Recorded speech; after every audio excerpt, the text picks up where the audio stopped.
All right, hello everyone, and peace of Christ to all of you. I hope my voice coming good and clear for all of you. Please invite your friends. And today I decided to come earlier than what we supposed to do. We said we want to have 50,000 for the previous video, but I noticed many people they are unhappy with this. So I like to make people upset, but anyway, not the good ones. Today our topic is about the most documented prophet. One of you, he told me there's a Muslim, he made a video saying that there is no documentation about Jesus. But we Muslims, we documented everything about our prophet. And I wish this potato would dare to call me so we can laugh about the documentation of their prophet. The funny is that if we ask the person what is the date today, he will say 2023, and they are talking about documentation. The whole documentation in history is written now by the date of Jesus, you idiot. So in the same time, when a Muslim he says that Prophet Isa, peace be upon him, is not documented, are you insulting your God or insulting who? Because why your God did not want to document Isa? You don't care for Isa? I mean, isn't it Isa right now in heaven and your prophet is dead? So, when the Muhammadan, they try to be smart, we laugh at what they claim. And the second we go and check the documentation they are proud about, they will say it is da'if. What? It's da'if. Da'if. Da'if. Da'if. Daif. Daif. Daif. But it says Sahih. For me, it's Daif. Okay? But it says in Al-Bukhari, it's Adakir, it's Daif. So the Muhammadan, they have a lot of documentation of their prophet. The second you read for them what their prophet said, they say Daif. We don't accept this documentation. And here you see the stupidity of this stupid religion, if I can call it a religion. Like Shaitan, he fart when he hear the adhan. Is that a Sahih hadith or not? It is Sahih, documentation. So now we have documentation proving that Muhammad is an idiot. He's a superstition person, he's mentally ill. But just to make you happy about speaking about documentation.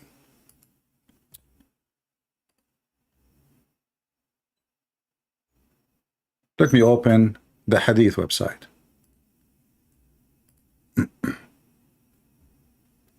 Remember, the Muslims are proud, but they have documentation of their prophet. Everything you do, even when you do poo-poo. But before we go there, we really want to get dirty. Let me show you something. Prove that Islam and the followers of Muhammad are really mentally unstable. I'm not insulting, by the way. I'm just describing the situation, and I will prove it in a second.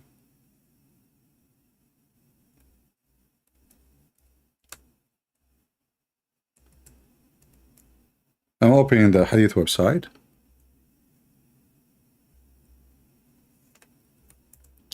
And now we will put it for you on the screen. They are proud about what? They wrote everything Muhammad he said in the Hadith. But by doing that, you disobey your God and your prophet, because your prophet, aka Muhammad, aka Qatham, aka idiot, aka sunset in murky water, aka shake your penis 3 times, aka shaitan sleep on your nose, piss in your ears, play with your penis, go inside the woman's vagina, and make fire in her pubic area. All those your prophet stories. The prophet, he said, not me. And this is Sahih, brother. This is Sahih Muslim. Don't tell me Da'if now. Don't play don't sleep in your back, little puppy, and play dead. This is Sahih. This is Sahih Muslim. The Prophet, he said, who said who? Who? The Prophet. Who? The Prophet. Should we take it seriously? No. He's mentally ill. This guy was illusional. He imagined himself having sex. In fact, he did not. It was documented. Not only that, somebody took some hair from his ass and he placed magic on him, and the prophet, he go have sex with the pillow or with the goat, but yet he think it's his wife's. It's documented. Aren't you proud? Proud. So the second now we show them this video about everything about the prophet is documented. It's documented too that you are mentally ill, all of you. Read with me. The prophet said, don't take down anything, which means don't write down anything from me. And he who took down anything from me except the Quran, he should efface that narrate from me. For there is no harm in it. And he who attributed any falsehood to me, okay, what? He will sit in hellfire.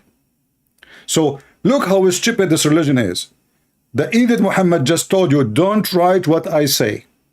The Abdul, he took a pen, he starts saying, the prophet, he just said, don't write what I say. Abdul, he just said to you, don't write what he say.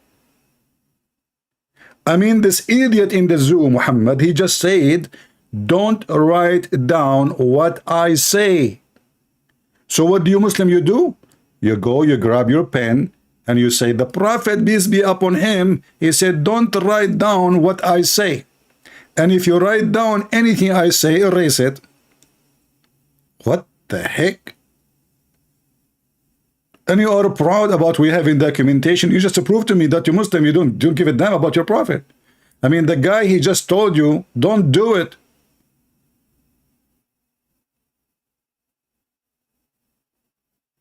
By the way, my Skype is open. If you are a Muslim and you are so excited, I will be so happy to make you flat tire. I have the needle, which will make every Muslim flat tire. You want to try it? If you don't believe me, just give me a call. My Skype is open.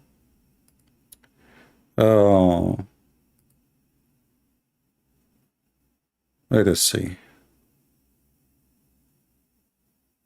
I mean, people text me when I am not online, which is weird.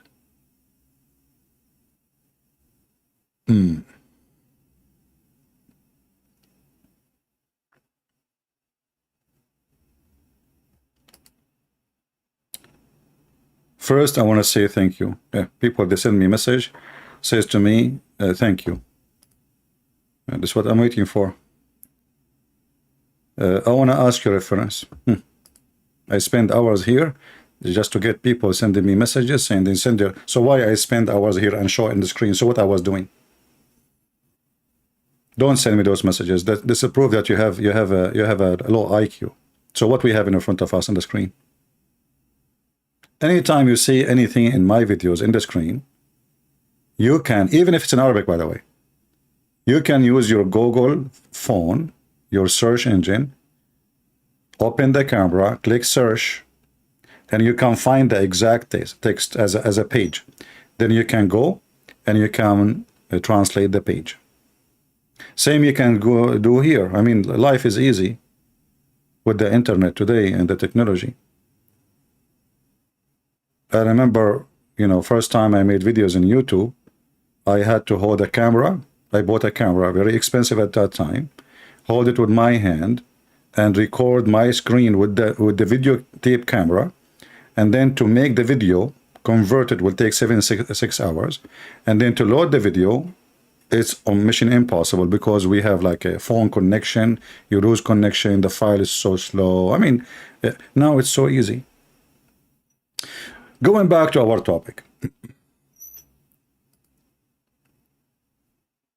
So the Prophet of Allah is very much documented.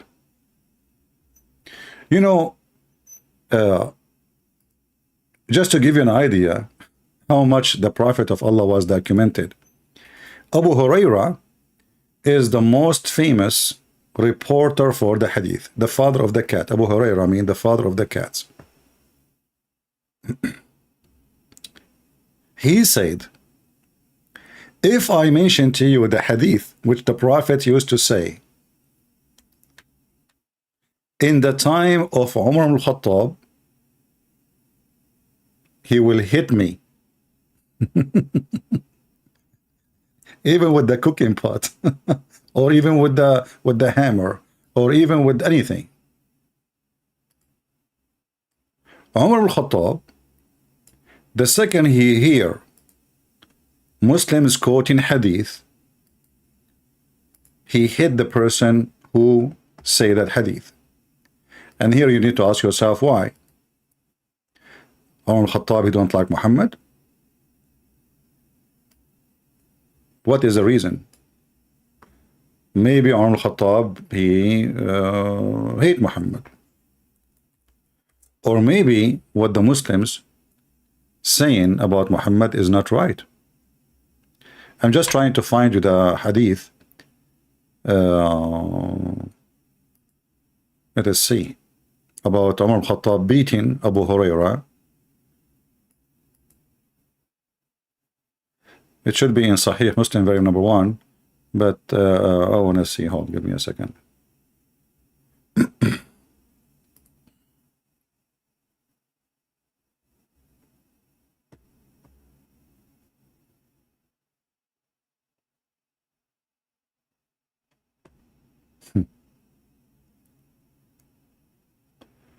Okay, let's see.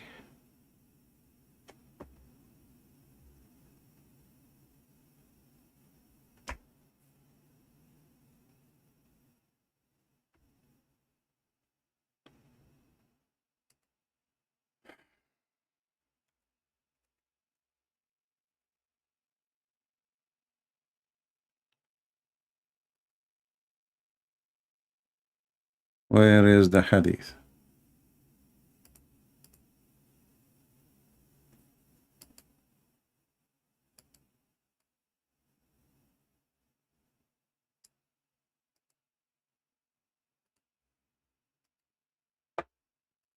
My screen is off, I know, don't worry. I'm just trying to find you.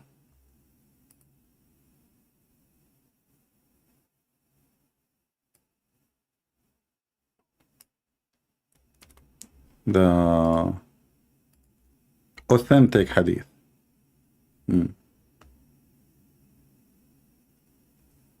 Let us see. If I could not find it in English, I will show it in Arabic.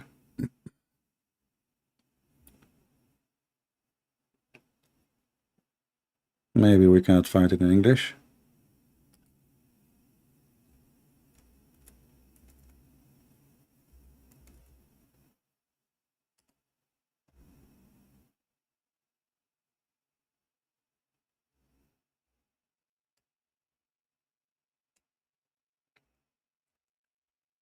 All right, maybe we have to use the Arabic. What we can do.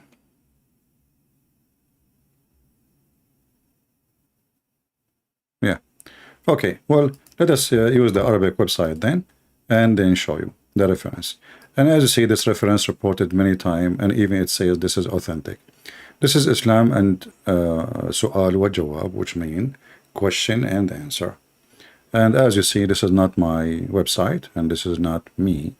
And all there is nothing but reference. And the question a person is asking about how accurate this story is. The answer is yes, it is very accurate. So, what is the story saying? That when Abu Huraira, he mentioned hadith, Muhammad, he said, Umar al-Khattab, he beat him. Let us use Google Translation. But let us first highlight where we can find it. I will post the link for you.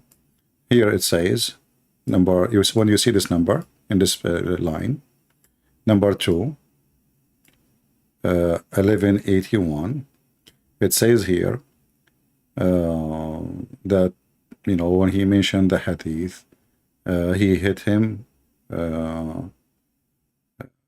for mentioning that hadith. The same story is appearing here again. And this is in Musnad Ahmad 15715.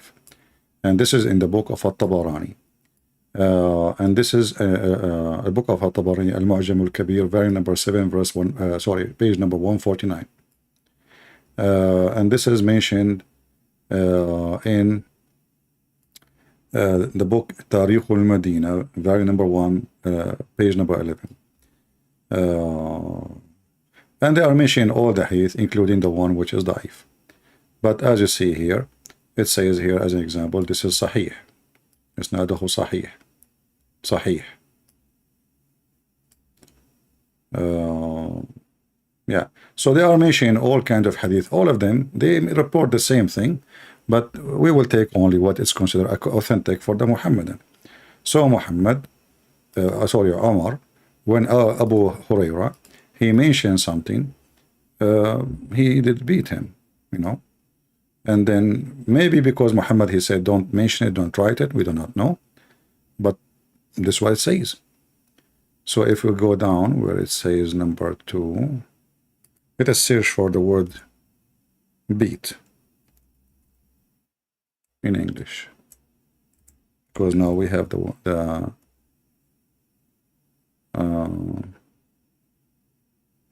it doesn't show really in the English translation. I'm not sure why.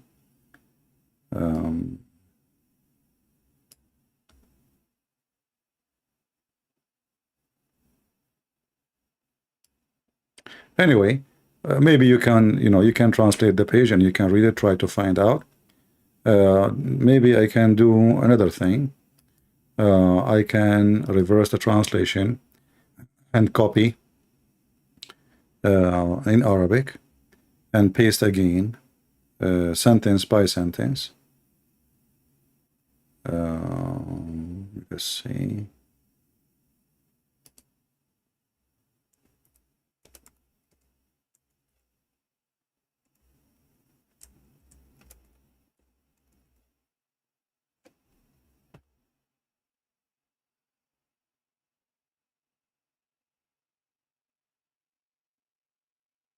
Okay. I will take one line at a time. And just to show you, give you an idea,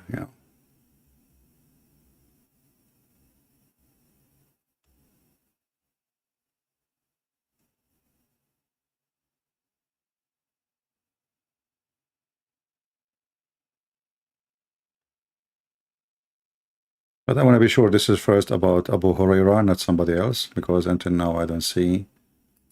Let us see where it says Huraira.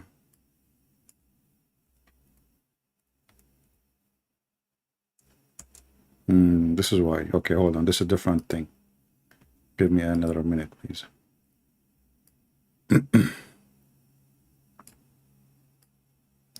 We want the hadith which mention Abu Huraira specifically.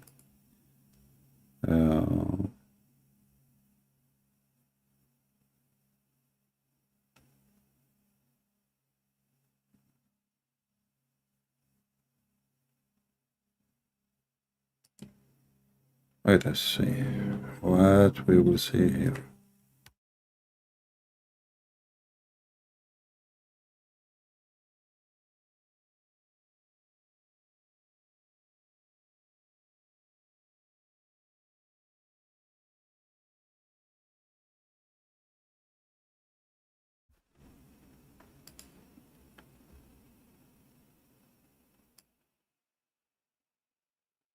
I'm just trying to find this hadith. Give me a second. I know that you guys maybe you don't like to wait long, but sometimes we have difficulty to find what we are looking for.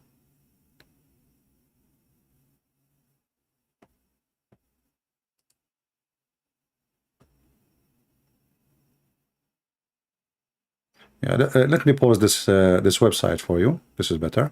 I found an official website. All right. Let me put it for you on the screen. And I will give you the link. So all of you, you can open it and you can do Google translation. And this is the question here. Did Omar forbid Abu Huraira from reporting hadith? This is fatwa number 49213. And here there is the report,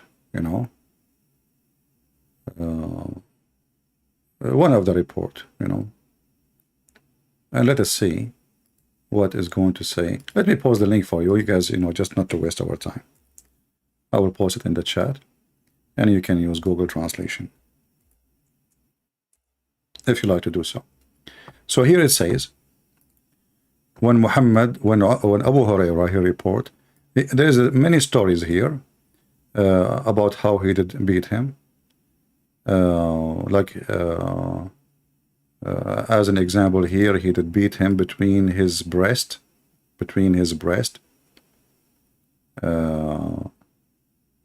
and here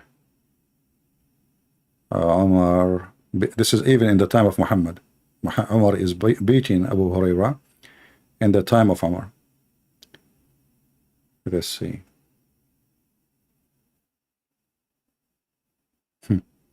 Yeah, so here Umar, he accused Abu Hurairah of lying because he said a hadith of Umar he did not like.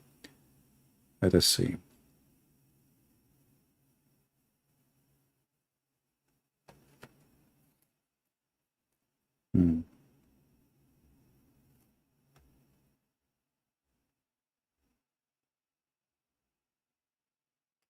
Yeah, this is one of the stories. There's many stories.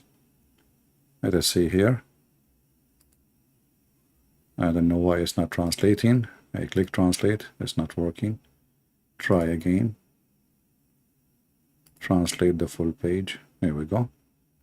So the question here, as you see, is it true that Omar he prevented Abu Hurairah from narrating hadith? The whole point is that the Muslims, they disobey their prophet when they claim that they documented what their prophet saying. However, we as Christians, we are so proud of the Muslims for doing what they do. As an example, when Muhammad he said this is documented, proving that Muhammad is a fraud. And this is Al-Bukhari and Muslim.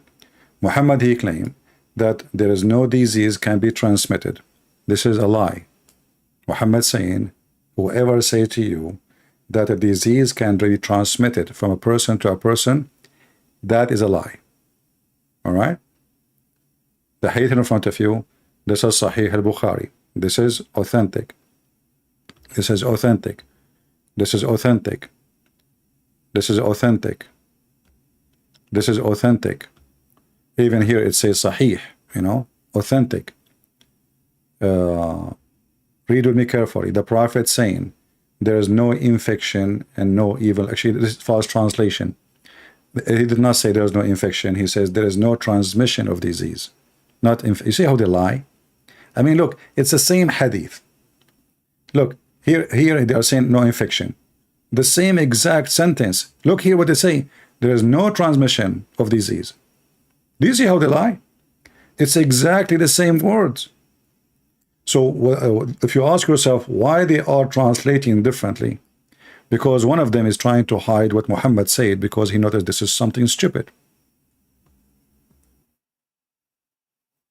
Are you with me? Anyone in the chat will talk about Protestant, Roman Catholic, I will send you to Allah free shipping and handling. So watch your mouth. Don't come here, play between my socks. Little devil. We have a topic. If you are immature, if you are stupid, if you are a monkey, go to the zoo. So when Muhammad said there is no transmission of a disease, and this is documented, and this is what they are proud about, this is a proof to us that the documentation proving that Muhammad is a false man. So I want to say to you, thank you very much for your documentation. And here you need to ask yourself why the Muslim lie and they say there is no infection and no evil omen. What does that mean? When the fact he says la adwa, la adwa. Look, there is no infection. Look how they fabricate translation. The same exact hadith. There's no infection, they say. But this is not what Arabic is saying. It says there is no disease transmission, which means he don't agree what people claim that if somebody is sick with some kind of disease. Look, this is the same hadith. Look, here it says there is no transitive disease. Do you see it? You go up, the same hadith, they say there's no infection. They lie in order to duct tape their prophet. Let us see different hadith. This is a hadith about a Jewish man schooling Muhammad about monotheism, and Muhammad, he followed the Jewish man, not Allah. The Jewish man, he accused Muhammad and the Muhammadan in his time, in the front of his face, that he is associating pagan gods with God. What Muhammad he did, he agreed. It's documented, and this is Sahih, as you see. So how Muhammad is a prophet of God, yet a little Jewish man walking by, we do not know who is he. He's nobody, obviously. Schooling your prophet about how monotheism is, teaching him what to say, what not to say.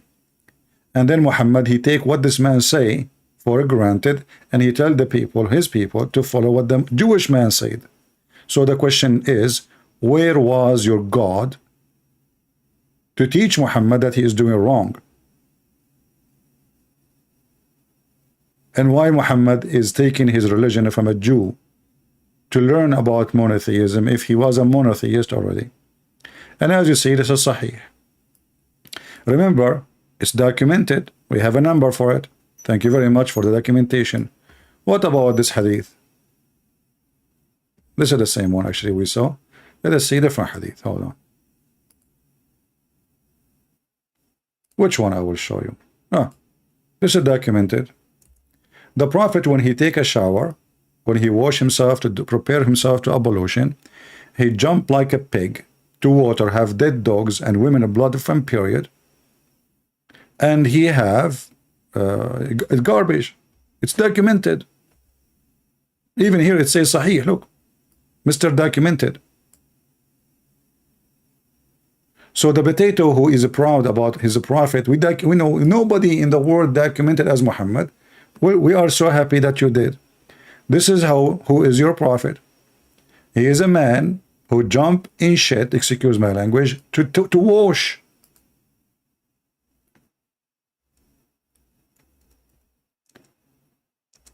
Even sewage is cleaner than this.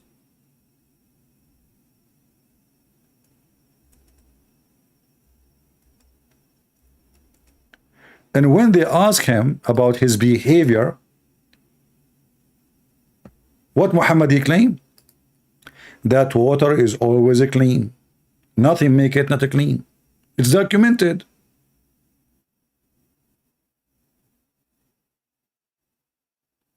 It is documented.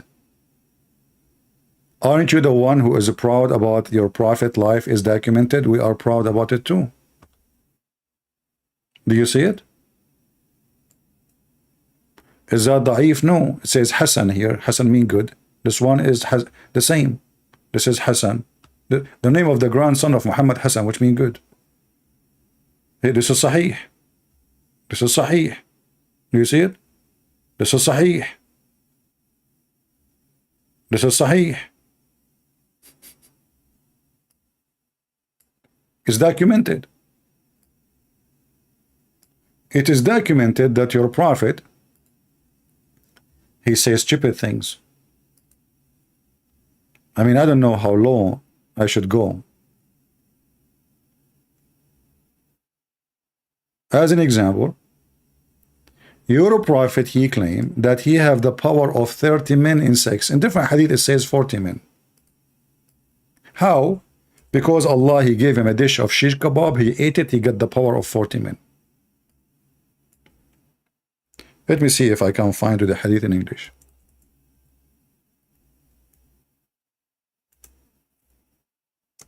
Documented.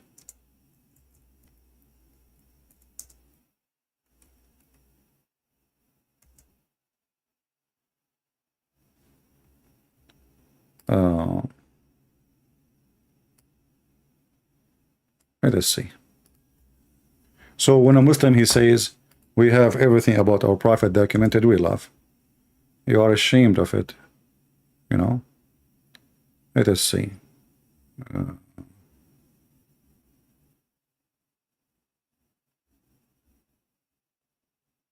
Here we go. Look at this.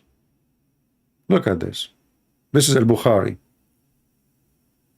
The Prophet, excuse my language, he F all his wives in 1 hour.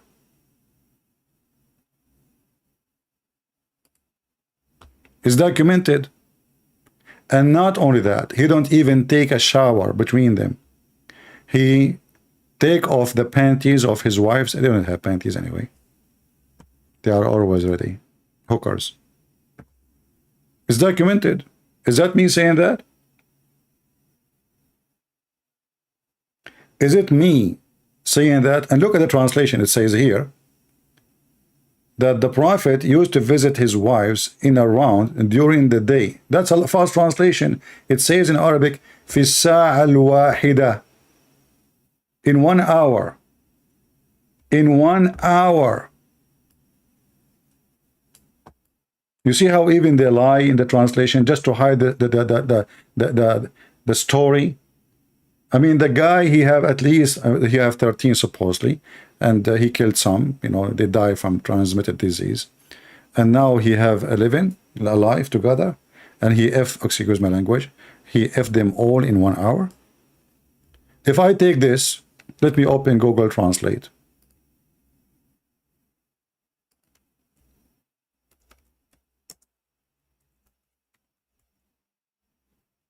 I will take it as it is, just to show you how they lie. This is why you cannot.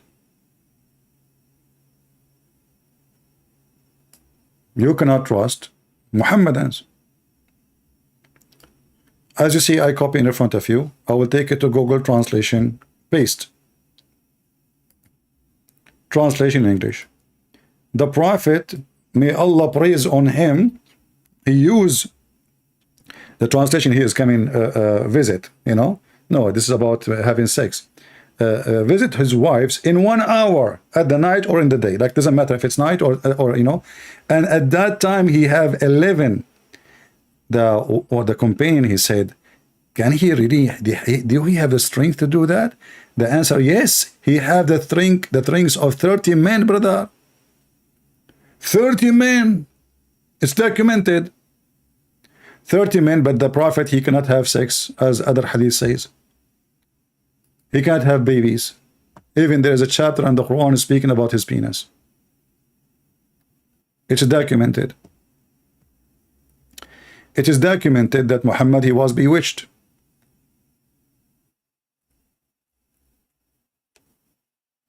So when you are proud about documentation, this is al-Bukhari. So if a Christian, he says to you, tell me about your bewitched prophet, are you going to be upset for what is documented? Are you going to be unhappy? Are you going to say to me, why you're insulting my prophet? I'm not the one who said he was bewitched. It's you Muslims. And he was bewitched to the point he cannot even recognize he is having sex with who? However, it's proven, documented, as you see, it's not his wives. Aisha, she said, documented, the Prophet continued for such and such period, documented, imagining that he had sexual intercourse, documented, with his wives, documented, and in fact he did not, documented. So we have, you know, the most prophet, the most documented prophet. And what make it more stupid too, that the Muslim, they claim that the hadith is from Allah. And even Aisha, Allah, he chose Aisha for Muhammad so she can say those hadith for us. Documented. You know, I mean, we have a lot of documented stuff, my friend. Right? Let us see something else about documented. It was documented that your prophet book, the Quran, eaten by a goat. Focus with me, guys, in the topic, otherwise I will block you. Focus in the topic. If you are not interested, you know, we don't want kids. I'm not here to have fun. I'm here to teach you. If you are here for fun, leave. Go to a different place. The verse of stoning and breastfeeding for adult, documented. Breastfeeding for adult, 10, documented. Are you proud that your prophet, peace be upon him, received 10 times breastfeeding for adult verses documented? And then we find somebody like Mimi Hijab going around asking Muslim women to suck their tits, documented. Another Muslim, he asked Mimi Hijab, what kind of mannerism are these? Shame on you, Muhammad. Muhammad Hijab answered, why? Is it wrong? He believes it's halal. That's a good point, by the way. Documented.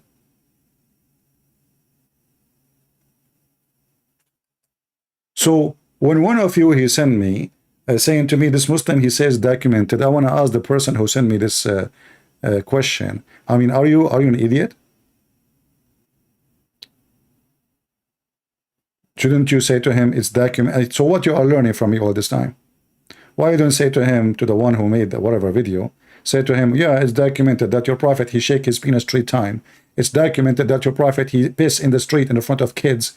It's documented that your prophet, he wipe his hands after sex, drying his hands in the wall.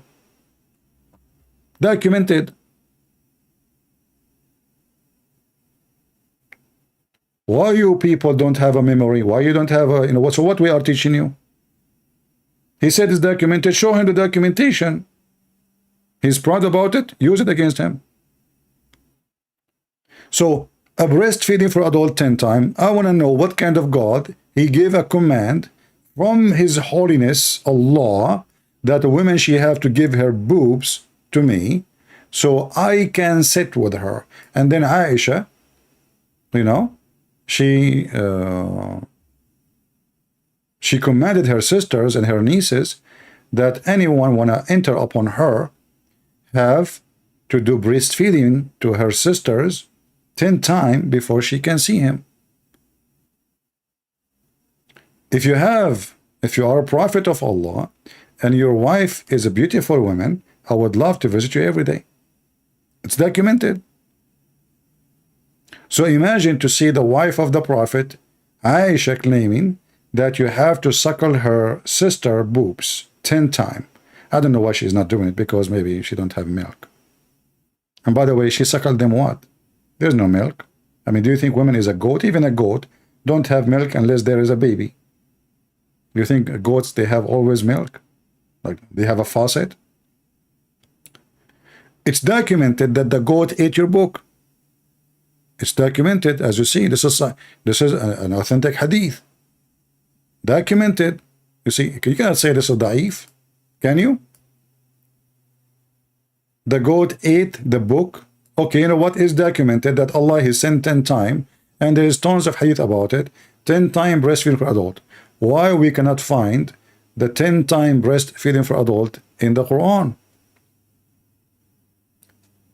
You will tell me, are you stupid? The goat ate it. I will say to you, you are stupid, not me. The goat ate the book, did not eat your memory. Don't you Muslim claim that you recite the Quran by heart? Don't you Muslim claim that Allah preserved the Quran? So the goat ate the book. Did the goat eat your memory? Maybe this goat is a Trojan horse. She went to your computer, your brain, and she started chewing your memory. All right? Let's see. We have somebody here supposedly as a Muslim. Maybe.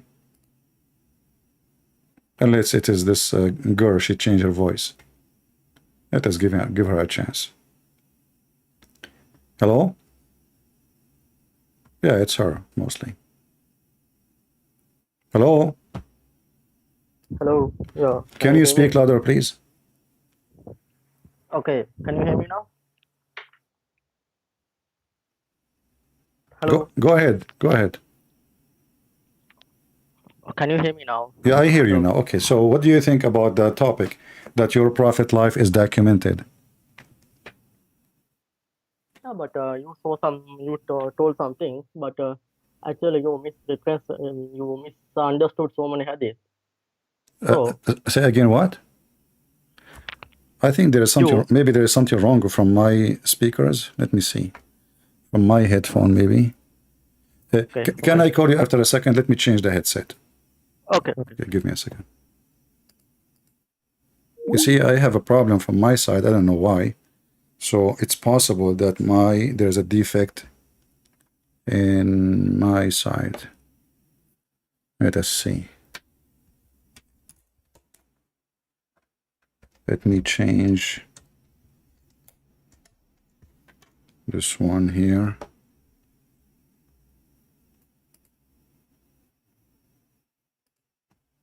Let me do a test.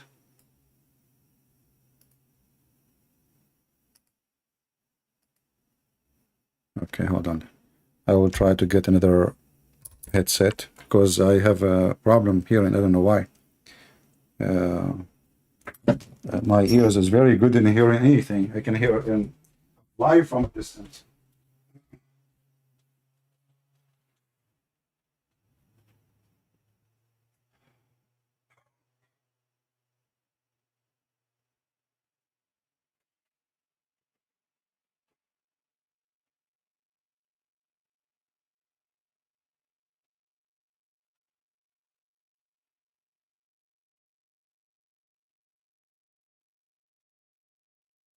I bought a set of those. Those are headset like for phone.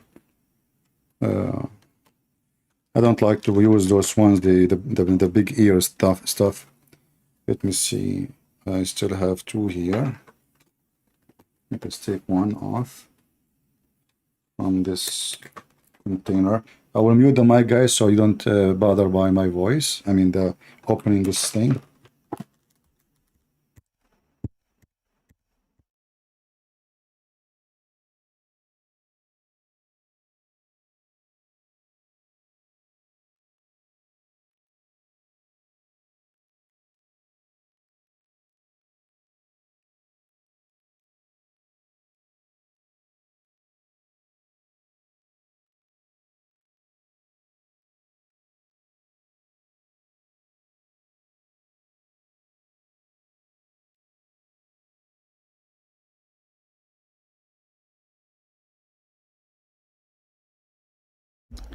All right, we open it.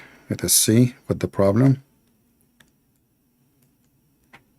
Or maybe from my, I have a connection here, so it might be the problem too. So we will see, we will find out. Just give me a minute to see what the problem. What is the problem?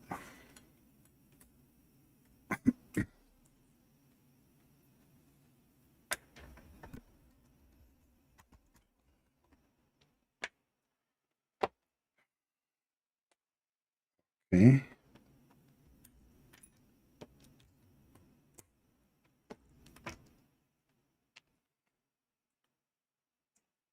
Let me see if I will hear with this headset. Okay, maybe I need to, let us do a test. I apologize, guys. Yeah, I found now the reason. Maybe by mistake I touched this.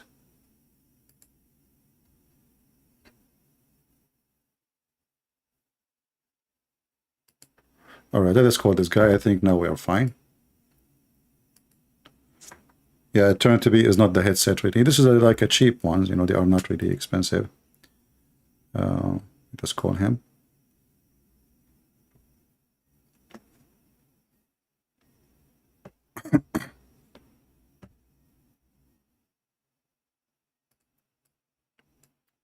All right. Hello? Hello. Yeah. Can you hear me now? Yeah, I hear you. Yeah, it's not from your side actually. It was from my side. Okay. Okay. Okay. All right. Got it. Okay. So what do you think about our topic? What's your name? Your name is Fazlan? Yeah. Yes. All right. So what do you think? Go ahead. I'm listening. Okay. So actually, I think you did not understand some hadith. Okay. So first you mentioned something about uh, the disease. Okay. Contagious disease. So the actual meaning of that one is because we believe everything happens with the will of Allah. So that means if it is a contagious disease, it is not going to spread itself unless Allah will. So that is the actual meaning. Okay. Because So I don't understand, you know. So is the hadith is something when the Muslim they say that the story of Muhammad life is documented. Are you okay, talking about a documentation which is proven to be true, or it's full of lies? no, no, I'm telling in terms of hadith, okay, already you know about Islam in terms of hadith, even though we have Sahih hadith, okay, sometimes the possibility it could be a mistake, okay, but but when you explain something, you have to be specific and you have to understand the context. So in that first hadith you mentioned, there's no any contagious disease. Actually, it is talking about the will of Allah. Like in Christianity, there's a sect called Calvinism, right? They believe in predestination. In the same way, maybe we also believe in predestination. It's three what? So Three what? predestination, that is What do you mean? all What three destination? We Christian, we believe in three destination. no, I think you don't believe, but there's a denomination Calvinism, right? In Uh, Calvinism, well, those are ideas of people. You know, for us, we follow the Bible. It's not up to somebody. You can come with your own, understanding. But the Bible yeah, never, the Bible never mentioned. We don't have such a thing. The Bible never mentioned this. So if somebody no, when I became a philosopher and bring his own philosophy, but you are trying to change the topic, my friend. We are talking about what is written in Muslim books, not understanding of the hadith. It's what it is written. Is it true? Is it false? no, it is true, but the actual meaning is different. The actual meaning is everything happens with the will of Allah. Like if the disease transmitted to someone else, that's happened with the will of Allah. So that is the actual meaning, right? So even in So, Christianity, okay, so hold on. So when Aisha, she said that we were busy with the Prophet death, and a goat came and ate the hadith. Even this one need understanding, like you Muslims can be confused about this. A goat no, ate okay, the Quran, okay? So now, and there was 10 times breastfeeding for adult.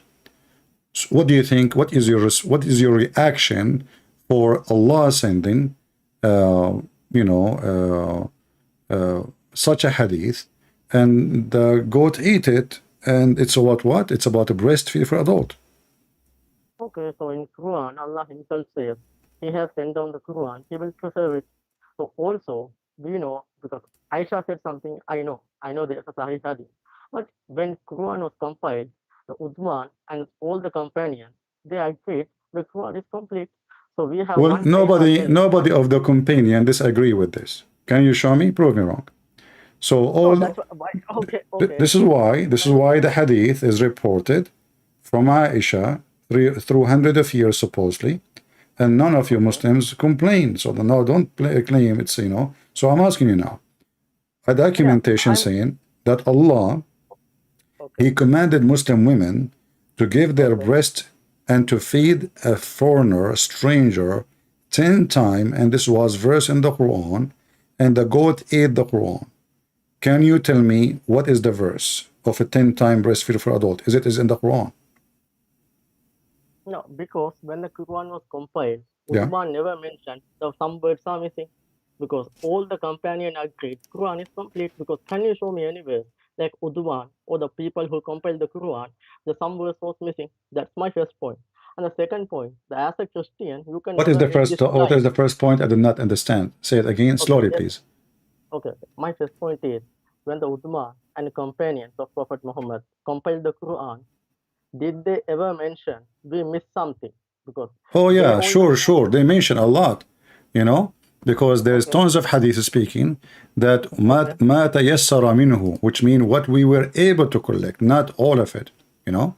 okay, And okay, yeah, so it's documented too. So you see, you Muslims, you claim that the Quran is preserved. There's an Imam, Mimi Hijab, he just mentioned his name 20 times in the previous video. We prayed this at this time. okay, As-Suyuti, and he okay, mentioned about tons of chapters are missing. As an example, chapter of Al-Baqarah used to be equal to the chapter of Al-Ahzab. So there is a hundred of verses are missing in one chapter alone, not in the Quran all. One chapter, which means you can imagine how many is missing in the whole Quran. So it's documented by your scholars and by your companion that the Quran is not preserved. And the hadith is a shameful hadith, and you Muslims cannot explain to us. Like now, if I ask you, what the point of Allah sending Quran for a woman to give her breast and time to a stranger? What the point? Tell me. Okay, you can ask me the first thing. In the Bible, you think Bible is preserved. So Bible is corrupted as well. This point. The Bible is what? Bible is what? Bible also corrupted. You don't have the Okay, complete Bible. you see, okay, I will go with you. I will go with you. I will go with you. First of all, when a Muslim, he said the Bible is corrupted, are you saying to me your prophet is a liar? Because the Quran says that Muhammad, he confirmed the Bible, which is between our hands. Is that correct? No, so many hadith. This is not Quran, this is not Hadith. You see, here we go. You play the Hadith now. Oh, this is Hadith, is not Hadith says. No, the Hadith never say that, and this is Quran. So the Quran says, as an example, chapter 2, verse number 89, that Allah, he said to Muhammad that he confirmed what is between our hands. And what is between our hands is the Torah and the Gospel. No, can you show me the verse? Because when I just told you the verse, chapter 2, verse number 89. Okay, when Quran talks about the Injil and Torah, it is talking about the original Injil and Torah. Because what you have in the Bible, it is eyewitness. No. Why you jump in? You know, like in the speed of light. I just showed you from the Quran that your book confirm our book. You throw a rock at me, saying to me, "Well, your Bible is corrupted." Secondly, when a Muslim he say your Bible is corrupted, isn't it supposedly the Bible is the Bible of Allah? I am telling, if the Bible is corrupted, is the Bible of Allah or not? Is Allah who is the one who sent the Injil? Okay, so when you claim that the Bible is corrupted, you are insulting your God, saying to us your God cannot protect his book, correct? No, it is not about the protection or the capability. Okay, when somebody corrupt the Bible, did he corrupt the Bible according to Allah will or to his will? Can I do something against Allah will? Okay, so are you saying to me now, everybody heard you, that nobody can do something against the will of Allah? So are you saying to me it was the will of Allah to corrupt the Bible? No, because in Islam it is... How no? Hold on. How no? You just said no. I said to you, can I do something myself against the will of Allah? You said no. Then I ask you, listen carefully. Then I ask you, can somebody corrupt the Bible against the will of Allah? You said no. So the Bible is corrupted according to the will of Allah. So the one who wanted the Bible to be corrupt is Allah. That's what you are saying to me. No, I think that is not an improper logic, because according to Islam, whatever evil, it is come from the man. The evil deed, not... It's what? It's what? That means the evil deed, okay? Something good... No. You see, hold on. If I wanna... This is the book of Allah. This is not an evil deed. Yeah, I'm telling Can I hold on, can I corrupt the Quran? No, because in Quran it is... Okay, hold on. No, before we continue. So I cannot corrupt the Quran. Why? Go ahead. Because in Quran it is mentioned, Allah will protect the Quran. Allah explicitly mentioned... I challenge you to show me the verse where it says Allah will protect the Quran.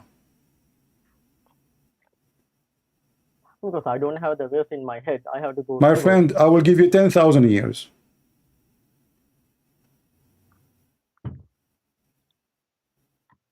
The Quran never mentioned Allah will protect the Quran. The Quran said that nobody can change the words of Allah, and the Bible supposedly and the Torah, according to Islam, is the word of Allah.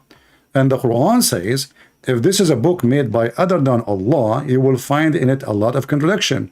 So if Allah say in the Quran, nobody can change or exchange the word of Allah, then nobody can exchange the word of Allah. Allah never said anything about protecting the Quran. No, first you have to understand, when we say it is the Quran, it's the word of God, okay? In the Bible and Torah, Injil and Torah, it is the eyewitness account. This is not a word of God. It's what? It is an eyewitness. Eyewitness means the people who saw, they wrote it down. It is not a word of God. Okay, hold on. You see, I know. I don't know what you ate before you call me. Why you are changing the topic? Allah, he said, hold on. Allah, he said, chapter 6, verse number 34. Nobody can change the words of Allah. Is the Injil and the Torah is from the word of Allah. Nobody can change the word of Allah. The context is Quran. It is not talking about the Bible, no Torah. Okay, hold on. So, okay, hold on. How you know it's talking about the Quran? Because already it is mentioned in the Quran, the Torah and Injil were corrupted, because it is clearly mentioned that even in the early Islam, like Ibn Abbas had that opinion, the Torah and Injil were Who have opinion? Ibn Abbas. Okay, Ibn Abbas. Okay, hold on, guys. Ibn Abbas have opinion. I say to you, show me what your prophet said. Show me what the Quran said. You say to me, Ibn Abbas. Okay, hold on. Do you have a book of Ibn Abbas? No, CP. It is in the Quran itself. No, listen. You mentioned to me opinion of Ibn Abbas. I did not hear it yet. We want to hear it, no problem. But do you have a book of Ibn Abbas? No, I am. So how you know Ibn Abbas, he say what he said? You are the one who's changing the topic. So why can't we stick to one topic? No, we are in the topic. You are the one who mentioned Ibn Abbas, not me. So I'm asking you, Ibn Abbas said, where you get what Ibn Abbas said from? It is from his tafsir. Tafsir. Okay, can you show me the Sahih Hadith from the tafsir saying the Christian, they change their book, which is Sahih, which means we can find it in the Bukhari, we can find it in Sahih Muslim, we can find it in any authentic. So we can take it into consideration. Can we? No, it is mentioned in the Quran itself. The Torah and Injil is corrupted. Where it mentioned that? Okay, if you can show me that, I'm going to shave my 25-foot beard. The Quran says, that will help you. You do not know your Quran, obviously. يُحَرِّفُونَ الْكَلُمْ عَنْ مَوَاضِعِهِ. They change their location. How? You read the interpretation, it says, a Jew, he put his finger over the verse. That's it. How that is a change? How that is a corruption? He put his finger, your prophet was sitting next to him. The Jew, he put his finger over the Torah. How that is a corruption? So now, if you are sitting next to me, and I put my finger over a word in the Quran, my finger, is that will make the Quran corrupt? No, let me show you the verse, okay? What? Because, okay. Let me show you the Quranic verse, okay? Okay. So, okay, let me tell you one thing before that one. So, in early Islam, okay, we had two opinions about the Injil and Torah. You have two opinion. You have two opinion. Yeah. Okay, why you have two opinion? Yeah, let me speak, okay? No. You see, we are talking, my friend. We are having a conversation. Take it easy. Yeah. Why you Muslim have two opinion about simple thing? I mean, are you saying to me that Muslims agree about not to agree? Why we don't have one? Why we don't have one opinion? Yeah, because in the Quran it is mentioned Bible and Torah corrupted, but it is not explicitly. Okay, hold on. So in the Quran it mentioned, hold on. In the Quran it mentioned, and I challenge you to tell me where, that the Bible and the Torah is corrupted, and yet you have two opinions about it. How? Why? Yeah, first you have to let me speak what I have to say, because if you are going to continue to interrupt me, there's no way I can tell what I have to tell. So I'm very much into details, so you cannot escape what you say. And be careful, I'm telling you, whatever you say is going to be used against you. Now give me the two opinion and give me the verse saying that the Bible and the Torah is corrupted. Okay, no, I will give you the verse. Before that, let me tell you the two opinions. The first opinion was the meaning, the text was not changed, but the people, the rabbis and the monks, they changed the meaning. See, now, look guys, the text did not change, but the meaning changed. How that can be corruption? Okay, that is the first opinion. Okay. Okay, hold on. You just told me you Muslims have two opinions. I can challenge you to find me one verse in the Quran. You don't have 1,000 opinions about it, which means 1,000 of meanings. So according to you, Islam itself is corrupted because the text did not change, but you have too many meaning. Everybody have his own meaning. Yeah, don't you think in the Bible you don't have different opinion? Okay, at first. No. You see. Hold on. We cannot have different opinion about Jesus saying, "Whoever ask, I will give. Whoever believe and he die, he will live." whoever believe in me, ask in my name. I am the Alpha, I am the Omega, I am the truth and the life. How that can even be opinion? You Muslims, you have different opinion about everything. Name one thing. Name one thing for me you don't have a different opinion about. And let me ask you again, please. Listen. You just agreed. Everybody heard you that the text never changed, and we changed the meaning. Can you give me an example? Okay, because you said there was no different opinion in Bible. Because I have gone through the Bible history. Okay, if you see the earliest church fathers, they had so many different opinion about the Trinity itself, like Clement of Rome. No, there is no. That's not true. Those are not a Christian, my friend. No, my friend. Okay, hold on. You see, don't go there. Don't go there. I mean, this looks stupid. Let me make it simple for you. When you say to me that we have the book and the text never changed. So now if we open the book which we have between our hands, does the book mention clearly the Trinity or not? Yeah, let me tell you the second point, because you never let me speak. This is the point. No, because I will not let you jump like a horse from place to place. No, when you say something, you have to prove it. And look what you just did. You just agreed. In the beginning, you said that the Torah and the Bible is corrupted. Now you said no, they are not corrupted as text. They are changed as meaning. Okay, I will go with you. Hold on, I will go with. Oh, I will go with you. Hold on, I will go with you. I will go with you. So when the God, hold on, my friend. I want you to explain to me one verse. Jesus, he said, "I am from above, you are from below." ACP, let me tell you the second opinion. My friend, give me your opinion. I want to see how smart you are. Jesus said, "I am from above, you are from below." Okay. What does that mean? You tell what does that mean? Huh? It means many things. Okay. What? It mean what? Yeah, you tell what it means. You tell he's the God. Okay, then I can ask you. No. You see why you don't tell me? Here we go. You said to me you agreed that this is the book, never been changed. The text is the same. Okay. As an example. CP, let me finish. Why can't you finish? Because how much time we have to spend? We have time. You see, whatever you say, I'm going to hold you from it. I'm not going to let you go. I'm not going to let you escape with what you said. So now, when Jesus says, before Abraham I am, how you can explain that to me? You are the Muslim. Explain the Bible for me now. Go ahead. Oh, okay. Before even the devil, Satan was before Abraham. So is he God?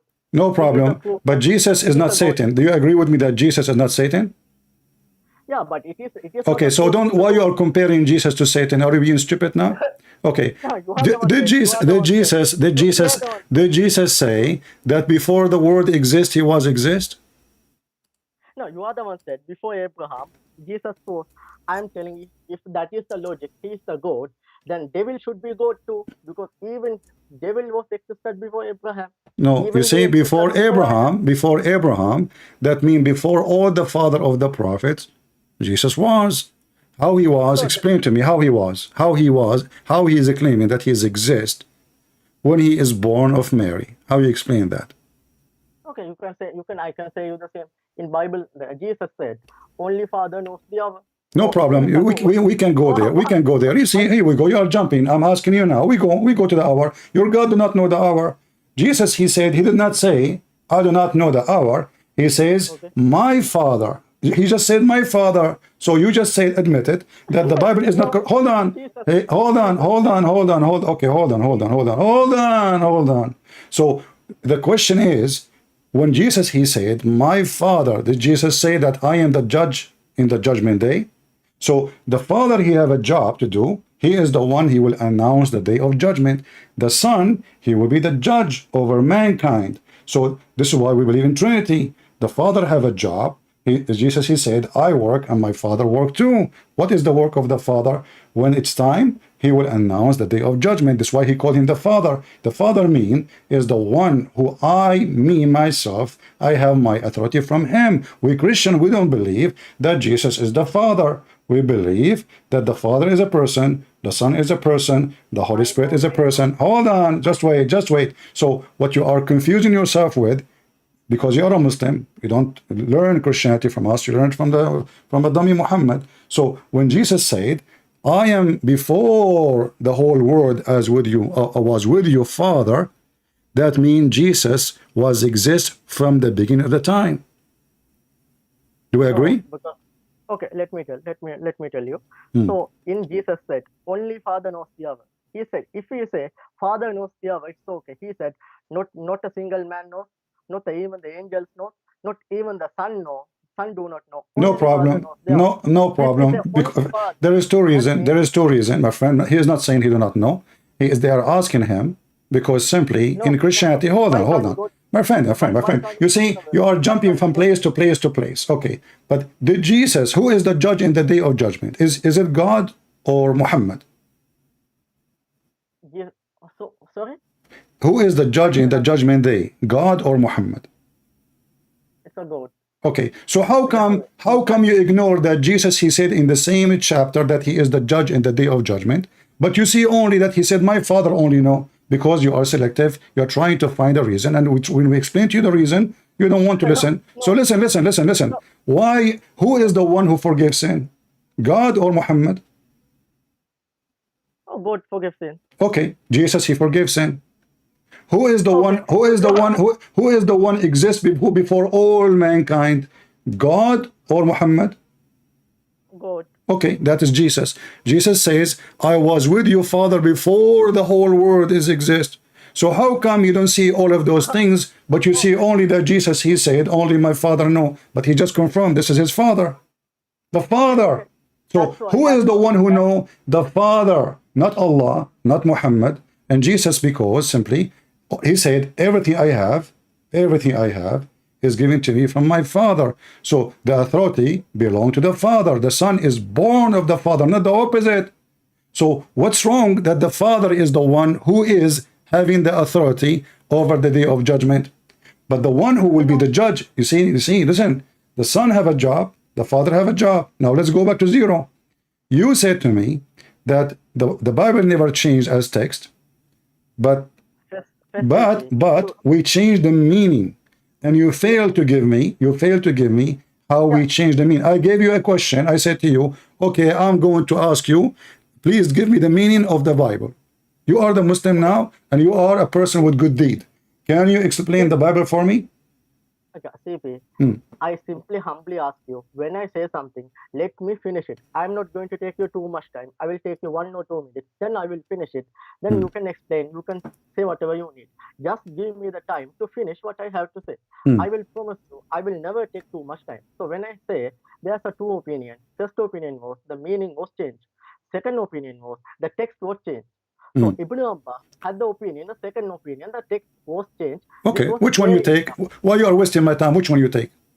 I take the second one. Thank you very much. Okay, guys, he take the second time, so thank you very much. So all this drama is about what to say to me, that even the Muslims are confused. Hold on.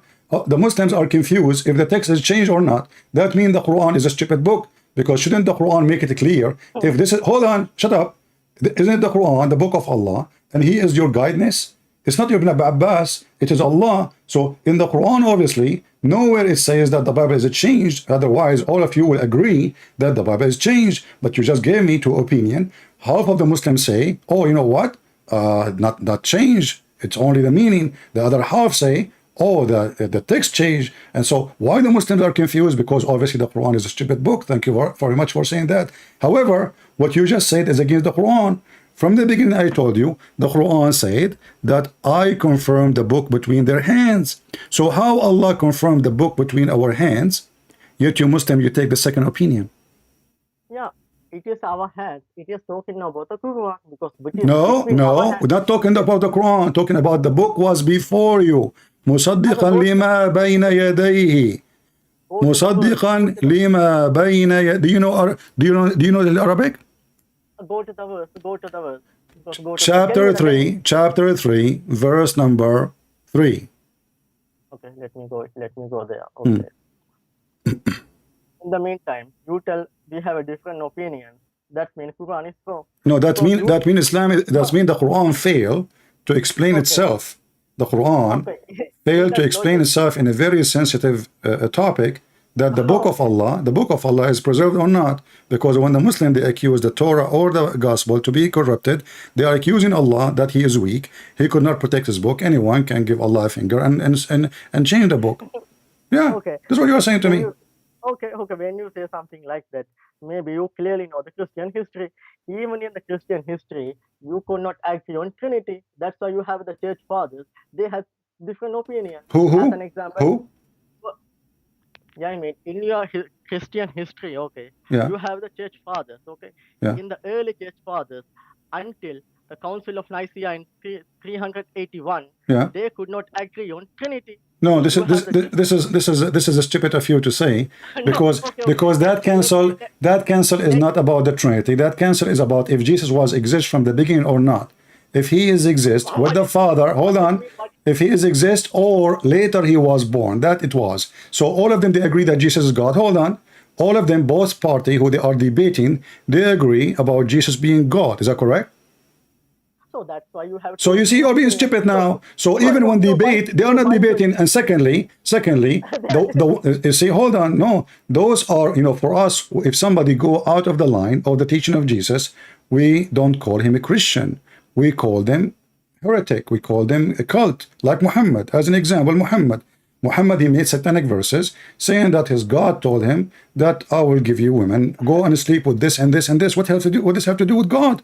If Muhammad is from God, he will not even get such a verse. Now, read for me chapter 3, verse number 3. Because listen, you just destroyed your religion. You Muslims, you believe against your Quran. You are insulting your God, making fun of him, and I love it. Okay. Now the thing is, you do not. My friend, don't waste my time. Not the thing, not my thing, not your thing. Let us go to the Quran. Which one is more accurate, me or you or the Quran? No, let's see. Okay, even if in the Christian history, okay, you have the first the Clement of Rome. Then my friend, we don't have. This is not a Christian history. This is not a. That's false.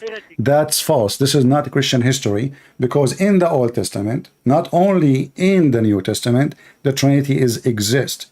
Isn't it David? Isn't it David? Jesus, he said to the Jews, what you say about the Messiah? He said he is the son of David. He said, then how David, he called him God in his spirit? This is in the Old Testament. So don't be stupid. You are ignorant. You are ignorant. David worshipped the Messiah before the Messiah even coming to this earth to be between us, born from Mary. Now go, my friend. Don't waste my time. Chapter 3, verse number 3. No, you are lying. Can you show me single church father who believe in Trinity? Give me a single name who believe in Trinity. Can you show me what? Can you give me one church father, name of the one church father? All of them. Trinity? All of them. Isn't it John from the church father? Isn't it Paul from the church father? Isn't it Matthew from the church father? How farther we can go? Are you stupid or what? No, because we don't. No, just wait. We will go there. Just wait. You are being silly. I mean, you are just a kid. You don't even have a mature sentence, my friend. The church father, the first father of the church, is the disciple of Jesus. So you are telling me that in the book of John, nowhere is speaking about the Trinity? Are you saying to me in the book of Matthew, nowhere it says to speak about Trinity? Are you saying to me in the book of Luke, nowhere is speaking about the Trinity? You are just a fool trying to make to play smart. So now listen, why you don't want to read for me the verse? Why you don't want to read for me the verse? Why you don't want to read for me the verse confirming that every single Muslim is a fraud? Chapter 3, verse number 3. No, because you are lying. Because okay, read it. Okay, read it. Let us finish what you said just now. You said that John, Matthew, Luke, it is talking about Trinity, but the early church fathers, they had a different opinion about that one. That's a lie. That is a lie, because no church father, you are being stupid again, because a church father, in order to be called father of the church, he have to follow those books. There's no other books. We don't have Sahih Bukhari. You are acting like a monkey now. Listen, we don't have. The Bible says anyone who bring other than the scriptures, let him be cursed. So any Christian who follow anything else except those gospel, he is no Christian. And the gospels are so clear. The gospel confirm the gospel confirm that Jesus is God? Yes or no? No. Okay, so No. okay, so hold on. You just said the gospel never said that Jesus said, I am God. Is that correct? Yeah. Okay. After we read this verse, I'm going to show you a list of verses, and I challenge you. I will show you one verse now. Also Bible says he is a man. So how are you going to reconcile? Because Bible some verses say he's a goat. Okay, according to your argument. Some verses say he's a man. So in what? that one, He is that's not God. He is a God. Your God is a man. No, he's not a man. Because Okay, in the we will go. Old- Okay, we will Old go. Let us Testament, finish this verse, my friend. Old We will Testament- go. We will show how Jesus can be man and God in the same time, and how God, Allah, the God of Islam, cannot be God because he's a man. He cannot do what God can do. So Jesus, when he is a man, he can forgive sin. He can make the blind see. He can walk in water. He can resurrect people from death. Even he is a creator. Is that correct? No. What do you mean no? This is Jesus did not. Jesus is not the creator. CP, shall we do one thing? No. When you have Answer me. have- You said no. I said Jesus is the creator. You said no. Are you sure? Yes. So there is nowhere in your religion teach that Jesus create life. No. No. Cannot do it because if he does something, it is with the permission of God. Because if you say Jesus resurrected dead, So even the prophet hold on. One by one. Don't speak fast. I can understand you. Okay. Right now, as I know, there's birds flying in the sky created by Jesus. Is that correct? It is done with the permission of God. Like if you Hold on. Now it is by permission of God. How you can prove to me and why God, he gave permission to Jesus, not to Muhammad. Secondly, now we have, by permission or not, we have two creator. We have Jesus who have a permission of God to be creator. This is what you just said. Everybody is laughing. And we have Allah as a creator. So now we have two creators. No, if we give the permission, that's when he is not God. Does the Quran say? If he is a God, why he need to take permission in the first place? Do you think? First of all, did Allah give me permission now to laugh at him? No, you are going out of the topic. You are using a stupid logic. No, you keep saying permission. How you can prove to me that your God gave Jesus the permission? We have approved that Jesus, he do what nobody can do, only God. Can you prove to me that your God can do anything and he can give a permission to do anything? Because in the Quran, it is clearly mentioned he resurrected dead. He gave birth. But the Quran is a word of a man. He claimed to be a prophet. He never met Jesus. He never saw Jesus. So how we can trust him? Same time, did the Quran says that Allah is the best of the creators? Yeah. Okay. How? So you are the one who said you follow the Quran, and the Quran says Allah is the best of the creators. So even the Quran admit there's many creators. No. What do you mean no? What do you mean no? How Allah can be the best of the creators if he's the only creator? No, because when he says he's the best of the creator, because in the human creates so many things, but Allah is the best. That's false. That's false. Because the Quran defined what is a creator is. He said, you worship someone, he cannot even create a fly. The Quran says that. So the one who can create a fly is a creator, not the one who made a bicycle. Bicycle is an idea, is not a creation. You are just being dumb now, like the rest of the Muhammadan. So Jesus, he did not make a bicycle, my friend. He made mud, he shaped the mud, he breathed into the mud, and this is exactly what your God did to create Adam, correct?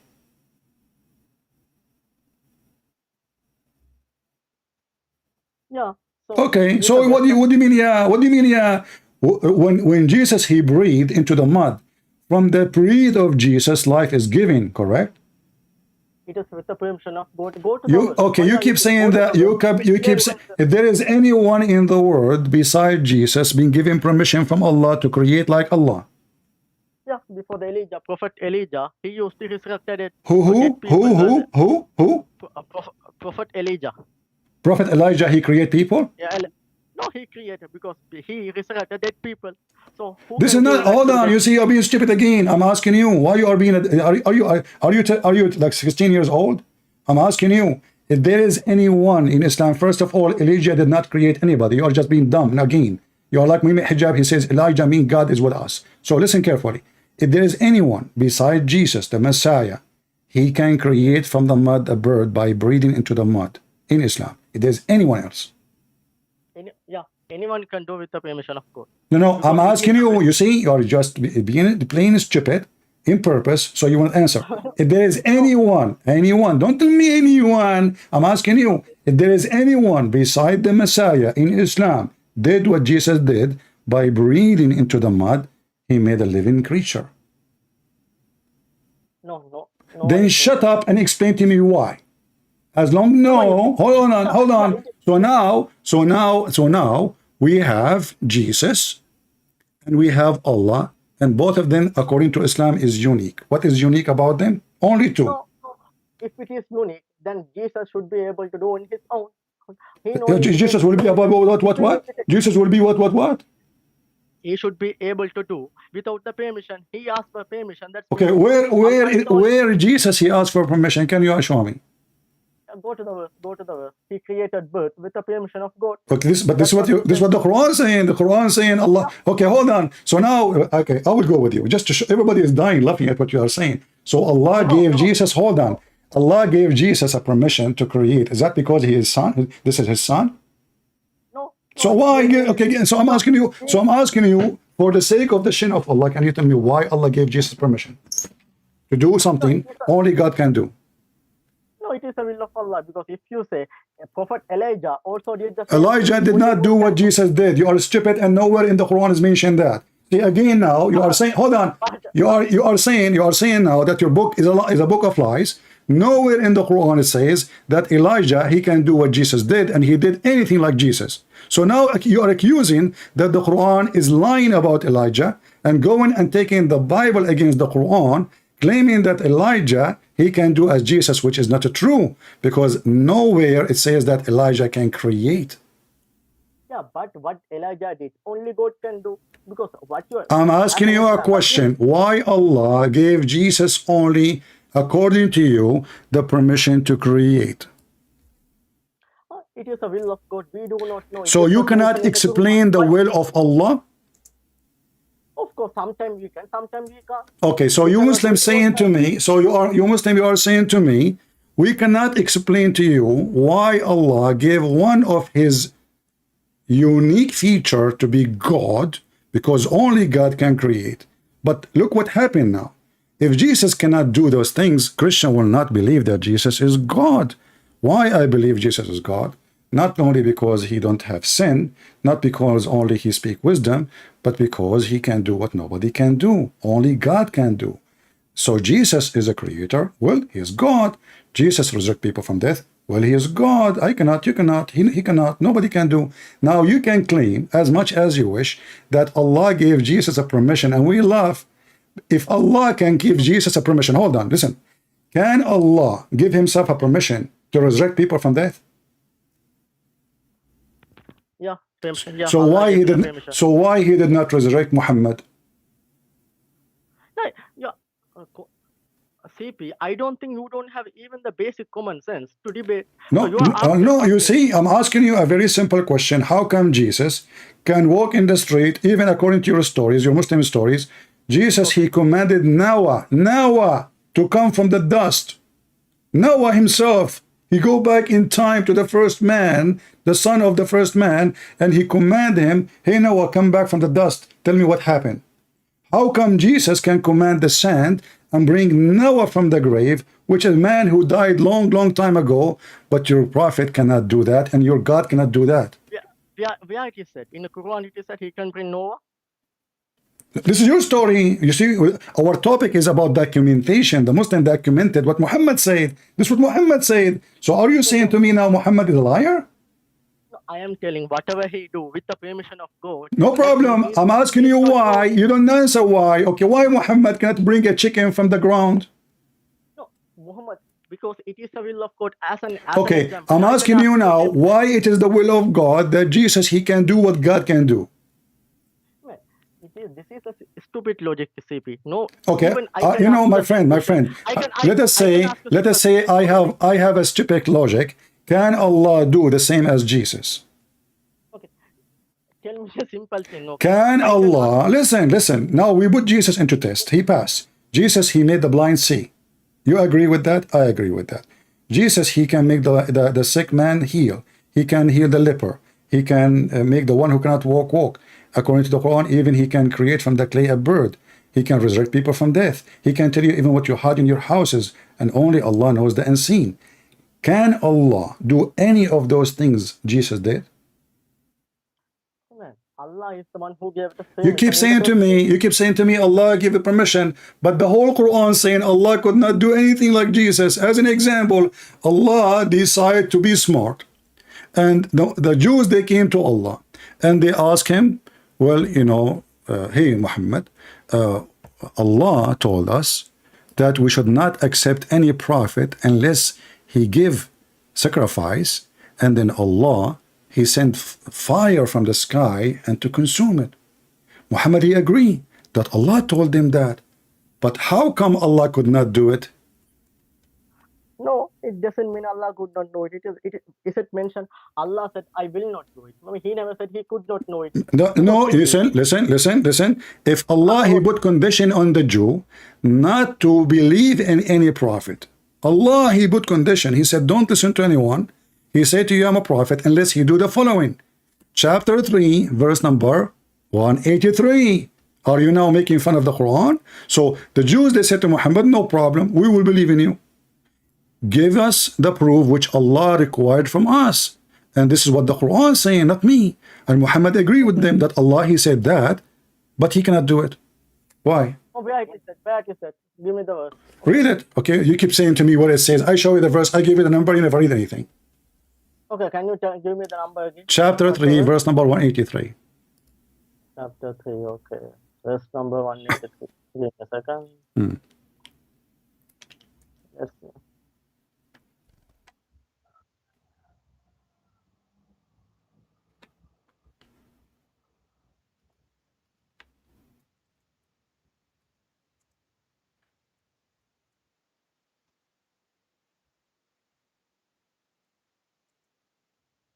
Some Quran, those verses are missing, by the way. So I don't know what kind of Quran you have.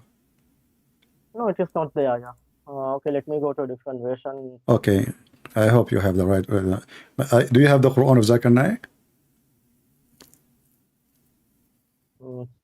Okay, read for us. 183.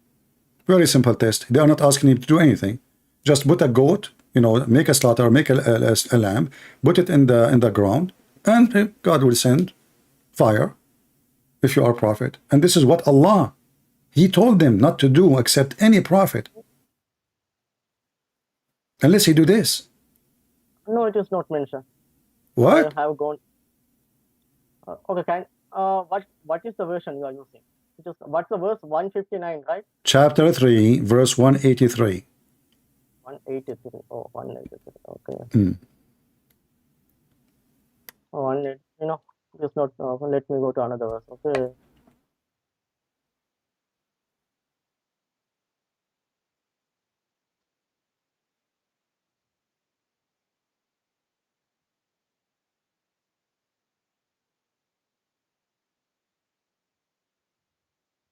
Oh, it is not there. Can you show me in your screen? You could not find the verse? I told you the Quran you have is messed up. You could not find it, right?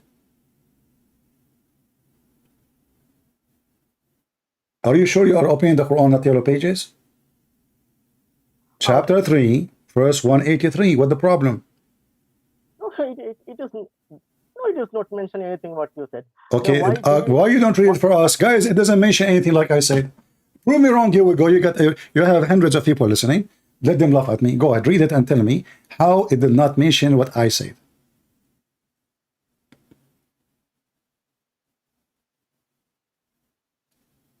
Why then did you kill them if you are truthful?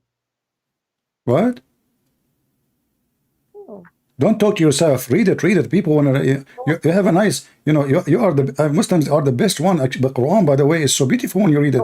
Read so look and we laugh. So does it say that the Jews, they say to Muhammad, Allah told us, he took our promise, mithaq, ahd, that we will not accept any prophet unless he give a sacrifice, which is a lamb, and he make an offering to Allah, not to the pagan god.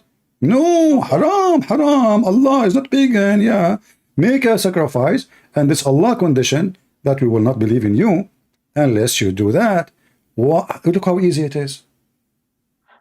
That is calling, because okay, I got the point. In that one, it is saying Allah gave them clear signs, but even Jews killed those prophets. That is what is mentioned, because it is talking about the story of Salih. In that one, God gave them a camel, and even the clear sign gave them, they killed that camel. Okay, So now you make it more horrible. Can you give me one prophet the Jews they killed from the Quran? Yeah, because Who? before, due to the action, they killed the John the Baptist. Who? Was killed by the Who? Roman Where in the Quran it Empire. says that John the Baptist was killed by the Jews? Are you mentally ill? How about Jesus? He was killed by the Jews. Oh, so now Jesus was killed under Muhammad, and Muhammad lie. See? What? You just admitted that the Jews they killed Jesus, which mean the Muslims and Muhammad are a fraud. No, because that was the purpose of the Jews. Even John the Baptist was killed. Listen, no, not according to Islam. You are a Muslim. You are making things up now. So, and the Jews did not kill John the Baptist, you donkey. Who told you that? Who told you that? The Jews are the one who killed John the Baptist. The rabbis, they brought John the Baptist and they killed him. You're stupid like your prophet. Listen, I have enough time with the breastfeeding for adults. Listen, I want you to tell me, did Allah put a condition on the Jews that you should not accept a prophet unless he give a sacrifice? If Allah is the one who put that condition and Muhammad he accept, so what is the excuse? Oh, you know what? Prophet before me did that. But so that means Allah is stupid, because Allah he told them, don't accept anyone. Don't Allah knew that those Jews one day Muhammad will come to them and they will ask him for that. Do it. How easy it is. It was in the time. Even though God, what is God clearly telling? Even if I gave them clear sign, they did not believe. So are you saying to me that in the whole Quran there's no clear sign given to those people to believe? No, there are so many signs. There are so many miracles of Prophet. Okay, give me one so we can laugh. Challenge to you. Oh, no. Because the CP, your arguments are so stupid. Okay? No. You see, the question is, how come Jesus he can do all those things, and now we prove that Muhammad is in this ability, he can do nothing. He's a false man. I can claim that I'm sent by God, and then I can, like Mirza Ghulam, he claimed to be the Messiah. Second day, a bunch of a Christian, they brought him, many people cannot walk, blind men, blind women, and they said, okay, if you are the Messiah, do what the Messiah do. He closed his door and he hide like a rat. So your prophet is the same. Your prophet cannot do anything. So I'm asking you now, can your prophet do any miracle? No, of course, there are so many miracles. Give me one. That water came from his hand. There was an incident. What? The people are going the water, because in the story of Moses, where we can find this story. It is in the Hadith. Okay, so you are saying to me that in the Quran, Allah, he said he never gave any sign to Muhammad. In the Hadith, it says that Muhammad, he have miracles. No, Quran never said I will never give you any sign. It says that, here we go, let me show you. You are just ignorant like Zakir Naik. Say hello to him. Say hello to him. Say Christian Prince, he spanked the Muslims every day. Here we go. This is the whole Quran keeps saying that they keep asking him, how come he don't have one sign? Just one sign. One. Even at the end of Muhammad's life, still they're asking for the same thing. How come he don't have one sign? So are you against the Quran? Are you against the Quran? Are you against the Quran? Are you against the Quran? No. Okay, so why they are asking for a sign if Muhammad, he made a miracle about the water, as you said? Yeah, not one, there are so many. Because we consider why in the Quran, hold on, you see everybody is dying laughing at the fabrication of Muslims. How come in the Quran every single miracle of Jesus is mentioned there, but in the Quran we cannot find one miracle of Muhammad? No, no, first CP, that itself proves he is a prophet. So if he is actually How that to lying, prove anything? How that to prove anything? If it happened, listen, if it happened, it should be mentioned in the Quran. But in the Quran, there's nothing. Obviously, this is a fabrication later because Muhammad, he made it clear he can do nothing. He can do nothing. What water? You're okay. Listen. So let us make it clear. Let us make it clear. Muhammad never given a sign from Allah in the Quran. Do you agree? No, first CP, if I going to talk with Don't tell me first and second. Give me the answer. Give me the answer. In the Quran, there is not a single place the Quran saying Muhammad did miracles. No. Why? It is no. Okay, I can ask you the same question. Why did Jesus say, "Father is greater than me"? Why he said? For very simple, because he's greater than him. He's the Father. Are you stupid or what? That's why he called him the Father. Who is a hold on. Don't be stupid. But Jesus, he came to us the Bible says, Jesus, he humbled himself, so he took the image of a man. So he come to us. This is why the Father is greater, because now Jesus is speaking to us as a man. He humbled himself. Jesus, shut up. The Bible says that he is the visible image of the invisible God. This is what the Bible says. You said to me, nowhere in the Bible it says, the church father, they say that Jesus is God. He is the visible image of the invisible God. When one of the disciples of Jesus said, why don't you show us the Father? And that's it. Jesus says to him, I am with you all the time, and you do not know me.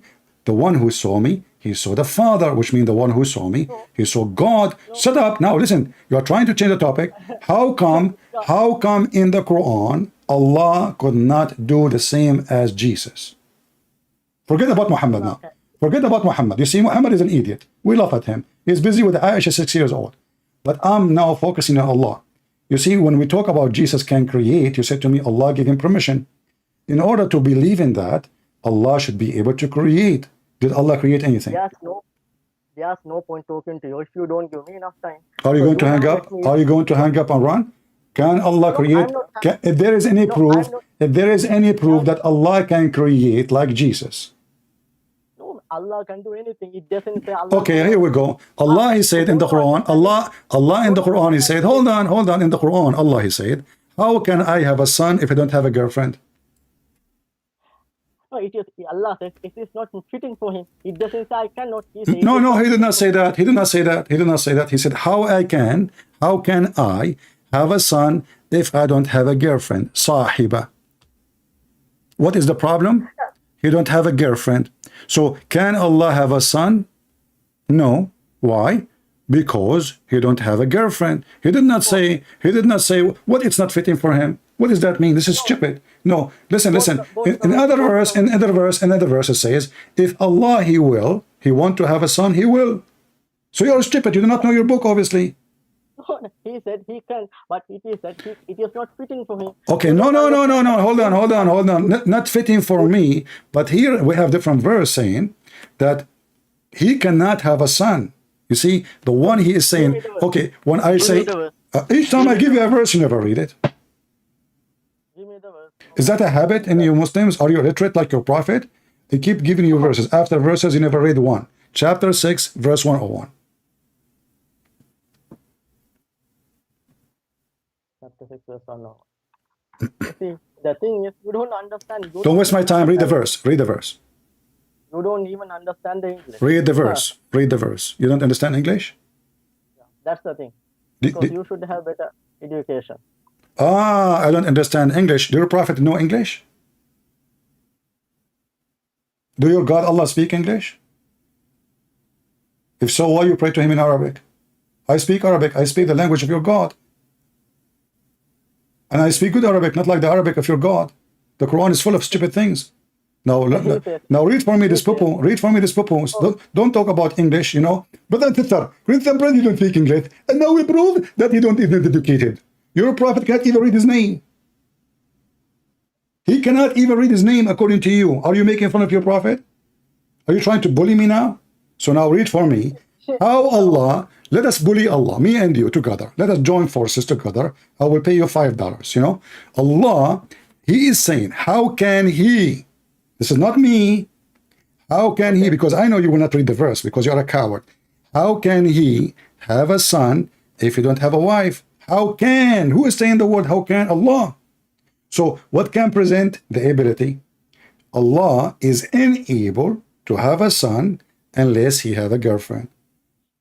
He simply says, if we have a wife, if we have a son, that means should have a wife too. That's why he has no wife. And we do have no son. Thank you very much. See, I will go with you now. So now Allah, so now you just prove to me. Hold on, you just prove to me that Allah cannot be the one who made Mary have a son, because if Allah cannot do it to Himself, how He can do it to Mary? Now, if I ask you how Mary she have a son, you will say Allah gave a permission. Here we go. Allah can't even give a permission to Himself. He cannot have a son unless he have a wife.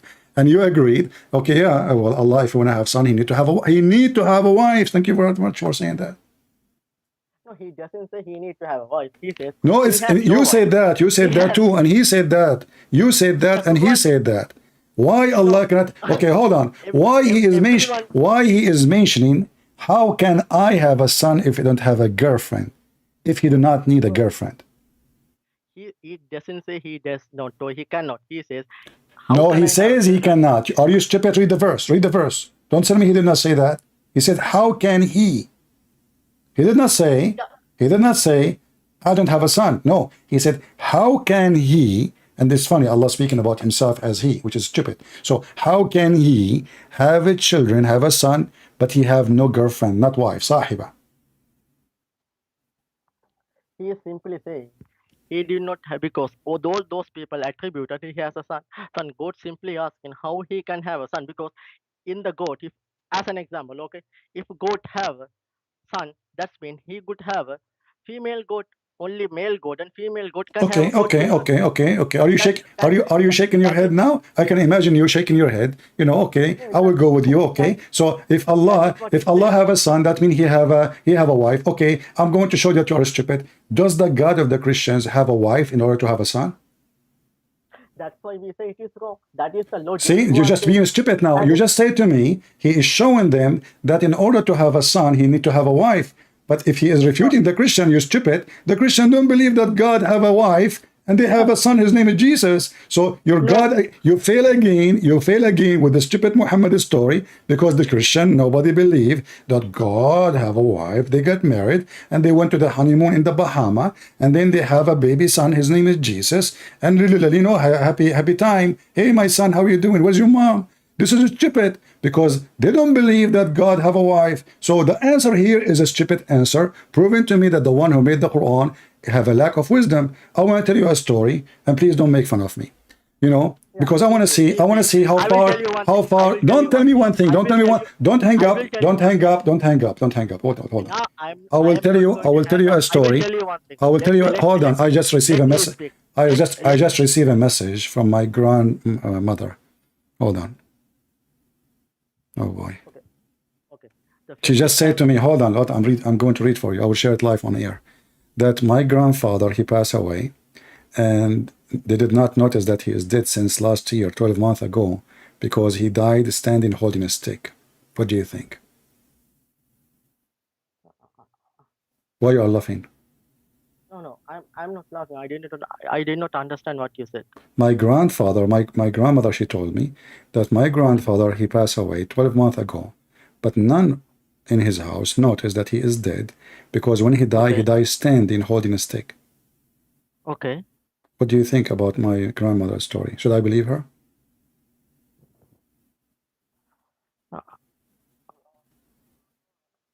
Because simply I'm telling you, when you say something, don't change the topic, please. You are hurting my feeling now. I'm talking about my grandfather, please. Should I believe her that my grandfather, he died 12 months ago, and nobody noticed that he is dead because he was holding a stick standing?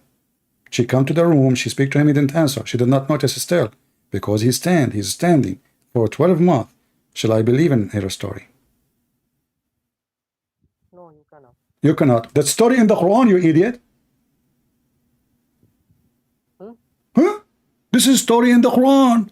Everybody heard you saying, no, you cannot believe it. So now you just buried your prophet. Your prophet is a fraud. He is a liar. He said Jesus gave him permission from Allah. Here we go. You should not believe this story, but this is a story is in the Quran. Nobody noticed that he is dead. Hold on. Nobody noticed he is dead until the termite, they ate his stick and he fell down. And you are saying, no, you should not believe in it. Everybody heard you. It's recorded. You cannot take it back. It is recorded. Open the Quran. No, open the Quran with me and let everybody laugh at the false prophet who claimed he's to be prophet. He bring us fiction stories. Even you as a Muslim, you refuse to believe in it. No, because CP, the thing is, you never let me speak. That's why it is like you are winning. You never let me speak. If you give me at least I let you speak, you said no, everybody heard it. I tell you the story. I repeat the story 3 times. I told you it's sensitive. You hurt my feeling, and you think thank you very much. You did not hurt my feeling very much, but you hurt my feeling very much at the end because you accused my grandmother that she is lying when she said to me, my grandfather died for last 12 months and nobody noticed. And I asked you, should I believe her? You said no. That is a miracle, okay? Even in the Bible, it's a miracle. It's a miracle. Hold on. A second ago, it was not a miracle. Why it's not a miracle about my grandfather? Maybe God want him to stand like this. And how it can be a miracle? A person is dead. It depends. Hold on. Don't tell me depend. A second ago, it was a false story. A second after, it's a true story. Listen, if a man is dead, let us say it's a miracle. I want to go with you. Can a termite destroy the miracle of Allah? How? Can the termite, listen, can the termite ants, Allah when I concede his death, his wife, this guy is a king, he's a king, he's have a kingdom. So all the people, they come, they see a guy standing up, let us say for the sake of argument, a human being standing for a year, his body did not decay. Your prophet, he stink after 3 days from not burying him. And then it was Ibn Abbas, and you mentioned Ibn Abbas, he said, idfinu sahibakum فإنه يأسن كما يأسن البشر. Bury your friend, he stink like all human, they stink. But your prophet, he says, we prophet, nobody, God, he forbid our body from decay, from being decayed. So he exposed himself again. Even his death was an expose to him. But listen what happened now. Allah wanna conceal the death of Solomon. He made him stand holding a stick. Who in the world wanna believe? Hold on. Let us say I go to the room of Solomon, and now Solomon is dead. He's holding a stick. How I will not find out that there's not something wrong? First day I came to him, he did not answer. He did not talk. He's not moved. He's dead. Second day I come back. He's not moving. He's not talking. He's not answering. Third day, fourth day, 1 year, and nobody noticed that the guy is dead until the termite, they ate his stick. Do you have termite at home? Yeah, first, you should give me enough time so I can come up with a reply, because you never let me speak. We have similar stories in the Bible also. There's a story of the people of the cave. So they sleep in the cave. People of what? Why you are jumping like a monkey? You're trying to escape from stupidity to say in the Bible it says what? In the Bible it says there's a guy, he dies standing for a year.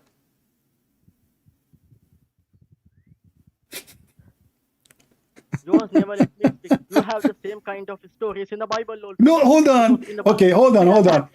If we have the same story in the Bible, you can mention one, so we can laugh together in the same time. How you okay? Mention to me a story from the Bible so we can laugh. Okay, we can laugh. Okay, in the Bible in the Jacob, okay, Jacob wrestled with God and he defeated the God. Thank you very much. So okay, hold on.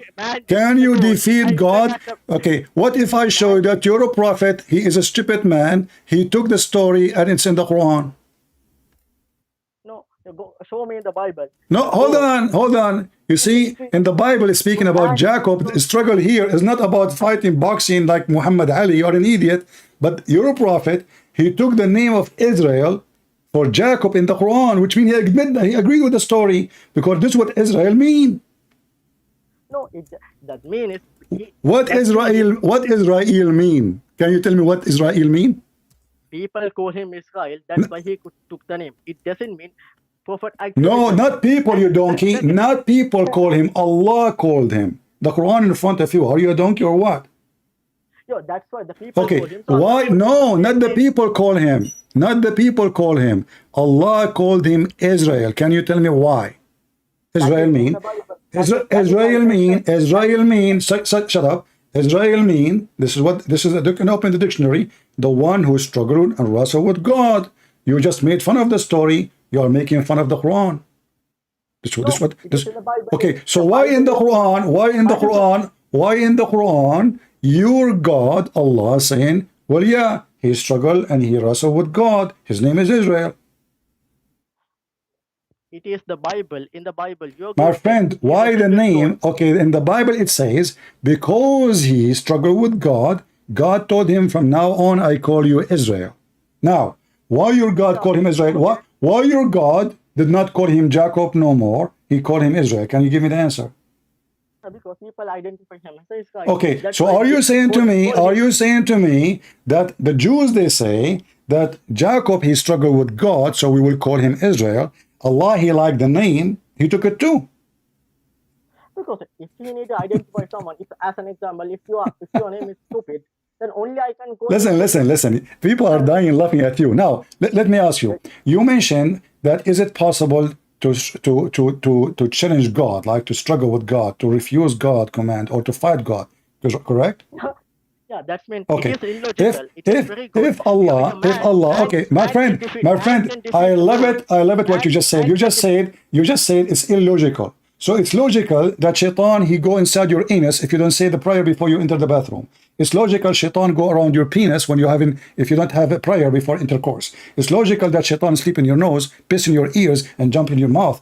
It's logical that Shaitan, he will make fire in your wife a pubic if you don't say a prayer before she having sex. It's logical that Shaitan, he fart when you pray to Allah. It's logical that when you go to heaven, you will be an endless, your penis will be endless and your wife vagina will be endless too. It's logical that in heaven, your prophet will have the power of 4,000 men and boom, boom. It's logical that in heaven, your wife, she will have an ass of 1 mile. It's logical that in heaven, your wife, she will be see-through, which is an X-ray, disgusting, stupid. It's logical that you will have 80,000 little boys to serve you and they are naked. It's logical that every woman, she have 70 maid, and the 70 maid, they have 70 maid, and the 70 maid may have 70 maid. You end with billions of women for sex. Shut up. It's logical that you will have a tent. It's logical to have a tent in heaven. It's the distance between it. It's from Damascus all the way to Yemen. It's logical that your prophet, a bunch of black men, they did ride him like a donkey all day long.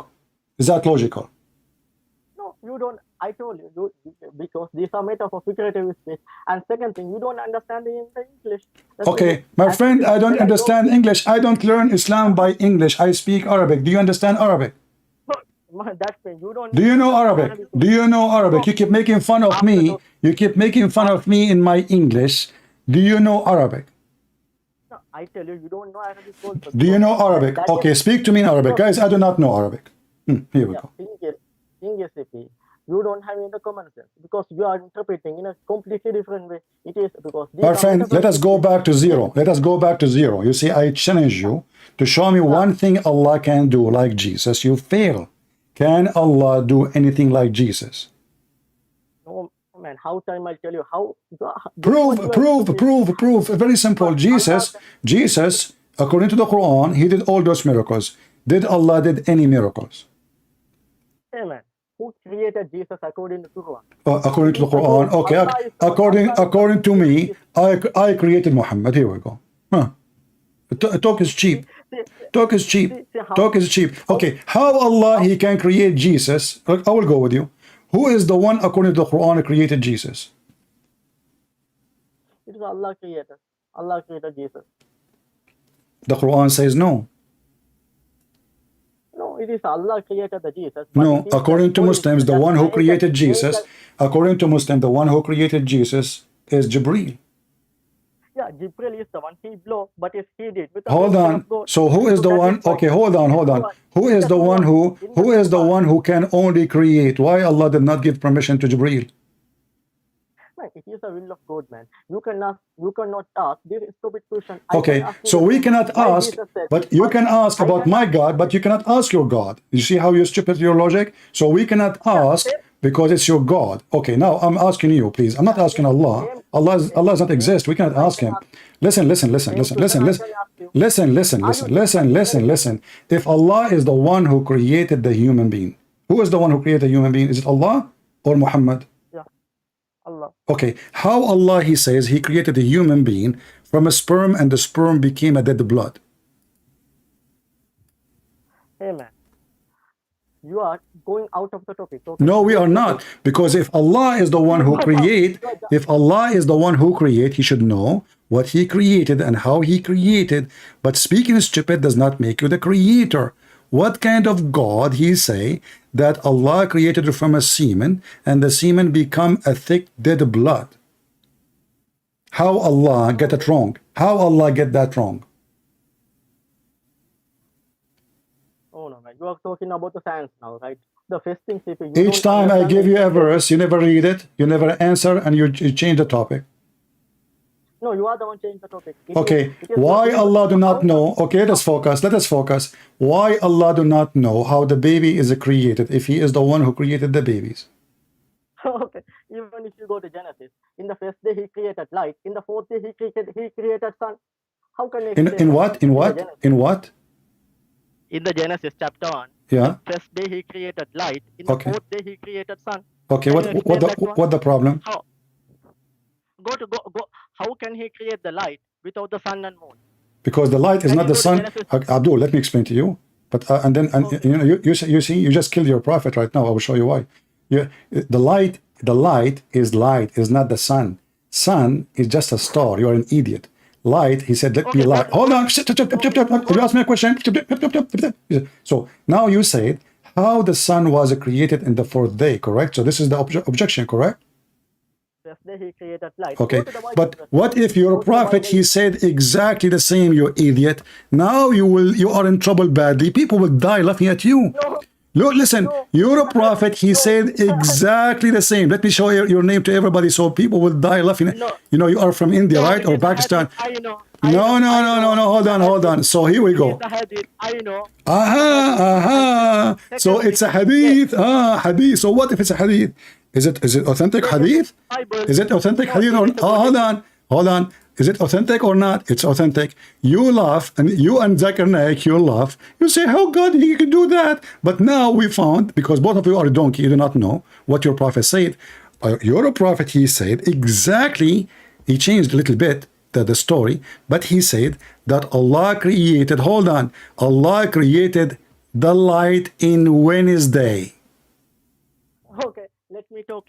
You never let me talk. Read the hadith. At first, Read the okay, hadith. I know, CP. I know the hadith. Okay, No, you do why not don't know the you go? hadith. Okay, give me which book the hadith is located. Okay. No, I don't remember the book. Okay, but I Which know. just give me the name, man. Okay, If CP. if Let you me talk. know You never let me the talk. hadith, This is the listen, thing. you are a This liar. is the thing. You are a liar. You never heard this hadith before. That's why you made fun of what the No, Bible is saying. no, Because if no. you I know, have heard. you will not mention it. Can Okay, you? tell me the name of the book. Yeah, okay. Can you give me 2 minutes so I Can will you tell? tell You me never the let name me of the speak. book, which is the hadith is there? What is the name of the book? I know. I do not know the book. I know it is even Hasan or Sahih. I know Swear it. by the shin of Allah that you heard this hadith before. Yeah, I have heard this. I have seen this. I have seen Swear it. by the What shin he of said. Allah, swear by the shin of Allah that you heard this hadith before. Amen. What? In that hadith, I know what Muslim scholars So talk why you don't about want to it. He swear? Okay, says so now we have a problem. You made fun that how that can be true because he created the light in the beginning and then he created the sun. Well, your prophet is saying that there is no sun for the first 4 days, yet there is trees. so. There's Why can't trees. you? Why There's can't a you let trees. me Okay, speak? hold Why on. How why many? can't you How let me many? speak? How Why can't you many? let me speak? Because each time I give you something to read, you refuse to read. No, man. Why can't you let me speak? Why can't you let me You reply? made Because I know fun. that. You made fun about God said, "Let be light." Man, I ask why you can't? why. I ask you why. He said, you said, because, Can you let well, me he speak? created the Why sun can't you let me speak? in the fourth day. So you are speaking. Stop talking about not speaking. Each time I give you something, you refuse to read, and you jump to speak about the Bible, and then I get you busted, and then we go back. And that's what you did now, the same as before. So now, are you making fun of your prophet if what he said in the hadith? Do you accept this hadith? Let me no, I don't accept it, because even the Muslim scholars say, even though that is authentic, some like Albani says that is not a word of Prophet Muhammad. It is someone Okay, the Al-Albani, he said, okay. Al-Albani, he said, this is not the word of a prophet Muhammad. Can you show me where Al-Albani, he said that? No, it is already. I have because I have so many documents which says You are someone says you are a big fraud, someone. a big fat liar. Show me where Al-Albani, he said that. No man, I have a link. Okay, I can paste in the chat. In that Show one, it me, is said. show Not me only where okay, Al-Albani, he said that. I will give you time. Search Google. Go ahead. okay. In that verse, it is clearly mentioned. There's a first. They say it is someone messed up because someone got it from the Bible. It is not from the Prophet It is Muhammad. someone messed First, up in that hadith. It says this is from the Bible. yeah, no, it is not in the same hadith. It is the explanation given. It's not in the hadith. It is your grandma. He told you, but this is Sahih Muslim. This is authentic. No, Sahih Muslim, but even the Sahih Muslim scholar rejected So some of them. now we go back to zero. So the documentation about your prophet is full of lies, and you Muslims, anything look embarrassing, you don't accept it. Now you mentioned to me that Israel, he fought and he struggled with God. You don't like that. If Allah, he sent the angel of death to you to take your soul, can I beat up the angel?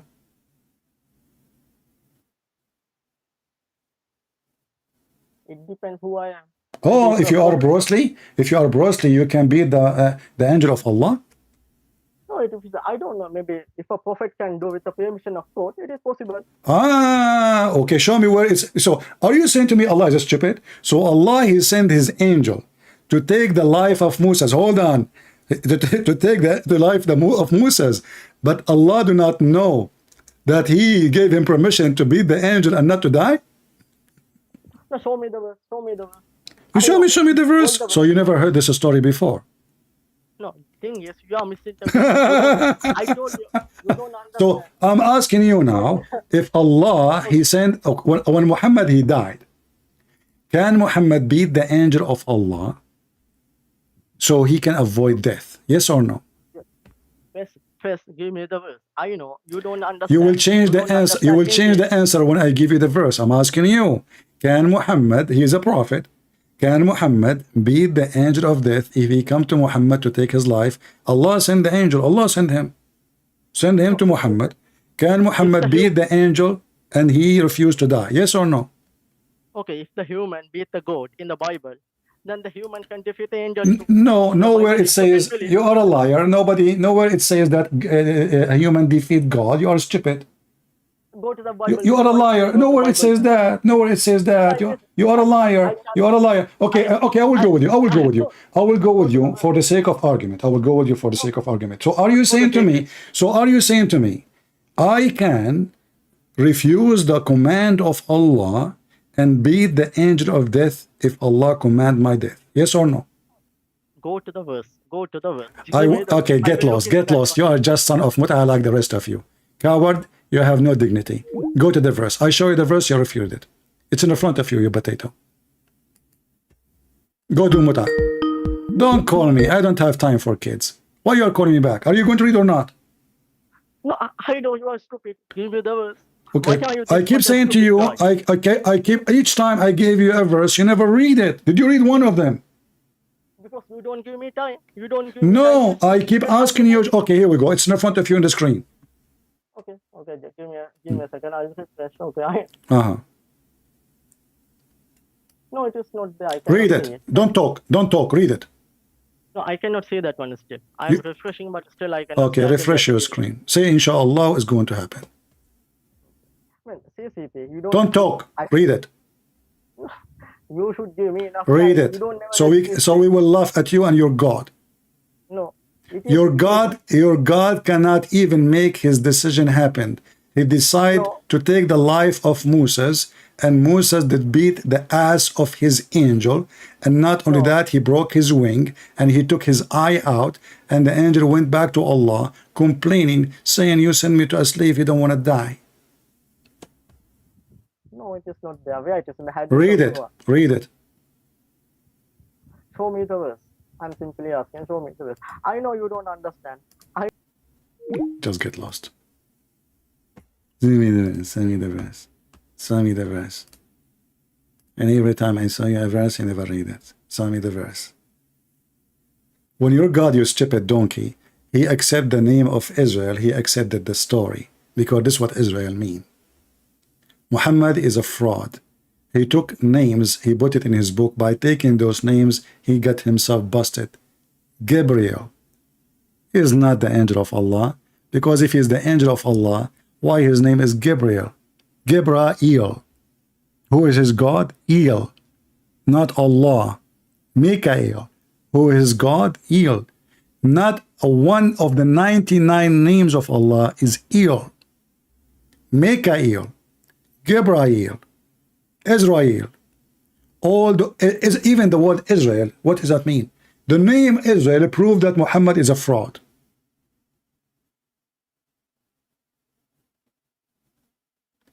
The word Yahya proved that Islam is a fraud.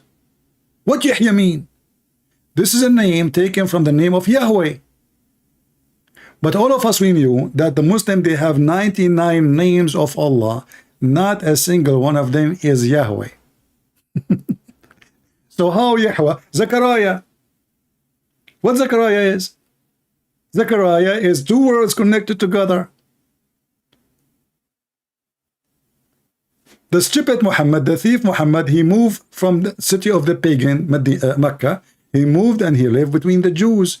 And there, when he lived with the Jews, he learned about those stories. First time Muhammad, he saw the Jews ever in doing practice of religion. He saw them fasting when he came to Medina. He said, why you are fasting? They said to him, this is the day where Moses, he passed over the sea. Muhammad never heard of it before. How a prophet of God do not know what Moses did? He said, really? Well, you know what? We are more close to Moses from you. And he commanded the people to fast it. Just because the Jews, they said, but what if they are lying? What if they are not telling the truth? Fraud. If we ask Muslim what Moses mean, they do not know. Okay, what Isa mean? They do not know. What Yahya mean? They do not know. What Al-Masih mean? They do not know. Imagine in one of the interpretation, they claim that the Messiah, his name is Al-Masih because he have a flat feet. They don't even know how to say his name correctly. John became Yahya. If we read the Quran, in the whole Quran, how we will know who is Israel? Suddenly the Quran say Israel. Okay, who is Israel? Shouldn't you tell me introduction? There's nowhere it says, because this is a book of theft. Who is Israel? Children of Israel, suddenly. Okay, who is Israel first?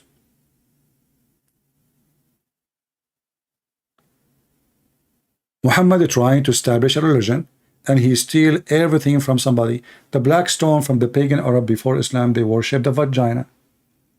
Even the hadith says that Muslims used to go around the black stone and they are totally naked. Muhammad, he never have a verse in the Quran about it. Never. Why Allah did not say, don't do that?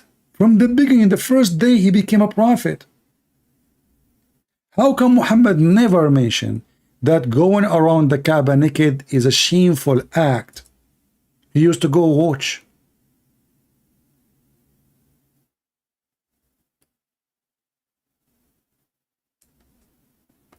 He watch.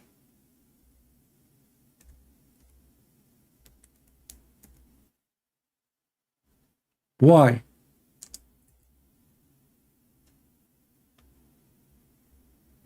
And by the way, until now they are naked, practicing the same as the Arab. They practice. Let me show you the hadith about walking around the Kaaba naked. Naked. Totally naked. You need to ask yourself, what was the religion really? Which Muhammad family adopted, and he adopted too. 40 years he was not a prophet. So what he was worshipping? He's pagan. We have even the ketchup boy, we have his recording saying clearly that Muhammad never was Abrahamic. Never was Abrahamic. They lie. They say Muhammad was Abrahamic.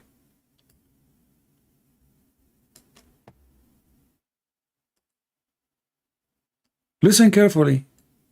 They admit that Muhammad has nothing to do with Abraham. Even the Quran confirmed that. وَجَدَكَ ضَالًّا فَهَدَى. He found you lost, and he guided you. So what? He was lost. How he was lost? He was gambling. The Quran says, and you do not know the book. Never know the book. But I mean, again, he doesn't know who Gabriel is, right? Because he didn't come from an Abrahamic faith. The people of Mecca were pagan. Did you hear it? Muhammad, at the age of 40, he do not know who is Gabriel is. And he is not Abrahamic. And the people of Mecca are pagan.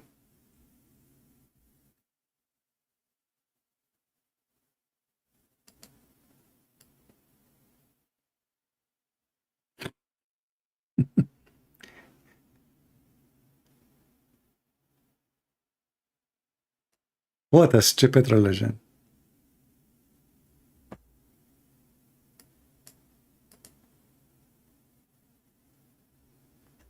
Anyway, I hope you guys have a good time. And you notice we learned one important thing.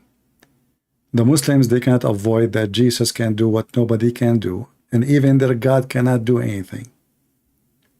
Their God do not know how the baby is created. Their God, he think the sun set in murky water. Their God think that women have a sperm coming from their ribs, which is true. I mean, women, they have big testicles in their chest.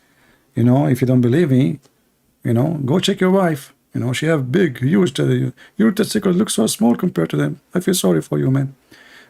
He's God. Otherwise, how he knew those things?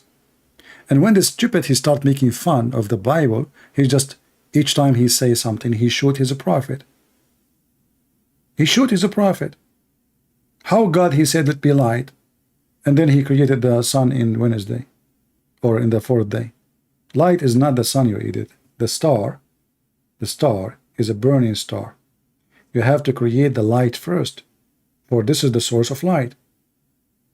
And that will be very accurate as even science, because the sun is created not before the light. Light is something, and the sun, we say this, the light of the sun, but the sun itself is not the first light created, for light is the existence of light. Like when the God of Islam, he created Adam supposedly. What he created first? Mud. So did he create Adam by saying to him, be, and he was? The Quran say yes. He said, let be, and he was. But then we read in different verses, we find that Allah, he brought mud, he brought clay, he mixed it together, he used his hands, and then he let Adam even stand for 40 years to dry him out. 40 years Adam in the process of a drying. Look, Allah don't have a stove. At that time it was ice time. 40 years to dry Adam, and then after 40 years Allah, he breathed into Adam. And not only that, when Allah, he breathed into Adam, Adam was not finished. To the point Adam, he said to Allah, finish me before the sun set. And I find it very laughable that this Abdul, he says it's not logical. A Muslim talking about logic. Can you believe it? It is logical that Muhammad, he go and have shower with dead dogs and women of blood from period and garbage, and this is to do ablution. Obviously, you have a mental illness. There's no human being. And not only that, when they ask him why you are doing that, he says, oh, yeah, okay, you know what? Water is always clean, okay? Water is always clean. Is it? Even if we have dead dogs and women blood from period and stinking garbage in it? This is the one we will take him to be our teacher? And why you Muslims don't do that? Why you Muslims don't do? I want every Muslim to follow the steps of Muhammad. Put dead dogs in your bathtub, garbage, women blood from period, and do ablution. Your prophet was so filthy to the point that even dogs used to piss in the house of Allah, in the middle of the holy house of Allah, holy house. I like it, holy, huh? And the Muslim, they never sprinkle water or clean. This is how clean the companion and the prophet. Jesus, when he saw the Jews in the outskirt of the yard, you know, the temple have many yards. They are not even in the yard. They are outside. He flipped their tables and he said to them, you made the house of my father a bazaar? Muhammad, dogs get in. They lift their legs up, they piss, and this is where the Muslim, they put their head down to pray. Not only that, even men, they go inside the mosque, standing, grab their penis, and they start pissing during the prayer. And Muhammad even forbid them from talking to the man to stop him. This is Muhammad, and this is religion. And then those potatoes, they want to say to us, look how easy to hijack the miracles of Jesus. Allah gave a permission to Jesus. Who in the world want to believe in such garbage? If Allah gave Jesus permission, Allah should be able to do what Jesus did. The whole Quran in front of us. Allah is in total disability. He cannot even understand how the baby is made. Allah, he thinks the sun set in murky water. Allah, he claimed that Zulqarnain, he found where the sun set and he found where the sun rise. Allah, he claimed in the Quran that there is a prophet, his name is Zulqarnain, which means Alexander the Great. He built a dam between the human being and Gog and Magog. And go watch the video of Yasser Qadhi and see how it is stupid to believe in Islam. Even the Muslims are leaving Islam because of those stupid stories. Gog and Magog. Oh, bring me copper and iron. And those people who do not speak the language, they said to him, build for us a bridge, a dam, and we will pay you. I mean, the guy, he just occupied them, and you want to pay him? Alexander the Great become a contractor? Hey guys, I'm going, sorry, I have to make a phone call. I'm going to call Elon Musk. I want him to build a wall for me. The guy, he just occupied their land. He have the biggest army in the world. And they say to him, build for us a dam and we will pay you. They will pay him what? He owned them already. Hey, Alexander, hello? Can you wash my dishes? Oh, sure, sure. You know, I heard that you are good, you know, like big shot king, you know. I want to build a house. A fence. Can you build a fence for us? Oh, yeah, you know, where is the fence? How much you pay me? Come on, you know, I mean, you know, your wages is so nothing, you know. You are just Alexander the Great. And we will pay you. And then he built for them a dam. And until now, we cannot find the dam, damn you, Muhammad. Who is the stupid one to believe in such a garbage?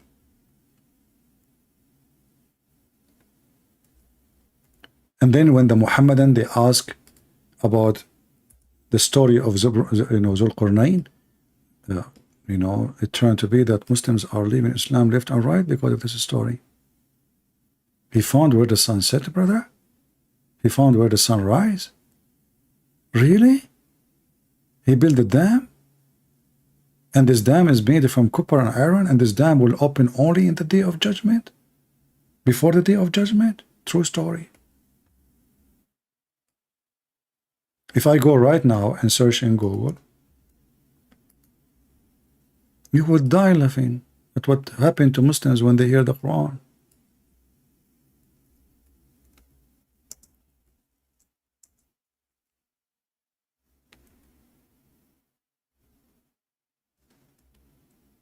Let me see.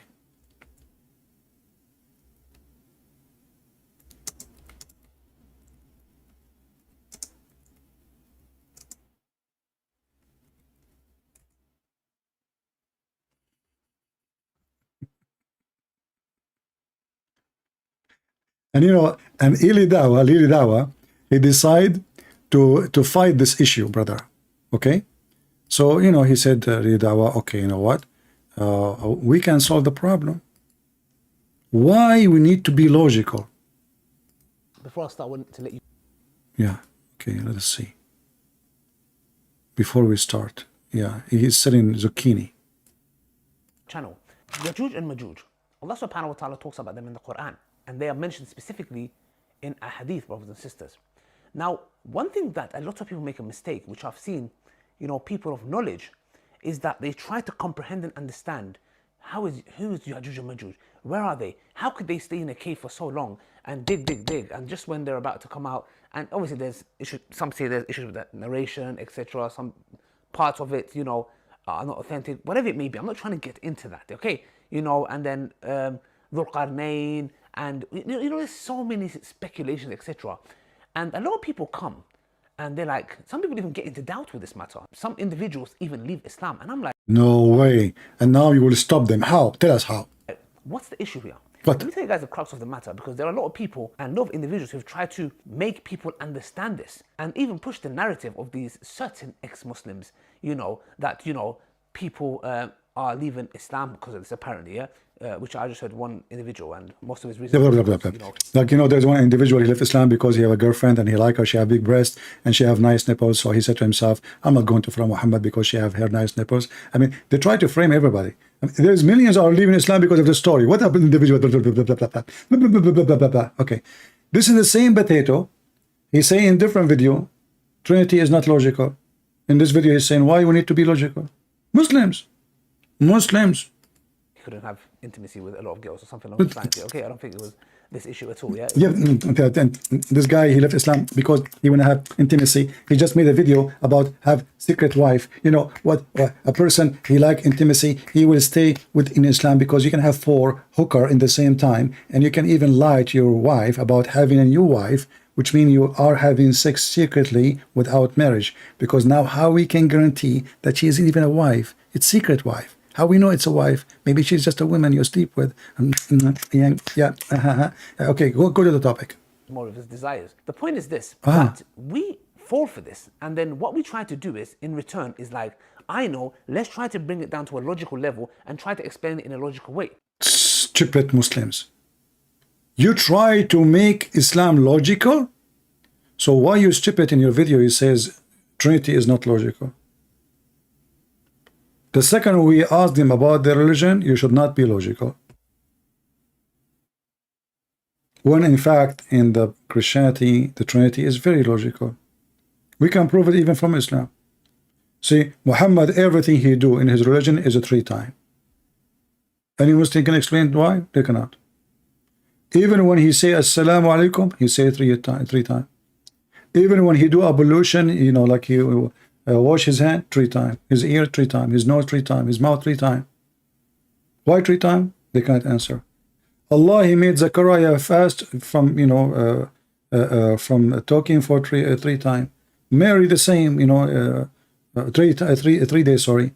So a Muslim, if he divorces his wife 3 times, he cannot get her back unless she go and F somebody else. We believe in the Trinity, they practice it. Islam is based on Trinity. Allah, Jibreel, Muhammad. Imagine how boring it is that somebody speak to you and he repeat the sentence, the last sentence he say 3 times. Like as an example, the story of Adam debating with Moses. Muhammad, he said at the end, so Adam confuted Moses, Adam confuted Moses, Adam confuted Moses. Mental. Why 3 times? Why you have to repeat 3 times? And now this guy is asking you why you want to follow Allah, which is the stupid God, and you're trying to be logical. Are you stupid? Logical level and try to explain it in a logical way. Now, I've seen many people do these videos. Okay, many people. One of those was Dr. Yasir Qadi. You know, the thing is now it's Ramadan. I'm not here to talk about anybody. We don't talk about people on their back. Yeah, it's Ramadan now. In different month, I'm going to screw the guy. It's Ramadan now. Yeah, he's a good believer. Yeah, he just screw the guy, mention his name, but I'm not going. It's Ramadan now. Okay, later we can screw him together. Etc. Okay, I don't want to make anything to ruin my fast, my Ramadan, etc. How sensitive, how sensitive. He will gossip about the guy after Ramadan. In Ramadan is haram. In Ramadan only we suck the tongue of our wife like Aisha and Muhammad. The guy is fasting, yet he is sucking her tongue. Look like her tongue is not included in the fast.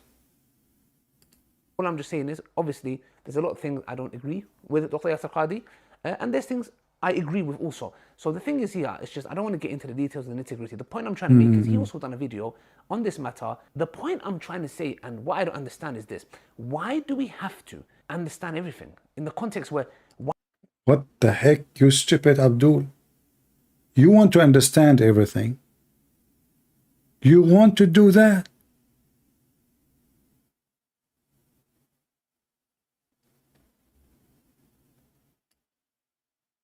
Look at this face. I understood not to understand. Why you are doing that? Why we are trying to understand everything? Why? What's wrong with you? Okay, the story doesn't make sense. We cannot find the dam. And how those people will stay behind the dam, and they are 1 to 1,000, which means if we are now 7 billions, they are 7 trillions, yet we cannot find one individual. And they are not under the ground, they are behind the dam between 2 mountains. And now we have satellites, and we can see everything. And you are trying to understand everything. Are you stupid? Are you? Why does it always have to be logical? Why? The same guy, he says, Trinity is not logical. The same guy, he said, well, God cannot be inside his creation. In different video, he says Allah is inside his creation. So this is why we laugh at this religion and we find it hilarious and stupid. We show the guy that, okay, is the Bible corrupted or not corrupted? Is it against the will of Allah or by the will of Allah? They cannot answer. Oh, Allah did not say he will protect the Bible. He said he will protect the Quran. Okay, show me the verse. And then, is the Bible corrupted? There is 2 opinions. Which one you take? The second one. So why the Quran says confirming what is between their hands? No answer. Read the verse. You don't want to read it. Oh, I cannot see it. We jump to the second topic. I don't debate Muslims. Because you cannot debate a liar. You can only get them busted. And this is what I do. I don't debate them. They are stupid liars. They are not, I cannot say even they are professional liars. They are stupid. The story of my grandfather dying standing for a year is funny. The second I said it's in the Quran, it's yeah, it's true. How God created the sun in the 4th day. According to the Quran, actually, Allah created the sun in 1 chapter in the beginning of the creation. In the other chapter, go to chapter 41 and chapter 79 and compare. You will die laughing. 1 chapter says Allah created the mountains and the land and the water and the trees, and then at the end he created the lamps, which is the stars.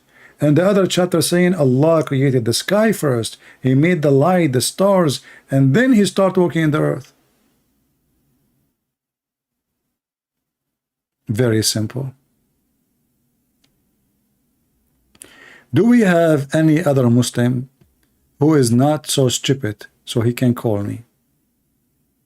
I mean, this guy, it's, you know, we had fun.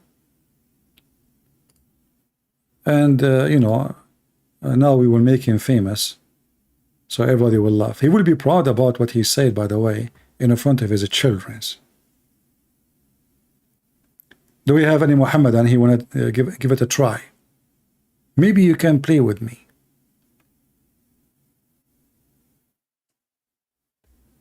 Anyone?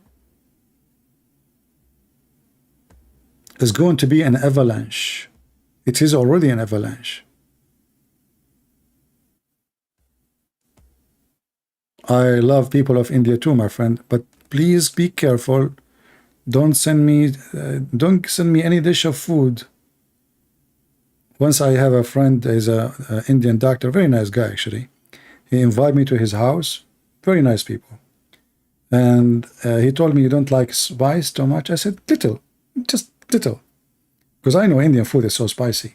So he told his wife, little, you know, little. And before we sit and eat, he said to her, you bit little, right? She said, yeah, little, just little. And guys, I start eating. I felt fire going from my ears, from my nose, from some other locations I cannot tell you. And I keep drinking water like an elephant. My lunch became water. He say, so you like the food? I can't even talk. My voice is not coming out.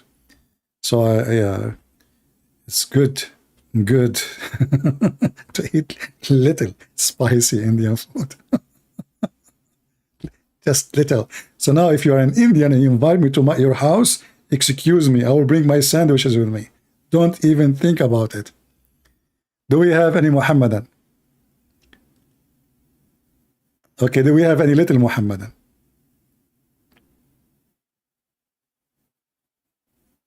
Yeah. And the funny, he said to me, before I start eating, let me test it before you start. He tested, he said, yeah, it's not almost nothing. It's really, he said, yeah, nothing, you know. And I took a big spoon in my mouth. It was nothing. I can feel after that. Oh boy. Anyway, do we have any Muhammadan? Mayday. How do you do? Who can make Muhammad look better than you? Can you? They claim that the Quran is a preserve. We find the goat eating the Quran. The Quran is messed up. And he said that the Bible, there is two opinions about the Bible is corrupt or not. Two opinion. I mean, I never heard of Muslim they have two opinions. You have thousands of opinions about anything. You know, even your prophet, he said, my nation will be 73 sect. The Christian will be 71, 72. Which means the Muslims are more divided than anyone. So if misunderstanding the Bible is corruption in that way, that means you have 73 corruption. You know, Muhammad, he heard Jesus mention the word 70. And since then, everything is 7 and 70 for Muhammad. The same as the punishment of the grave. Once he heard a Jew saying that God will punish you in the grave for if you piss in your feet. Since then, Muhammad, he never stopped saying, I seek refuge by Allah from the punishment of the grave. And right now, if you go right now and search for the torment of the grave, you will find endless, funny, stupid videos with effect and sound effect. Grave, snake, and there is a scorpion and 99 snakes. Each one of them have 9 heads. Will go inside your anus, brother. Oh. You are dead, and now the angels, and they speak about logic, by the way. You are dead, and the angels will ask you 3 questions. Even in the grave, 3 questions. I mean, if the Christian, they say that, I say, okay, they are people who believe in the Trinity. The angels, they will ask you 3 questions. Why 3 only? What about we make it 4? 3 questions, brother. Grave punishment.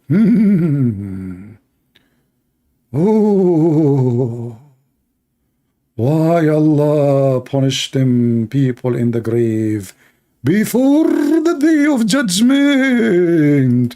Sound like a horse. What the heck? Why Allah punishes people in the grave, as there is a possibility that this person may get acquitted on the day of judgment. Similarly, a person who is not punished in the grave may be found to be guilty on the day of judgment. The question posed by Riyaz is that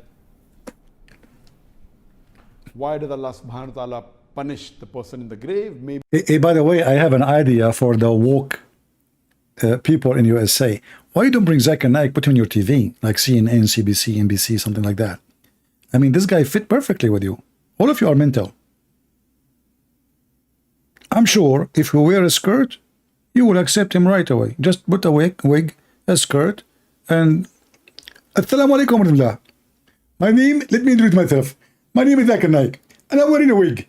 And today, I'm going to wear a skirt, and it's blue, because I like it blue. Excuse me. Allah, He made the sky blue. I like the skirt, which is the blue. By the way, I'm not going to show you what kind of underwear I'm wearing, because it's haram in Islam to show you, but I can show you, and I can assure you that I have a nice underwear. Thank you very much. And now the first question. Okay, first question. Tell us about the punishment in the grave. Why Allah want to punish people in the grave if it's going to be the judgment day? It's logical. Why Allah will punish people in the grave if it's going to be a punishment in the day of judgment, brother? What the heck was that? 2 punishment? 1 guy? What? Maybe on the day of judgment he'll be acquitted, so won't it be injustice? And maybe you may not punish a person in the grave and he may be held responsible on the day of judgment. So isn't this wrong?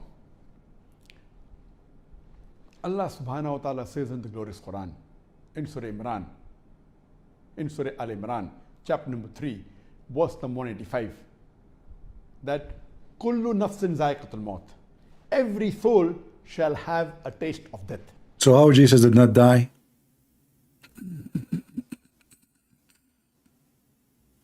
Potato. And if that is true, that means Jibreel is dying too. And the angel of Allah are dead. Because everybody shall die. But what does have to do with the question? Why are going... the guy is dead. How you can punish a dead man? And your final recompense will be on the day of judgment.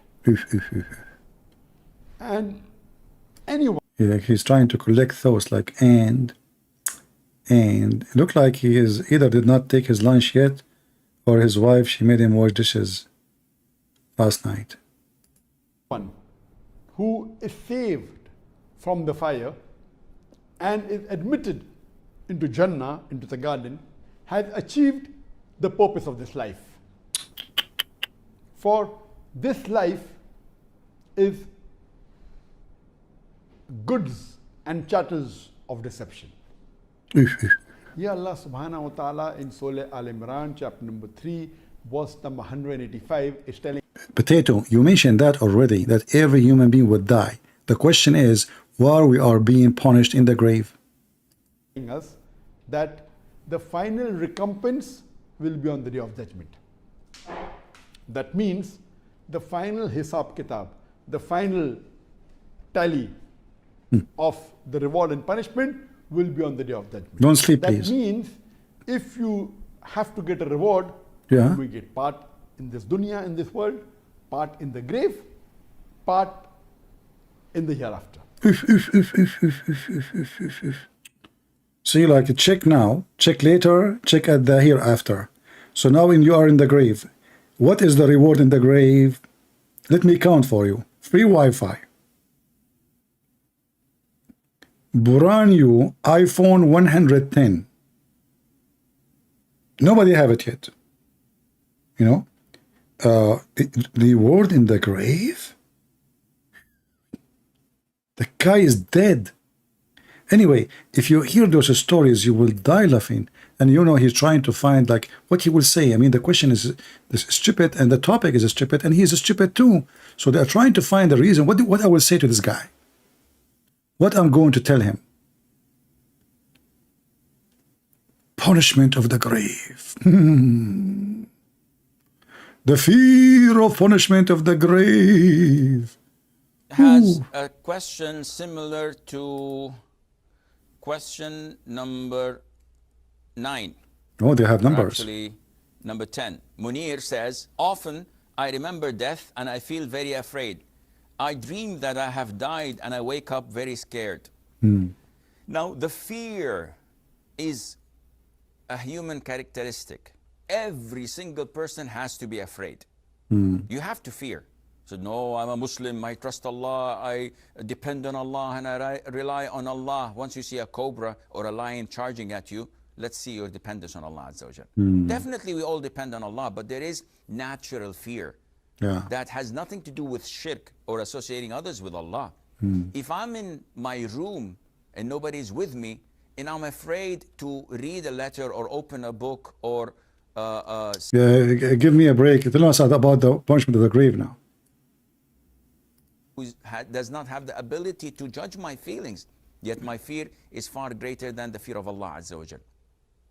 But natural fear, if your house is on fire, you can't stay in your bedroom and say, I will make dhikr and inshallah. What is the punishment of the grave? Tell us about the punishment of the grave.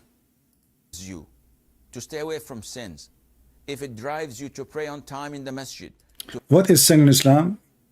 Sin is not to pray to Allah, but not to go around and have sex with the children. Not lying to your wife. Not lying to children. Not the wife lying to her husband. This is not sin. Do you know, according to Islam, that if a man, he kiss a woman, touch her, play with her private part, and the woman, she do the same, this is not even sin. It's called al-lamam. Al-lamam. It is not even counted. It doesn't even count as sin at all. I am disappointed. I thought you are going to tell us about the punishment of the grave. Until now, you did not even go to our topic. Then this is a positive fear, because it prevents you from doing what angers Allah Azza wa Jal.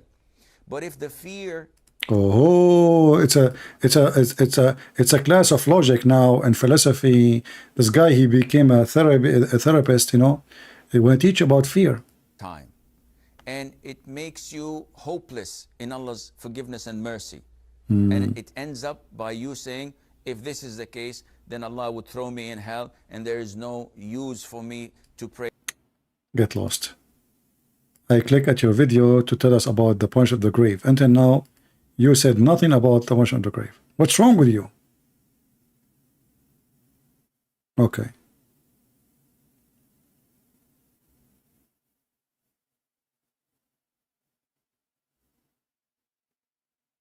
I'm trying just to push the video. All right. The punishment of the grave, this happens to all of us. We have to fear the punishment of the grave, and this is why we do not backbite, we do not take people's chit-chatting to others. They don't. They are harmed by it when they hear it. And we do not do things that qualify people to be punished in the grave. So what to do? If you have something that you fear and you want a dua, a supplication, there is one great surah that the Prophet told us, ﷺ, that whoever recites it when going to bed, it is composed of 30 ayah. If you recite it every night when you go to bed, Allah Azza wa Jal will exempt you from the punishment or the torment of the grave. See how easy it is? Just recite the surah every night before you sleep for the rest of your life. If you miss it one night, Allah will punish you in the grave. Very simple. But look how easy it is. You know, Even if you are, your name is a Christian Prince, say that surah, every day before you sleep. Walk, walk, walk, walk. That's it. You are not going to be punished in the grave. The angel, they will ask you, oh, look, he recited these verses before he sleep every night. Go, go, go. It's okay, you pass, you pass. What the heck? I know, we should find different Abdul. You're entered to the grave. Look, they make videos with voice, sound effect, and music, and graphic. There's actually a video of a guy from Pakistan. I played it long time ago. I don't know if I can find it. You will die laughing. Look at this idiot here. Bird screaming from the grave. This guy is the biggest scam ever. Trying, to make money from the Muhammadan. The punishment, look at this guy. Punishment of the grave. Oh.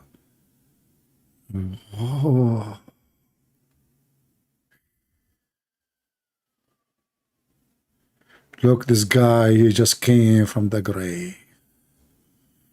Ooh. I mean, I just typed the word of punishment of the grave. Look what we have. Oh.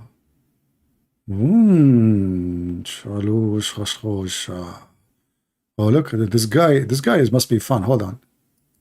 I never play videos of this guy. He must be fun. Two angels, harsh and reprimanding, will then come to him. They will reprimand him and will sit him up and ask, "Who is your Lord?" The believer will reply, Yeah? "My Lord is Allah." They will further ask, "What is your religion?" Oh. To which he will reply, Okay. "My religion is Islam." Ooh. The two angels will then ask, "Who was that man who was sent to you?" He will reply, Liar. It doesn't say that. They will show him a picture of Prophet Muhammad. "He is the messenger of Allah." They will finally ask him, "And what did you do?" The person will say, "I read the book of Allah, I believed in it, and I considered it to be true." Guys, so now we knew the 3 questions and we know the correct answer. How in the world anyone in the world is going not to pass? Listen carefully. The angels, they will ask you 3 questions, and based on your answer, you will be punished or not. And now all of us, we knew the answer. So Christian Prince, he go in the grave. The angels of Allah will say to him, Christian Prince, who is your Lord? Christian Prince, my Lord is Allah. Okay. And what is your religion? Islam. And okay. And who is this? This is the Prophet Muhammad. Okay. You pass. What the heck? You are giving me the answer for the questions to pass from the punishment of the grave, and you publish it for the whole world. Is that like a shuku magic? Like you say those words like the Prophet, he says, if you eat 7 ajwa, no magic can control you. What about we eat 7 ajwa before we die? What do you think? Punishment of the grave. What? It must be true. How many of you, and look at his face, serious. This is serious topic. The guy is almost doing poo-poo in his pant. Punishment in the grave. Oh. Ooh. And that is the last trial the believer will experience.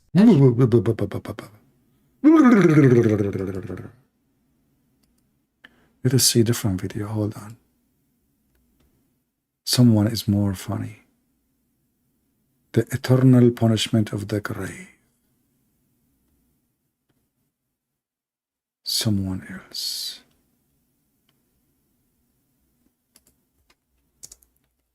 Let us see. I wish I can find you that Pakistani boy. I mean, I remember we played this video. We used to die laughing, literally. Hilarious.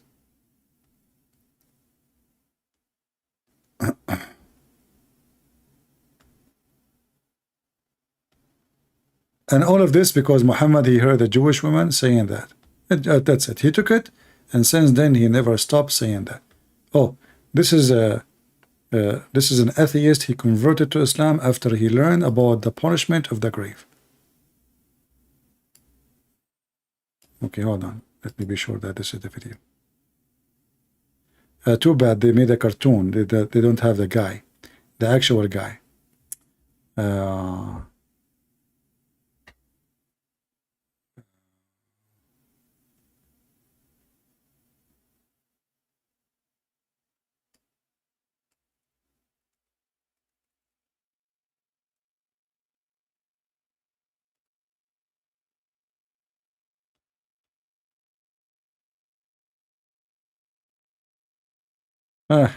I cannot find the video. Maybe it's for your benefit, because I don't want anyone to have a heart attack from laughing.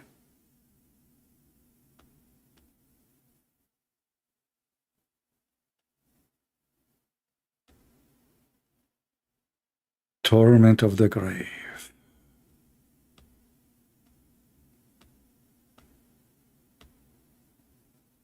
Yeah, it's going to be hard to find this video because there's a million videos about this topic. Those people, mental. Crazy.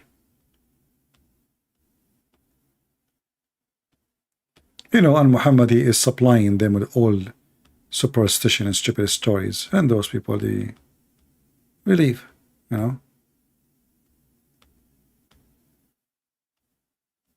Punishment. We'll be lucky if we can find the video of this guy.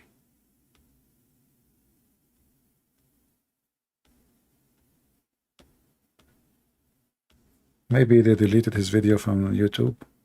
It wasn't a very old video, so.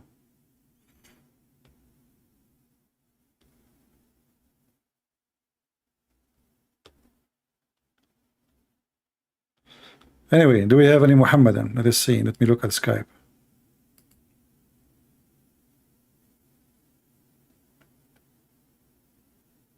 I want to debate you. You are a filthy liar. A Muslim, he want to debate me and calling me filthy liar. Let us see.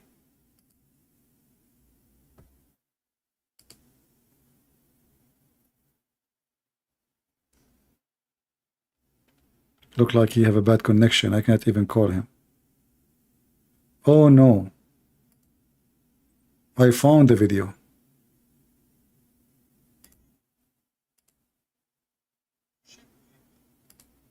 What? Man, this is a video of me talking like 20 years ago. Can you believe it? Hold on. I want to play the video of the guy talking.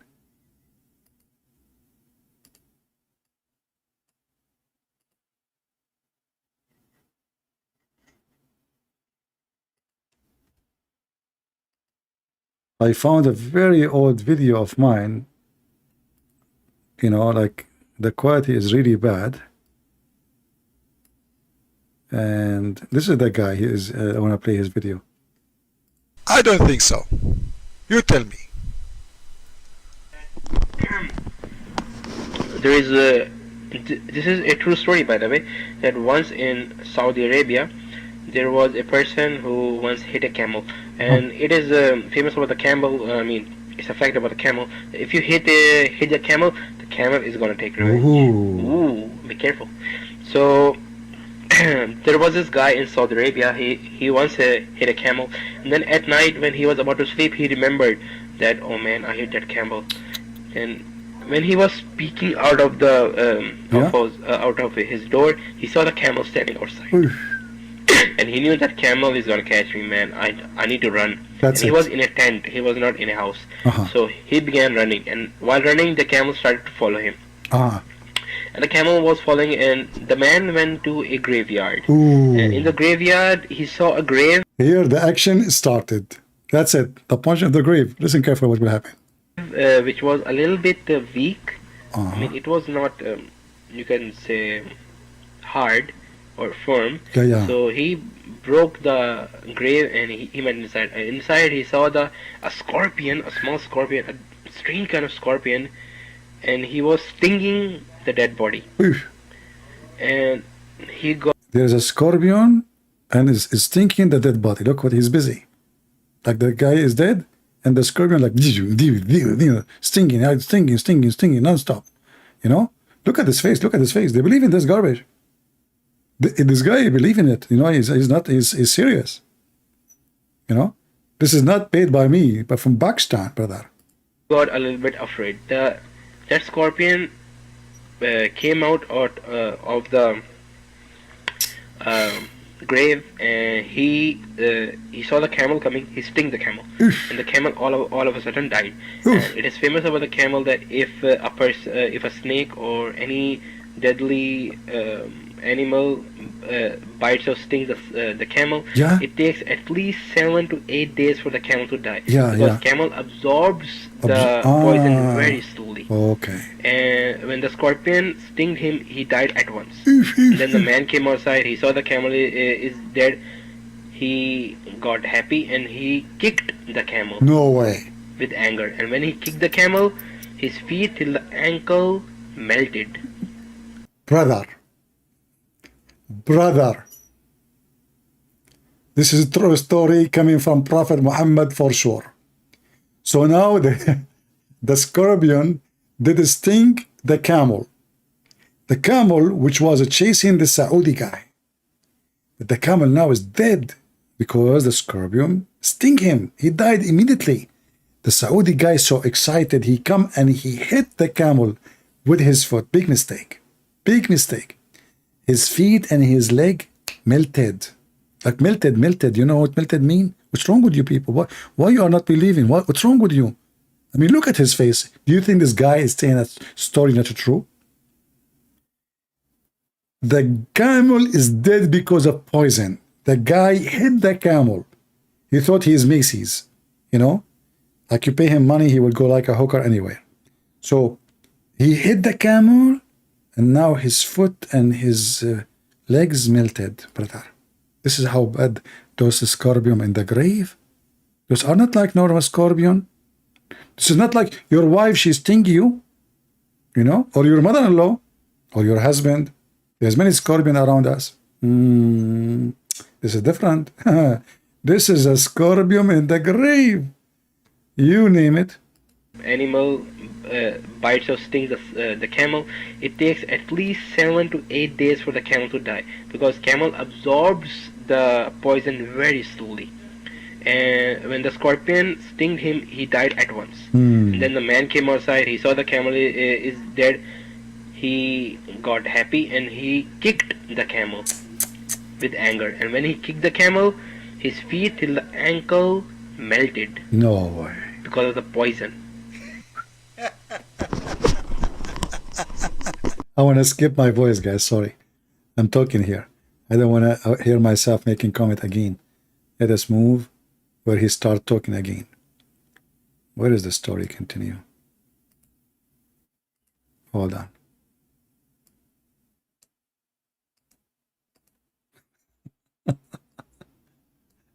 Too bad. I wish I can find it.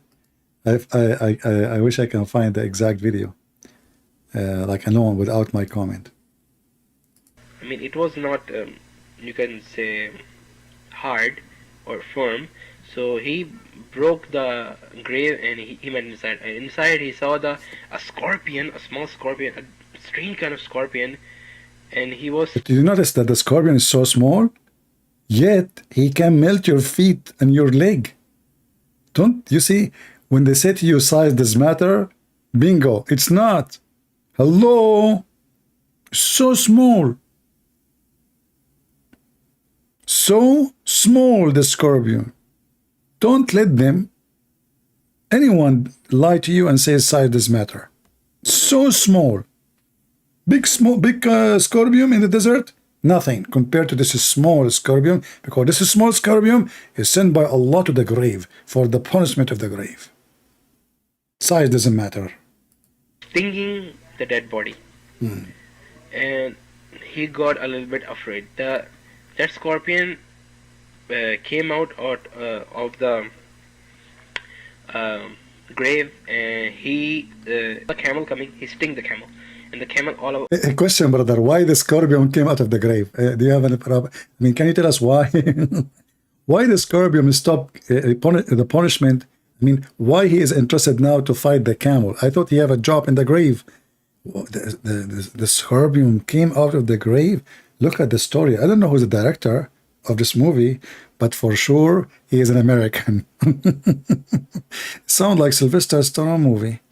All of a sudden died, and it is famous about the camel that if a snake or any deadly animal bites or stings the camel, it takes at least 7 to 8 days for the camel to die, because camel absorbs the poison very slowly.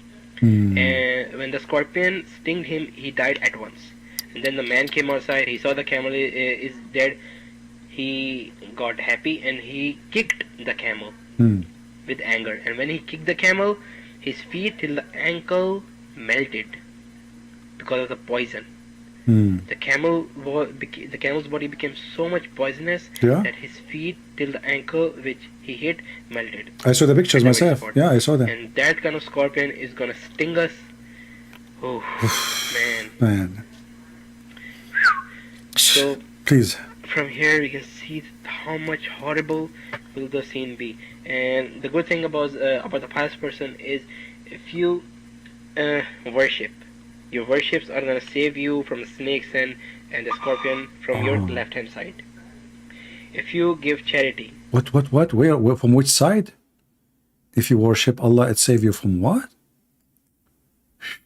Look, we have solution. I mean, it's really horrible, but we have a solution. Listen.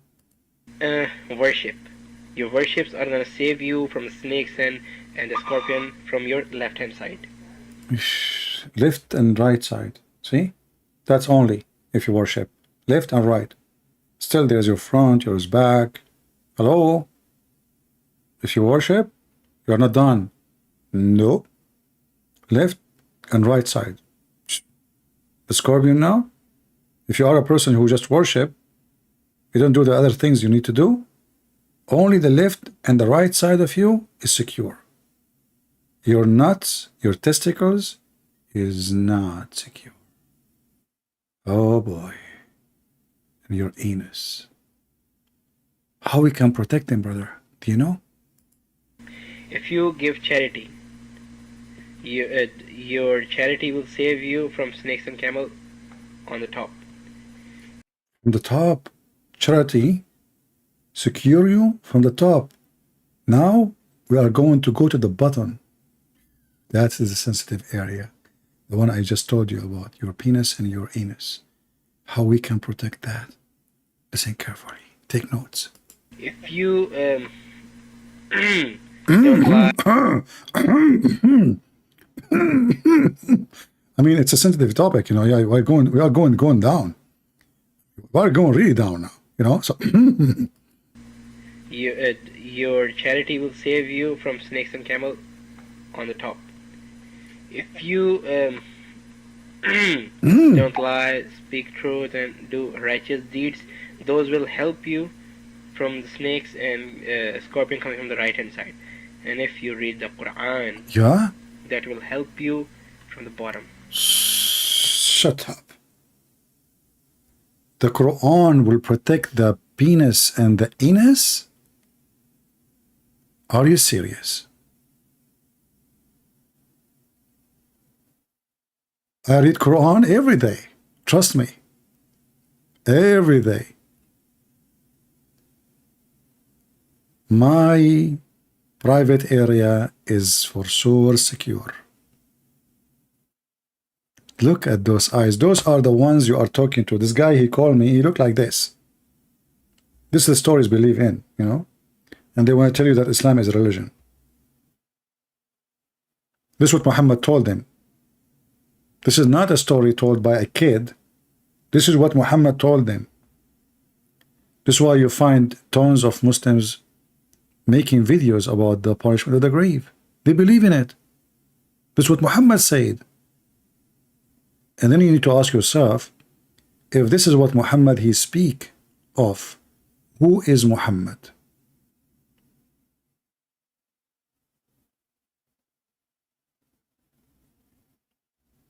If you go right now and see what Jesus say and compare it to Muhammad's stories, you will see how stupid Muhammad is. I mean, if we compare him even to anyone, who in the world want to say such a story unless he is stupid? Brainwash is nothing compared to Islam. Look at this poor kid. He is serious. Islam is based on fear. Muhammad is trying to make them follow him based on fear. If you enter the bathroom without saying a prayer, Shaitan play with your anus. If you don't say a prayer as he say, Shaitan will round, and you have sex with your wife, Shaitan will round himself around your penis and he will do your wife, and your son will come mute. Tons and tons of fiction stories. So Brothers and sisters, who in the world, be honest please, who in the world can come with such a story unless he is a prophet of Allah? Huh? Who? Nobody. Nobody. This is must be from God.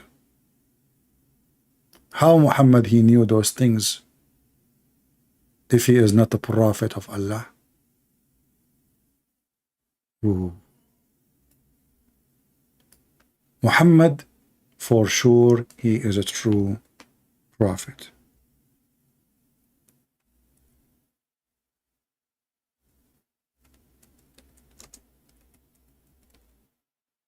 You know, I can show you just one video, and I can prove to you from that video that Muhammad is a prophet. There's no question about it. Can we keep hamsters as pets? The Prophet ﷺ instructed us to kill 5 types of animals, whether we find them in the Hadith. Remember, our topic today is Muhammad life documented. This is what the Muslim proud about, to be documented. Muhammad, he instructs us to kill 5 animals. Who are they? Listen carefully. And why? Why? Listen carefully. Area, which is out of the haram or inside the haram. And he also ordered us in different hadith to kill mice. Because a mouse is a type of an animal that is evil by nature. And it carries a lot of diseases. You see, oh, hold on. Yeah, I agree that mice can carry a lot of disease.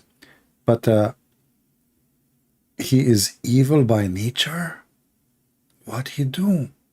If you see what Muhammad said about him, you won't believe it. Actually, he will tell us why. I want to tell you. Listen carefully. And the question is about hamster, not about mice. But for Muslims, hamster is a mice. Mice is a hamster. And the plague is one of them, among others. And it's known to be destructive. Plague is spread by mice, not by human too. Human don't spread plague. And with evil intent, even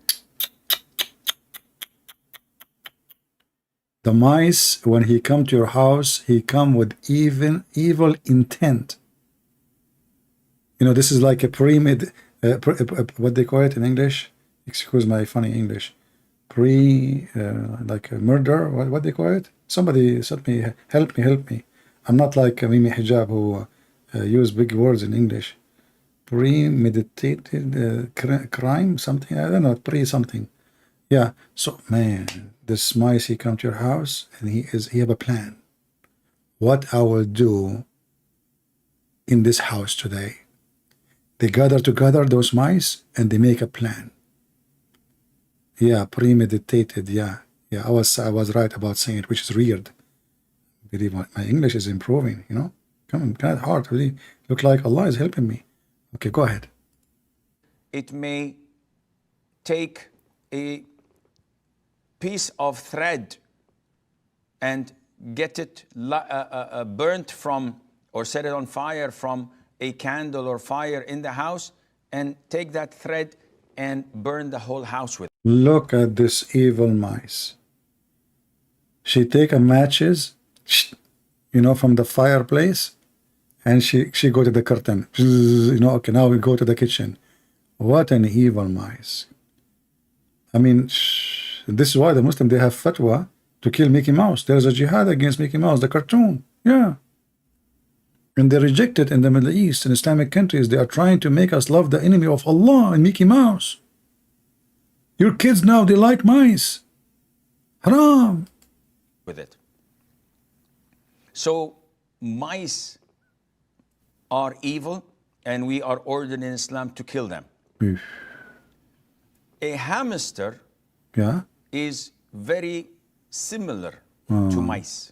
It looks like mice. And as they say, it's about 86 to 90 species of mice that are found there.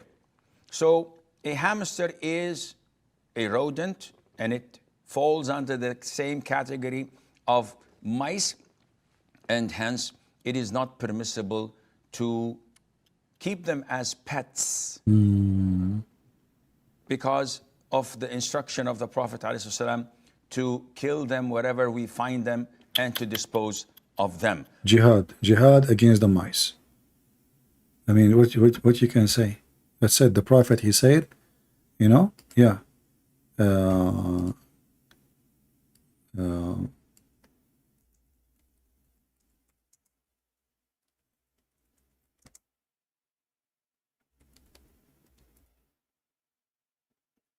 Should we have enough for today, guys? Or you want to have more time? And now, we know we finished. Nobody watched the video as usual. Only a couple of thousands. Killing the house lizard. That's a good topic. Serious one. Aisha says, can you please explain the hadith about why we should kill the house lizard? Yeah, First why? of all, the house lizard, I think they call it salamander or something like that. I'm not sure. The house lizard is an insect that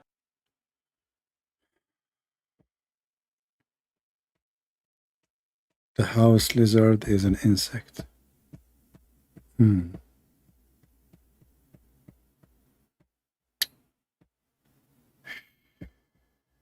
That's beyond. The house lizard is an insect. And I was wondering, I mean, why the house lizard look like this? He looked like an insect. Insect. Shia sect. Sunni sect. Insect. I got you, brother. I got you. I know what you mean. Those Christians, they think something else. They think you are saying insect, like a fly, cockroach. No, you are saying this lizard is from insect, like he is, you know, from those sects, you know, like, you know the thing. an insect that is harmful. Yeah. Some of it cause a lot of diseases. And some say that it intends to walk over the food and the drinks and to poo, where it puts a lot of its illnesses and diseases in people's food. So in general, it is a dangerous creature. Insect, what that creature? Only brings harm to the people in general. And if you notice, that anything that is harmful, Islam tells us to kill. So Islam tells us to kill a wild dog that bites and attacks people. Muhammad, he have a phobia from dogs. He ordered to kill all dogs, not wild dog, you liar. And then when people, they complain, he said, okay, kill all the dogs except the guardian one. It tells us to kill mice because they spread all types of diseases. Plague is one of they are most infamous for. And also they cause fire in houses. As in the hadith of the Prophet ﷺ, it tells us mice do heinous things. Genius. Though people nowadays are so fond of them. We're told to kill the crows. A crow that also carries diseases and eats. Just because he's black. That's the whole story. Because he's black, you kill the crows. Okay. Dead meat. Well, all animals, they eat dead meat, you stupid. What's wrong with you? All animals, they eat dead meat. I mean, except the ones who eat grass only. All birds. Chicken. Oh, you know, what? Just because it's black, Muhammad, he says, اقتلوا كل أسود بهيم. Kill every pure black. As we know, he's very racist. We're ordered to kill snakes. We're ordered to kill scorpions. He told them to kill the snakes because they are genie. If you have a snake in your home, you stand in the front of the house and you warn the genie to get out. You give him 3 days. If you don't come out of the house, 3 days, then you kill the genie. The snake is a genie.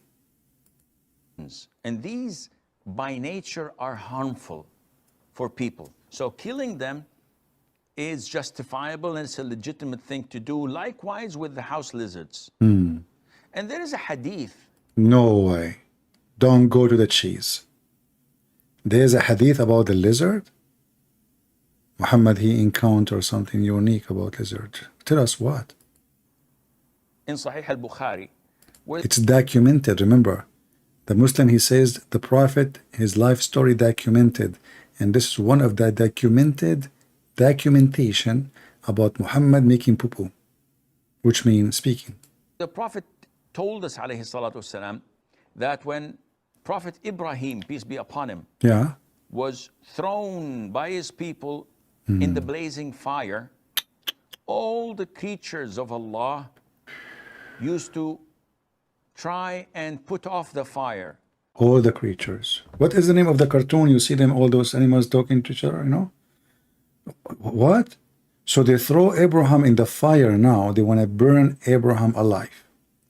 All the creatures, brothers and sisters. They bring water from the jungle. Even pigs. Even pigs, brother. The giraffe. Elephants. Elephant, they come all the way from India. Ooh, you know. And dogs, cats. I mean, cats, you know. The cats, they will like go in the front of the elephant. They say meow, meow, meow. It's like we, you know, like the ambulance thing, you know. All the creatures in the world, they come to rescue Prophet Abraham. Except the lizard. Now you tell me, you be honest with me. Shouldn't we kill the lizard? Look at his mouth. Look at this. Look, let me zoom in. Let me zoom in. Subhanallah. Subhanallah. Subhanallah. Allah gave you big brain. Big brain. Okay, what happened? What happened? Can you please continue the story? I cannot go to sleep without hearing the rest. So now, Abraham is in the fire. I hate it in the TV, you know, when like, you know, like, okay, now the story, like they put Abraham in the fire and bingo, the end of the series come tomorrow. Like, what the heck? Or they play commercial for you. Hamburger. Like when there is something important you want to see, like in the movie, suddenly there's a commercial or commercialine. Depends on who is in control machine. If you have Joe Biden Sheen, you are messed up. So, okay, so now Abraham is in the fire. All the creatures from around the world. I don't know, I heard that creatures from from Philippines, they brought balut. They throw balut at the fire. Creatures from Korea, they brought kimchi. Kimchi, kimchi, kimchi, kimchi. You know, from China, Bruce Lee came. Bruce Lee and his friends, and you know those karate. They want to fight and free Abraham. I mean, everybody from around the world. You know, like it's like a global thing. Creatures around the world. Around. This is a global thing. This is bigger than you know the thing. What happened?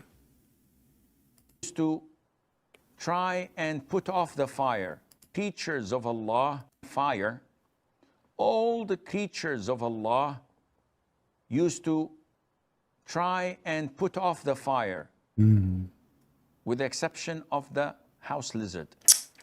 It used to try to blow so that the fire would grow. What And this shows what a filthy, disgusting creature. The lizard. I mean, all the creatures in the world. Not even one exception. Hey guys, do you like my accent? Especially when I say exception. What? All the animals. Nobody left.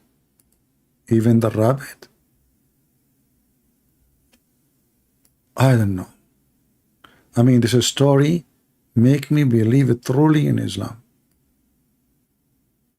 Even Chihuahua? What about, you know what? I really feel sorry for Abraham if a turtle is coming for help. I mean, are you sure all the creatures is turtle between them? And Abraham is waiting. And the turtle now, she want to go to the lake. She want to put some water in her mouth. And she is going to come back immediately to stop the fire. However, I heard, but I'm not sure, that Mr. Kangaroo from Australia, he bit the turtle in his belly. He have a pocket there. He put water, he put the turtle, he have a sandwich, his hamburger, throw them out so they can put more turtle, and he was jumping boing, boing, boing, boing, until he arrived to Prophet Abraham. Ducks. The ducks are the first one to find water. They are ducks.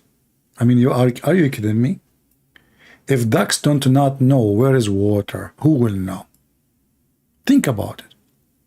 So I heard that when they saw Abraham in the fire, a rabbit spoke to a chicken. The chicken, she spoke to a rooster. The rooster made an alarm. Cuckoo, cuckoo. The ducks, they heard from far distance because rooster at that time, they can go far with like a radio station. I mean, they have even short wave, according to science, and long wave. So if you are a chicken, you can hear it. If you are not, you hear only the short wave. Scientifically proven to be true. So the ducks, they heard the rooster. The ducks told the other ducks, and she told them like, walk, walk, walk, walk, which means Abraham is messed up. We have to do something.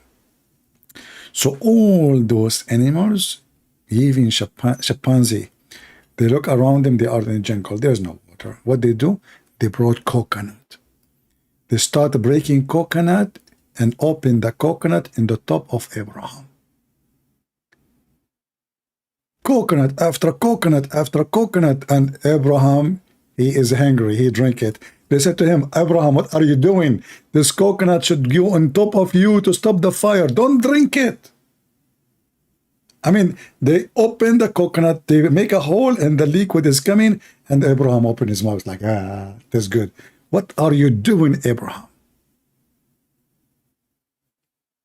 The bear came all the way from Alaska. He asked for the help of Solomon, his enemies. But now all the enemies are united, you know. All creatures, they came, all the creatures of Allah. This is not just one person job. This is united front from around the world. Very beautiful. This one too. When he heard the news, they told him, do you know who is in fire? Right away he started telling everybody. He started looking at the wood. So maybe someone, I heard, I don't know, he was looking for David Wood. This is why they call David Wood David Wood. You know, like you look at the wood, David Wood is there. So he went to David Wood. He David, you know, Abraham, you know. He missed the address, by the way. He thought David is the same David. David Wood is the same as David in one mention, you know, like Solomon and David, you know those stories, yeah? So he got the wrong address. However, he have a smart cousin. He thought, you idiot, what are you doing? This is the house of David Wood. This is not what we are looking for. You know? And then, like, you know, so right away they start like, okay, you know, and then they have a consultant, which is this guy. They ask him, can you tell us the fire is from which direction? Because he have a big ears. Like at that time, this was the radar. He said to them, sorry, I'm so short, I cannot really hear it. I'm going to ask my cousin. And this is what happened. The cousin, he said to them, I'm going to take to my uncle. He is wise and he have wrinkles. The uncle, fire. He starts sniffing around the world where we can find this fire. And you know, things getting so complicated because the story, and then the parrot came. The parrot, my friend. He told them, you are doing everything wrong. This is not how you save Abraham. The first step, we have to call the fire department. Yes, fire department. You might say to yourself, in that time, there's fire department. I mean, who is going to believe this? Nobody. There is. This was the head of the fire department at that time. I mean, like through time, fire department changed, you know? Like, it is something different today. Like they have big cars, etc. Yeah. And then when the fire department, they've been informed, the captain, he came and he started like giving orders. They don't know what to do. They are, you know? So like, it was like a multitask power of work.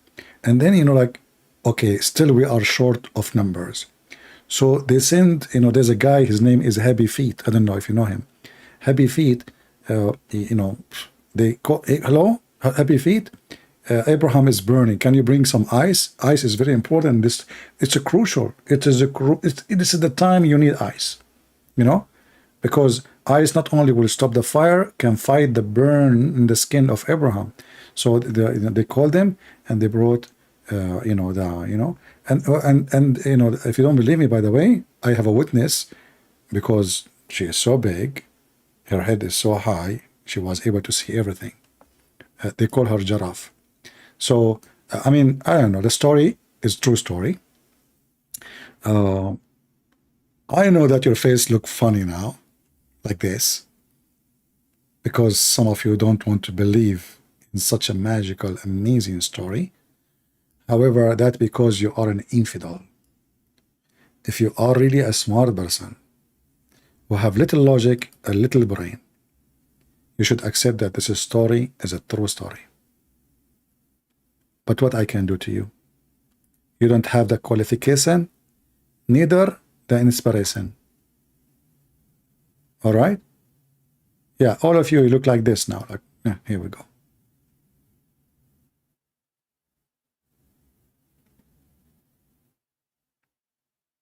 I'm sorry. I mean, this is a true story, and you guys don't want to believe in such an and look like you're standing up like this now. Like what?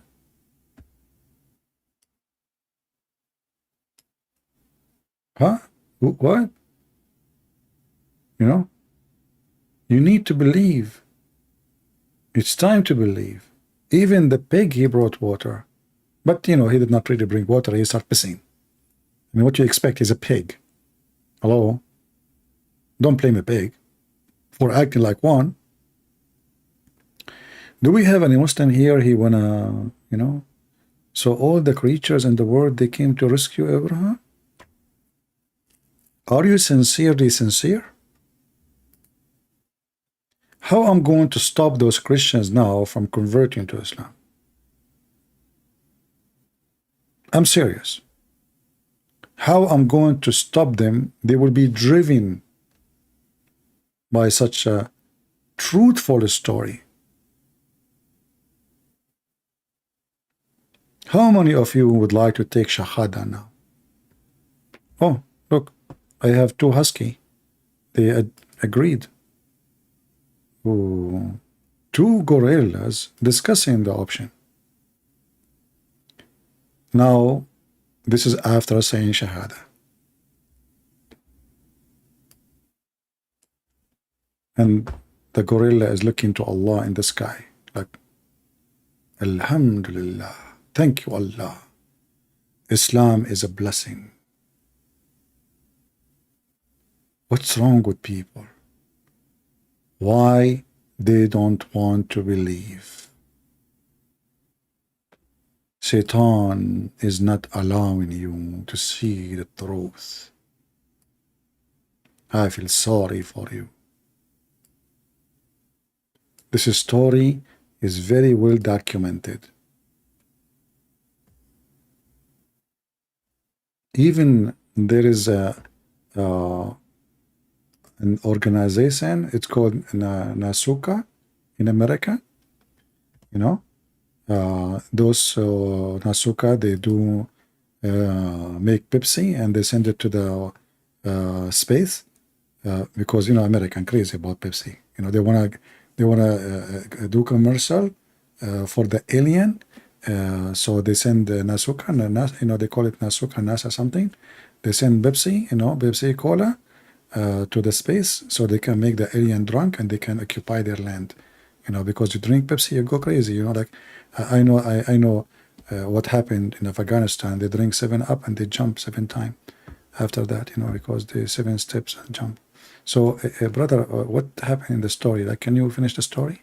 We're ordered to kill scorpions, and these by nature are harmful for people. So killing them is justifiable and it's a legitimate thing to do. Likewise with the house lizards. And there is a hadith in Sahih al-Bukhari where the Prophet told us, alayhi salatu wasalam, that when Prophet Ibrahim, peace be upon him, was thrown by his people in the blazing fire, all the creatures of Allah used to try and put off the fire, with the exception of the house lizard. It used to try to blow so that the fire would grow. Okay, hold on. I mean, you might think this is not true. But would you please take a second and take a look at the lizard? Why you are not believing? Let us take a look at the lizard so we can understand the situation. I'm trying to help you, by the way.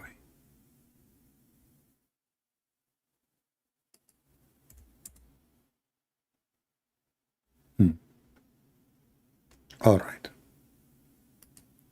Don't think that Muhammad, he have a very strong imagination or anything. No. This is true. Little study for the situation, you will know that lizard is dangerous and he is scary. And this is just an example, but not necessarily. Look at him. Do you see the color on him? The green one is the matches, kabrit. This creature inside him, brother, you have kabrit. So when he open his mouth, fire come. He blow wind, yes, but with the wind there is kabrit. He is dangerous he is of evil, and he is our enemy. We, all of us, human, Christians, Muslims, Hindus, Jews, atheists, we should stand with the Prophet Abraham against the lizard. Today, you will be exempt if you are a good person or a bad person. How you know if your wife is a good woman? If she like lizard, divorce her. How you know that your husband is a good man? If he like lizard, divorce him. How you know that, what if both of them don't, they like lizard? Stay married. Okay, that makes sense.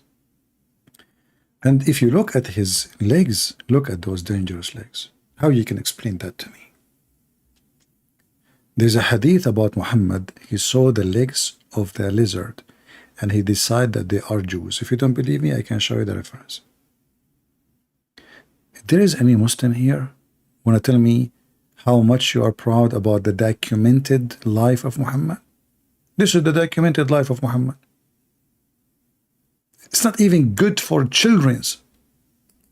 And you are making a video to say to me that we Muslims, we documented everything about the Prophet. Yeah, like, you know, the Prophet, he used 3 rocks to clean his ass.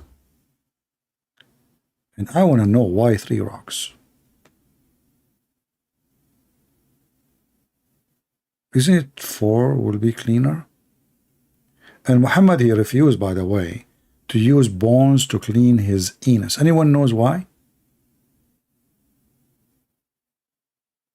Anyone knows why? Muhammad, he cleaned his ass with the 3 rocks. When his companion gave him a bone, he refused. Let us see who of you knows. Who is learning here?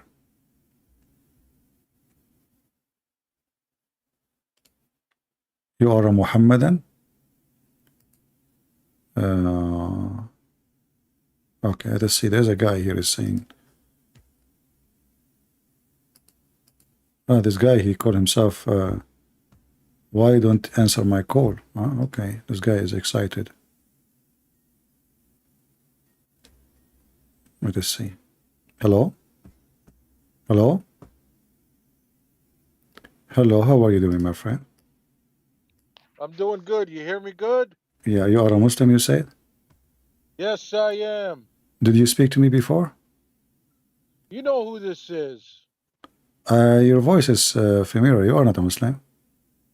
You know who I am. You know exactly who I am. I've come on here before many times. Yeah, I don't know. But you spoke to me, but I think you left Islam, right? No, I never left Islam. What are you talking about, man? Okay. Anyways, listen, this is what I came here to tell you, man. Tell me. Right? Okay. Now, you've been around many Muslims. You know Muslims. You know we're good-hearted people. Whether you agree with the religion or not, you know we're good people. We do good by others. We help each other out. And you're here to try and destroy us as people. You know what you're doing is filth. All you do is read the books all day and spread hatred between the two of us, Muslims and Christians. You know you're not following the ways of Jesus. You're not following God's ways. You don't promote good works, which makes me think you're a Protestant. Because whenever I bring up the word good works around Protestants, it's like the devil comes out of them and they start getting all upset with me. And that is you, my friend. Okay. You don't promote God. All right. You don't promote God. Can I talk? You never did. Can I talk? Of course you can. Okay. Can you read for me chapter 5, verse 14 in the Quran? I'm not here to read any. Why? Things, Why? my Why? friend, Why? No. because Why? you Why? have the Quran memorized. No. I get it. You're a genius. No. No. You're a No. No. You see? scholar. No. You see? I got. Maybe you're a scholar. I Maybe got. you know I you're a got you. scholar. I got you busted. You accuse Yeah, me. you get You everybody busted, my accuse me. friend. You accuse My me. friend, you have Listen. everybody Listen. busted. Listen. Don't cry. You accuse me to teach hate, but the Quran says Allah will spread hatred and enmity. Okay, And you okay, said to you live me, in America. You live in America. don't give me a Muslim speech about What America. Muslim hates you? But What Muslim hates you? all Muslim hate Name me, me one Muslim including that you. hates you in your city. You're Name me one Your Muslim. call is You're lying. your call is a hate call because you did not prove me wrong. Stop quoting the Quran and tell me one Muslim that hates you. The, Name me one okay, Muslim that hates are you saying to me you don't follow the Quran? My friend, what I'm telling you is you're trying to Are cause. you You're saying? trying to cause a war. Are you You're saying? gonna cause World War IV with what you're doing, man. You Muslims kill people without anything. It doesn't matter. You kill even Muslims. Listen, my You know, friend, my friend. don't my call me a friend. Wherever I am you live in not. America, I am not your friend. The Quran, chapter 5, wherever you live in chapter America, Quran, chapter you 5, have not had one cha- Muslim attack chapter you. 5, Name me one Muslim verse, that's attacked you. chapter Give me 5, one verse Muslim number that's 50. attacked you. Chapter 5, verse 51 says, I take get it, my not. friend, I get it. You Take, have a different verse for every Muslim that calls. no, Every Muslim no, that calls, I'm not the one who have you a try to verse. pick a verse. I'm showing you. I'm showing you that Even you. the devil can I'm recite showing the you that you Bible. are. I'm Don't showing you you. know this? I'm showing you that you are a liar because you keep calling me my friend when the Quran says a Muslim cannot take non-Muslims as a friend. So why you are calling me a friend? Is that a hypocrisy? Is that because you are a devilish man? You're trying to present yourself as a good person. You said to me, have you ever seen a Muslim teaching hate? Yes, here we go. This is a verse of hate. I want to take you as a friend. Why the Quran saying, don't take a Christian as a friend? Go ahead, answer. My friend, you've asked me this when I've called you 3 years ago. So why you are then we've already debated this talk. so Are you why gonna debate me 3 years later about it? you never debate me before. I remember your voice, but now I remember you are a very silly person. You avoid what is written in your book, yet you call yourself a Muslim. Okay, do you follow? My friend, you've talked to 10,000 people. How can you remember me? This why no, I remember you. This is why I said. Okay, where am I from? Everybody, where am I from? Then tell me, where am I from? I don't care. Maybe from Canada, but what you said to me is very clear. This is why I said to you from the beginning. You called me before, right? Even though you are using a new name now, I never saw a call from you before. Today, only the call. But right away, I noticed that your voice is not strange. Is it correct? I said to you, you called me before. So listen. Chapter 5. No. Chapter 5, verse 51. You said you are a Muslim. You said you are. Why? Okay. Are you ashamed of the Quran? No, that's not it. So why you don't want to talk about it? I like to learn Quran. Teach me. You know, I want to be. Can I say this? Don't say no. Don't say this. Say that. Don't say this. Say that. Okay, let me say so that. chapter 5. That is 551. Quran 551. This is 514. So which one you want? Listen, you want to say this? I'm calling about the Quran. I'm calling to expose you, my friend. How you can expose me if I'm saying how I'm exposing me by saying the truth? You notice how you're dodging the questions? You don't want to have a serious talk. Okay, seriously, it's you who's dodging the Quran. Okay, CP, this is what I'm saying to you. You have spent probably 1 million hours talking the Quran. Me not talking about it for 2 minutes is not going to do anything. But me bringing up the subject isn't it Islam? You notice how you don't want to talk about that? Isn't it? Why won't you defend yourself that you are the devil? Okay. Why won't you defend yourself? Okay, I will go with you. What the devil does? Okay, this is what I'm saying to you, right? Let's just say, watch, I'm going to give you a scenario. Let's just say that Islam is wrong and Christianity is right, right? Are you following me? No, I'm not. Are you following me? No. Which would mean, hear me out. Let's say Islam is wrong and Christianity is right, and all of us Muslims are brainwashed. Let's go with that. That would mean if I go around and every other Muslim goes around and we talk Islam, that means we're brainwashed. We think the religion is good, but we don't know that it's not really good, right? That would mean you need to do your job as far as helping us out and do it and then getting us closer to God, which you are doing. But this is what I'm saying. You and your buddies, you're doing a portion of that, but you're doing majority of hate and war. Okay, you see. What I'm saying? Okay, I don't care if you are talking. I don't care if you upset anybody. You are talking like a teenage. You are not a mature person. How many people? As long you are watching my, as long you are watching, shut up. As long you are watching my videos for years, have you ever heard me saying I hate Muslims? Never. Have you seen Muslims leaving Islam accepting Jesus? Yes. My friend, you So know you if hate I Muslims. Don't no say you don't hate Muslims. no I You call don't. people donkeys all day. You You hate call people donkeys all day. you hate the Christians, and this is in the Quran.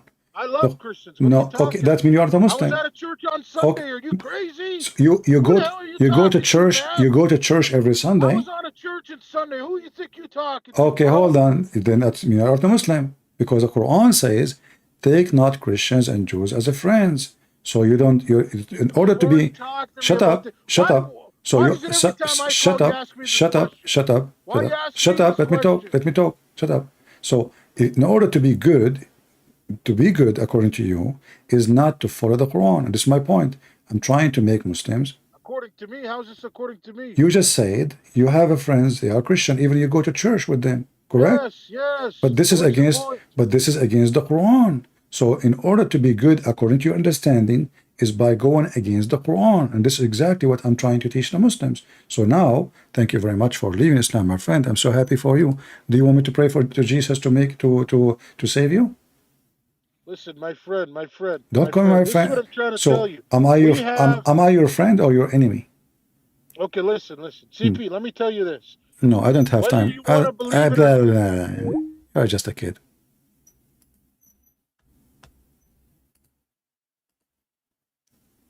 This is the same guy who called me? He said we Muslims we have good deeds before.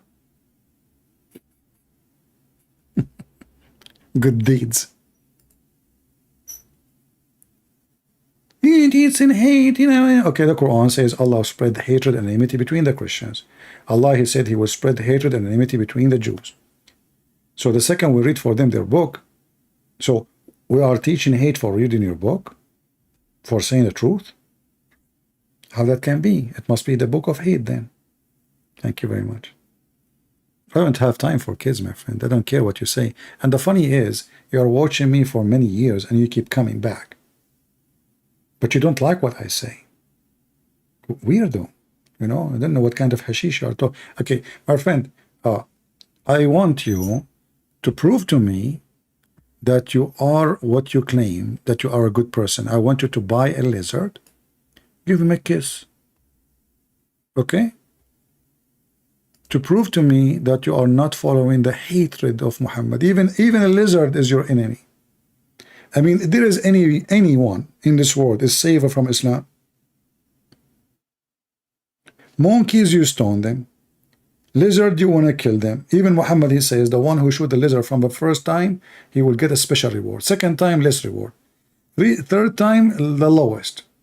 Lizard, it's a very, actually, lizard, they help a lot in controlling insects. Since when the lizard is an enemy of God? If your God, his enemy is a lizard, who is your God then? Insect? For the only one who will hate such a creature is the insect. Mosquitoes. Lizard eat them. Your God must be a mosquito. From Japan. Like Miss, Toyota, Miss Honda, mosquito. Your enemy is your size. The size of your enemy is your size. So if I am a person, I am Hercules, and I'm going to wage war against lizard, people would die laughing at me. What kind of Hercules you are? I am Samson, and I am Shamshon, I am Charles the Third. He's an idiot. I think Charles the Third. He will run away from a rabbit.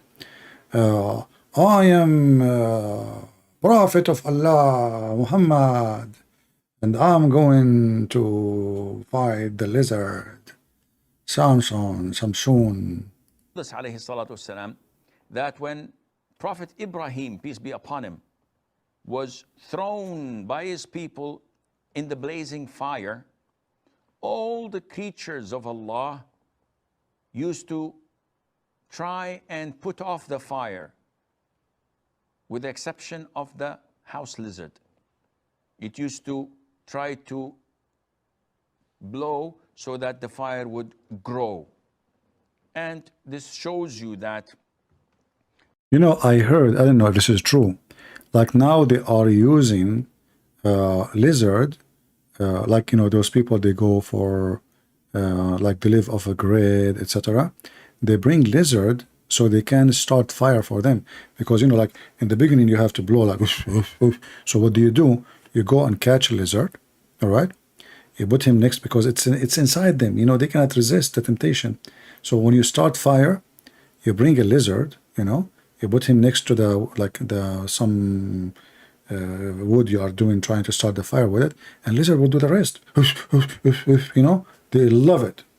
They are like, this is like, this they're the evil, you know, they love to start fire. So if you go in the wood, like, you know, you want to do camping, you know, let us say you are going to do jihad, you know, going against black dogs, the enemy of Allah, shaitan, black dogs, yeah. And, you know, and you want to start a fire. Like now you killed the dog and now it's time to eat. You want to eat halal food, all right? Like you want to boil some camel piss. I should actually just drink it raw, not boil. Okay, you want to boil the camel balls. So what do? You need to start a fire.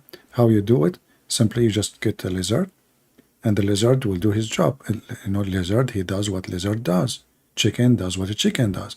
You know, I mean, every creature do what this creature does. Just listen. Wisdom. In Sahih al-Bukhari, where the Prophet told us, alayhi salatu wasalam, that when Prophet Ibrahim, peace be upon him, was thrown by his people in the blazing fire. Actually, I heard, I don't know if it's true, that Ibrahim, he have a book in his, like when he died, his wife, she put his book in auction. It says, the book title is My Story with the Lizard. You know, very sad story. How Abraham being captured by the enemies, his people want to burn him alive because they don't believe in their idols, and how the lizard, he brought all the lizard from around the world, you know, big army of lizard. And the funny is that the Muslim, they want to kill the lizard today because their grandfather,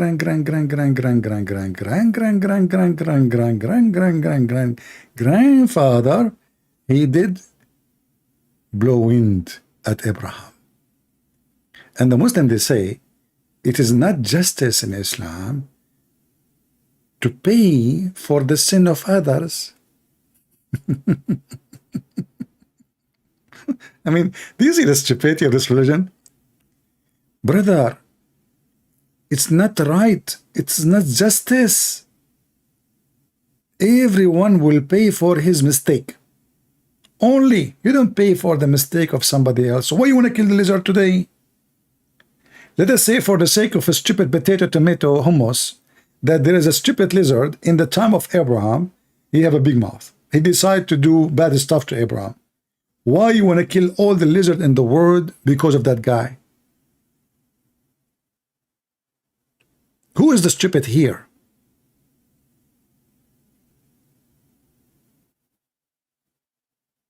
I mean, do you see the stupidity? And this guy is calling me, is so excited, you know. What a potato you are. Can I please ask something? Is beef off the topic? Okay, give me a question of the topic. We are done anyway. You know, it's already almost 2 a.m. in the morning, and I don't want the lizard to wake up and come to me. Give me the question.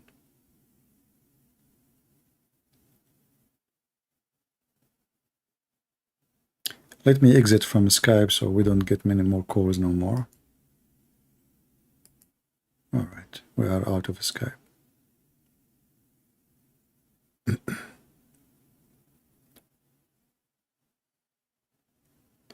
As you see, this is a very stupid religion, if we can call it a religion.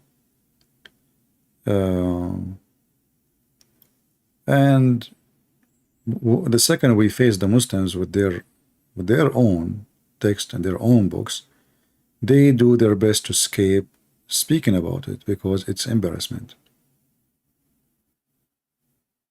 Embarrassment. When a Muslim he speak about Trinity, it doesn't make sense. Sense to who?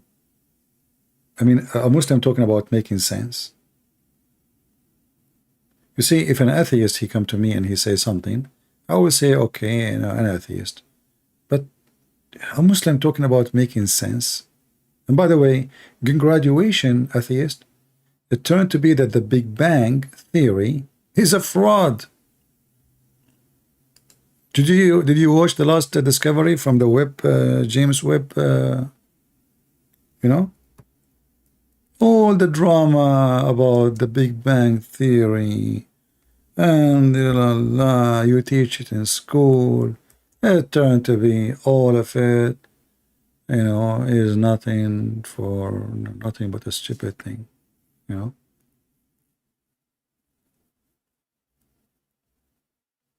Right? There's a guy, I think he's a scientist. I don't know if he's an American or I think he's an American, but originally maybe from Japan. I think they call him Kako something. Yeah.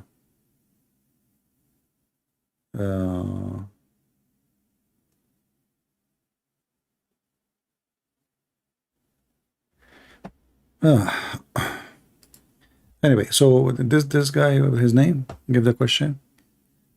Surah 5 verse number 2. What about it? Give me the question, my friend. Don't tell me Surah 5 verse number 2.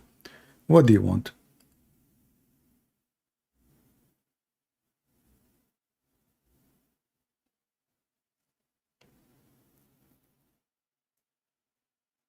You want just explanation? Open Ibn Kathir and read the explanation. I mean, you know, if you have a question for me, at least give me something valuable. This is not really important. It's just a stupid pagan practice.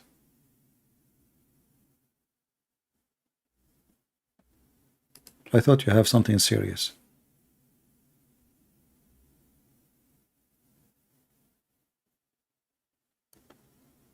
Do we have, actually we cannot take any more Muslim, that's it, we exit Skype.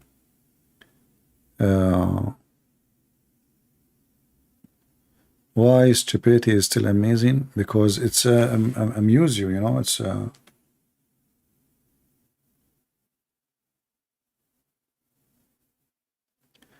there's a grand mention, it's a pagan thing. Everything in Islam is pagan. Everything in the Quran is pagan. The Quran, you know, in that verse, confirm what the Arab used to do before Islam. It's the same, continue. The black stone, the sacrifice, the practice, the forbidden months, this is all from the pagans before Islam. This is all, you know, is a continue of the paganism before Islam. So not only that, everything in that verse. And the verse before it and the verse after it. All right. So guys, download the video, cut the calls, the Muslim they call me. I mean, this guy, the last one who called me, is not worth it. He's just silly stupid. I feel sorry actually for him. I mean, he have the same argument. You want to start war? I mean, you curse me 5 times a day. Each time they pray Al-Fatiha, you say, Allah, please, don't make us the same as the cursed, the lost Christians and the cursed Jews. 5 times a day. We are the one who start war.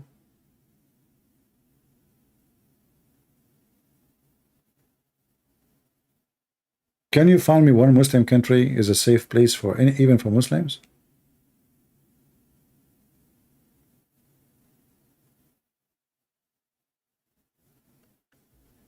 Have you read a new study about the shroud of Turin?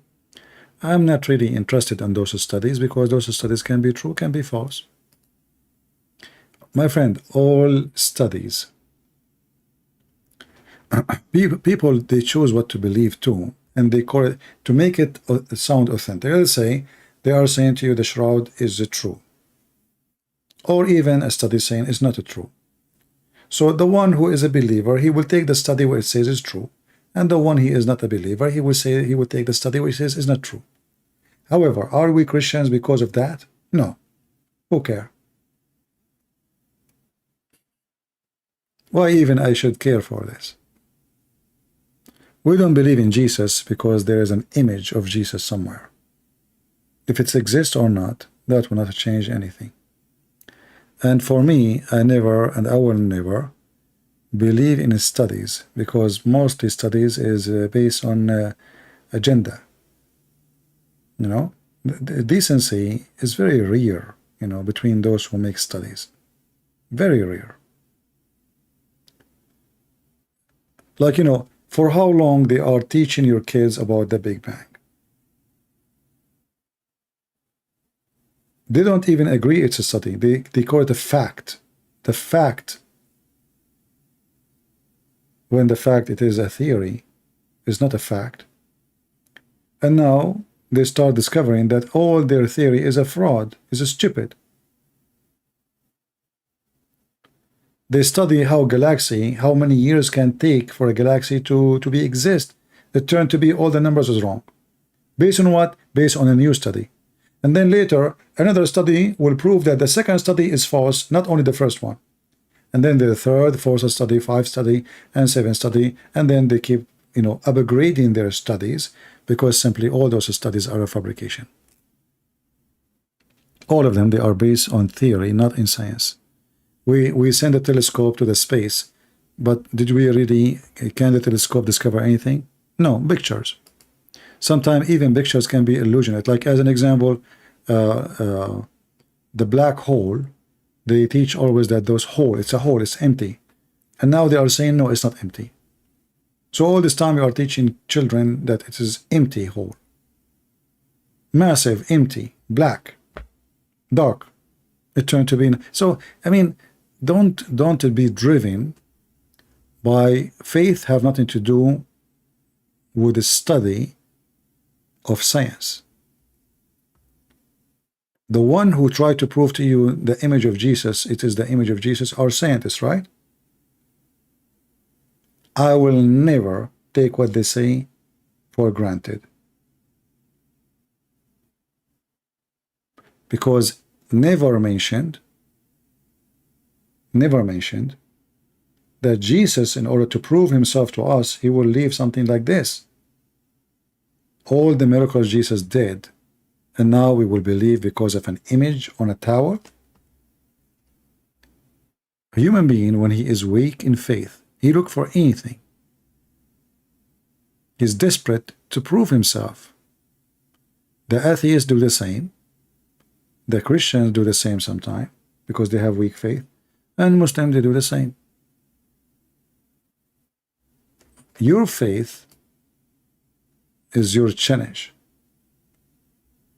And most of people, they want to see. They don't want to believe without seeing. Even Jesus, he came to this earth, still don't want to believe. And then the one who believe, sometimes because they have paganism in their mind, they want something, literally something in their hand to make them believe.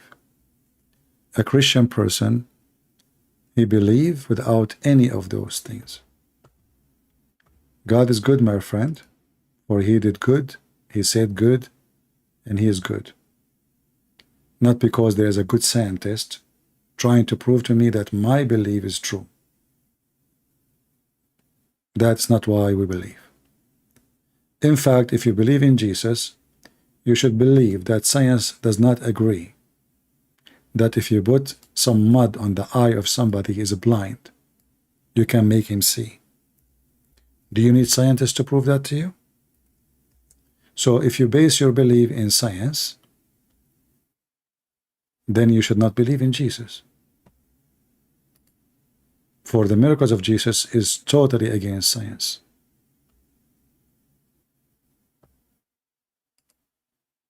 A person is born of a virgin. You will believe or you will not believe.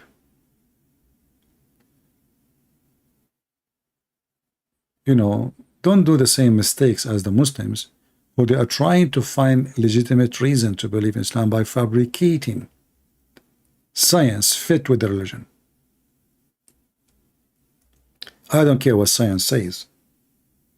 I believe God is above science. And the miracle of Jesus is even reported by historian, not scientist. Historian. Even the enemies of Jesus, if you go in the Talmud, you will see that the enemies of Jesus, they agreed that Jesus did a lot of miracles, claiming that he went to Egypt and he learned magic.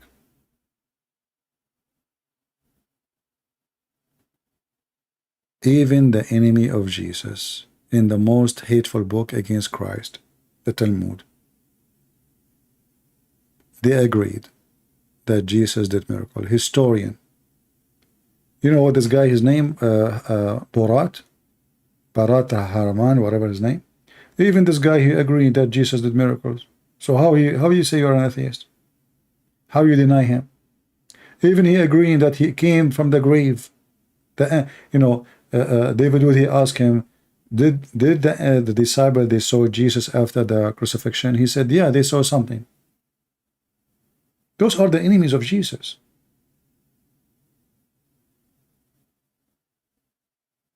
But I'm not going to believe because he agreed.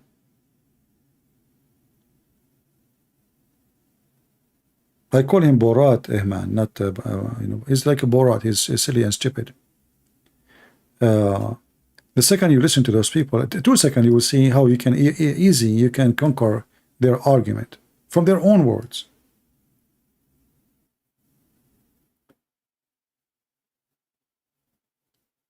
A Christian, he do not need science to prove Jesus to him, neither scientist.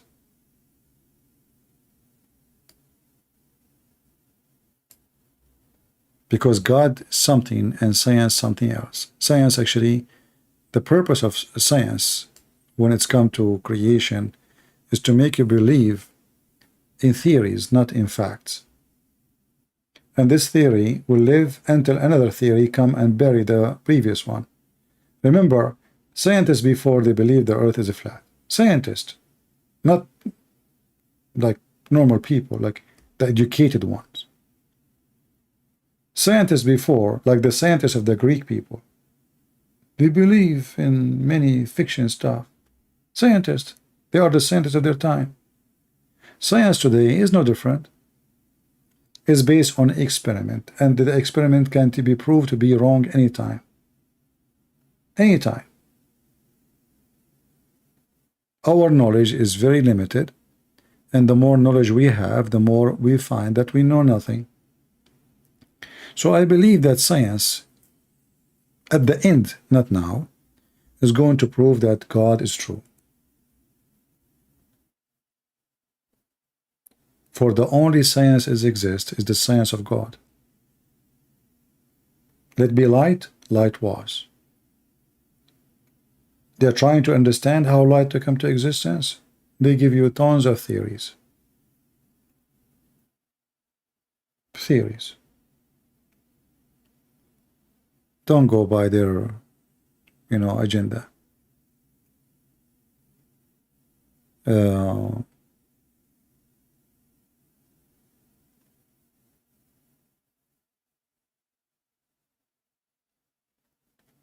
Anything else? Yeah, so avoid asking me those questions about, the new discovery, about the image of Jesus, etc. I don't care, really. I will not even go to see it, even if it's true.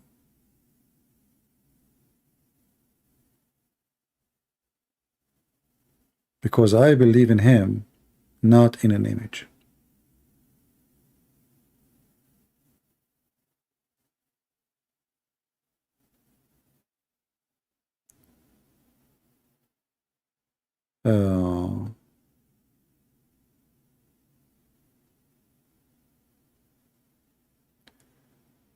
Do you think mankind will live for such long to prove God?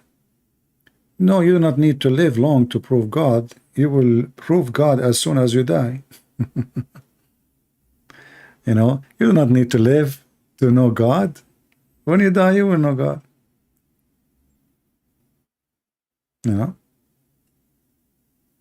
When you die, it doesn't take long.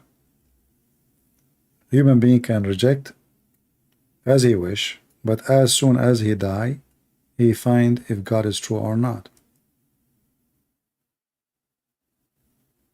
Right? For sure, we don't believe in the punishment of the grave as the Muhammadan they say. No, but we believe that you are going to be, your body will die, but your spirit will not. And then your spirit will be able to recognize things you yourself did not recognize before, because now you are not trapped inside your body. Your spirit is free. And I believe the spirit is going to witness something we never witnessed before. And if your spirit is alive, that alone is proving that God is true. You are not dead. Your body is dead. So yes, as soon as you die, you will find out if God is true or not. Simply, if you are dead totally, you and your spirit does not exist, that means there is no God. Eternal life is to believe in the Son, that He is your Savior, and to worship the Father and the Son and the Holy Spirit. This is what Jesus, this is the eternal life. And if you go to John chapter 17, this is the eternal life. I have glorified you on the earth. I have finished the work which you have given me to do. And now, O Father, glorify me together with yourself, with the glory which I had with you before the world was. Right? And before that he mentioned, I believe in verse number 2, as you have given him the authority over the flesh, that he should give you eternal life. Should give eternal life to as many as you have given. And what is the eternal life then? And this is the eternal life, that they may know you, that you are the only true God, and Jesus Christ, who have you sent. Who is Jesus? Is the Son. When you believe, that is the eternal life, you receive it. Eternal life is not a beautiful speech. It is reality. Life for eternity. To know the Messiah, to know the Father, and to glorify the Son and the Father. When I asked this person who he called me, I mentioned to him this. I mentioned to him explain to me. You said we Christian, we change the meaning of the Bible. What the meaning of Jesus saying, the glory which we have together, which means the Son and the Father, I had with you before the world was. What does that mean? Jesus, he just said, he have a glory with the Father before all the world come to existence. The Muslims, they say we change the meaning of the Bible. Okay, give me the meaning. Who is this person who have a glory with God before the world, which means before all creation? So when the Muhammadan, they say, nowhere in the Bible it says that Jesus, he said, I'm God, worship me. That's a lie. A man, he have no glory.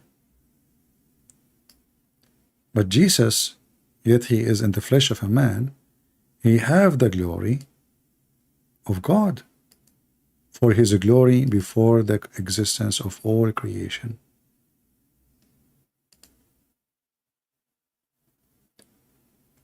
Don't let the liars teach you. Those who listen to liars, they will learn lies. Our book is the word of Jesus. It's not the word of any. You see, when we read even the book of, we call it the book of John, but we don't listen to John. We are not interested in John himself. I don't follow John. I follow Christ. John himself is a follower of Christ. So John, he wrote the book to tell us what happened, what he saw, what he witnessed. The important is Jesus. And that will give you the eternal life, nothing else. You know, the Muslim, they keep quoting for us chapter 17 as an example, but they forgot that even the word Yeshua is a proof who is Jesus. The name itself. And everything Jesus, he said. I mean, why the Son even, he says, glorify your Son. Glorify your Son. So may the Son may glorify you.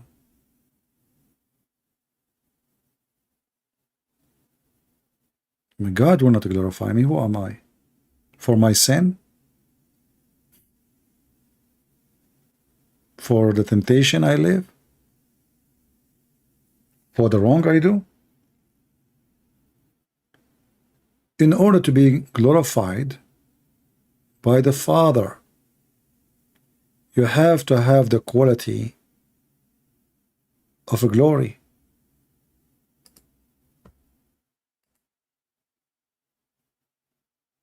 Are you with me? And the quality of a glory, the Bible says to us that every human being is a sinner. Can we glorify a sinner for his sin? So to be glorified by the Father, you have to be from the quality of the Father, who is a glory himself. Not only we glorify him, he is the glory. There's no glory except his glory. You see, when somebody he say, bless you, the fact I cannot bless you, I'm just making a short sentence saying, may God bless you. Blessing come from the Father. Blessing come from the Messiah, not from me, not from you. We can't even bless ourselves. We need the blessing of God. So if I am a person, God glorify me, then why I will be glorified?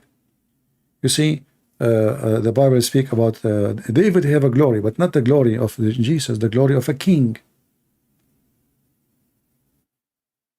Army, you know, massive kingdom, massive wealth. That is a glory of a man. God don't glorify you for that, because everything you have is nothing. You will not even take with you, not even one spoon of gold to the grave. If you take it there, the thieves will take it after you die. But the Messiah is glorified by the Father for the quality, for he is born of the Father. At the same time, the Messiah make it so clear that he exists. I had in union with you before the universe was. And this is from the Aramaic Bible. And then they say to you, well, Jesus said that you should know that you are the only true God. But why you don't want to quote the rest? And I am your son. And I am exist with the Father before the world. And I am from above, and you are from below.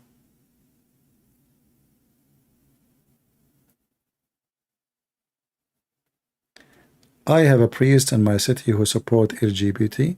Okay, he is not a priest for Christianity. He is a priest of LGBT. You know, we know what the Bible says. Anyone he preach other gospel other than this, let him be cursed. Correct?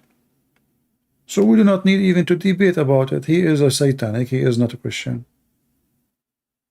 Very simple. Never go to a church, promote anything against the Bible. If you go to any church, ask serious questions. Don't be silly.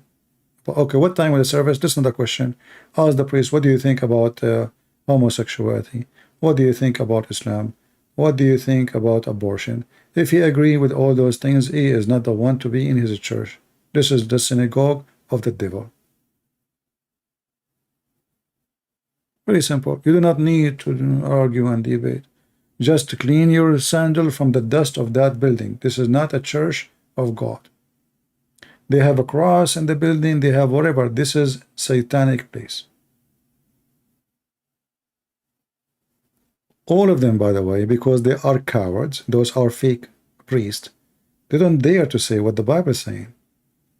But all of us, we know. I mean, you want to put your head in the sand, says it doesn't say that, CP? Didn't God destroy cities for the same reason?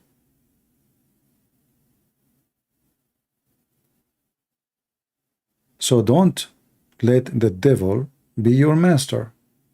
Those are, the devil is their master, not the Messiah. What the Lord, he said, there is a sentence we should always use for everything we do in our life. From their fruits you shall know them. Very simple. If you want to do business with somebody, let us say you want to partner somebody in business, you want to open a store together, you know, you have a friend, you want to open a gas station, a grocery store, you know, you want to do landscape business, like you have limited budget, you are poor, God bless you if you are poor, but you wouldn't want to partner with somebody, he's a cheater, he will cheat on you. You want to partner with somebody who will never accept a cheat.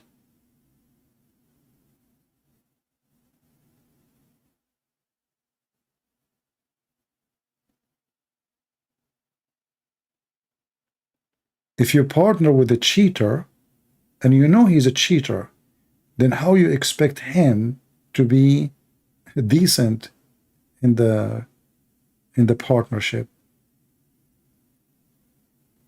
If you know a man, let us say a woman, she meet a man, and this man, he brag about how many girls he lied to them, and then you decide to marry him. You must be mentally ill, stupid. This guy, he is even proud about his cheating. You marry a cheater, so why he will not cheat on you? And not only that, he told you already that he is proud to be a cheater. He thinks he's smart for doing that.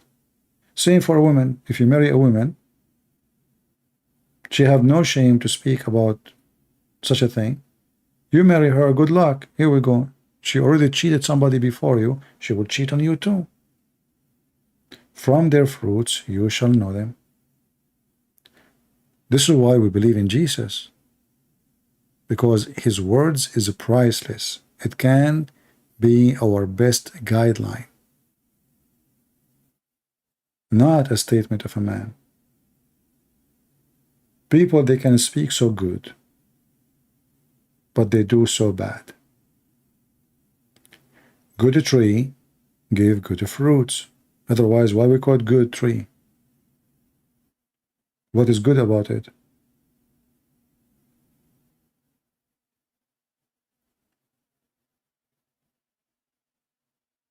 We have to be smart, peaceful like a dove, and you know, wise like a snake. You know, you watch carefully what's going around you, but don't be evil like a snake. Wise. The example here of wise, you know, like even in medicine they use a snake for, like, you know, for health, because even in the poison there is wisdom. If you use your wisdom, you can use the poison to heal you. If you are a fool, the same poison can kill you. Do we want more proof of how wisdom works? Poison is very useful, and it's very dangerous at the same time.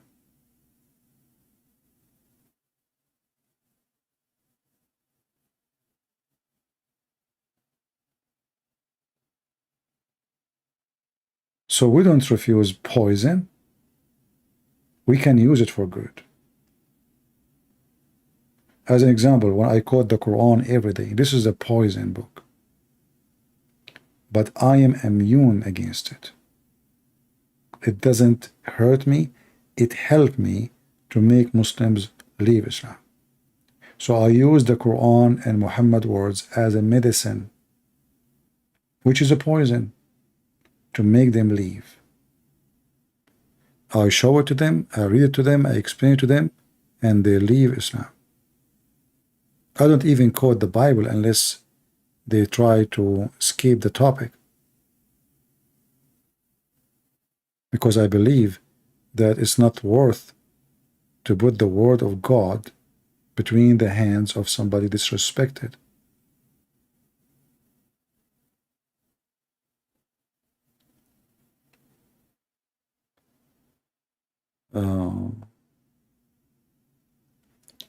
I dream about a tree and it have many big healthy fruit. Is that have spiritual mean? I'm not here to explain your dream for you guys. Maybe before you slept, you desire to eat some fruits. Have nothing to do with any spiritual thing, you know. Maybe you're angry.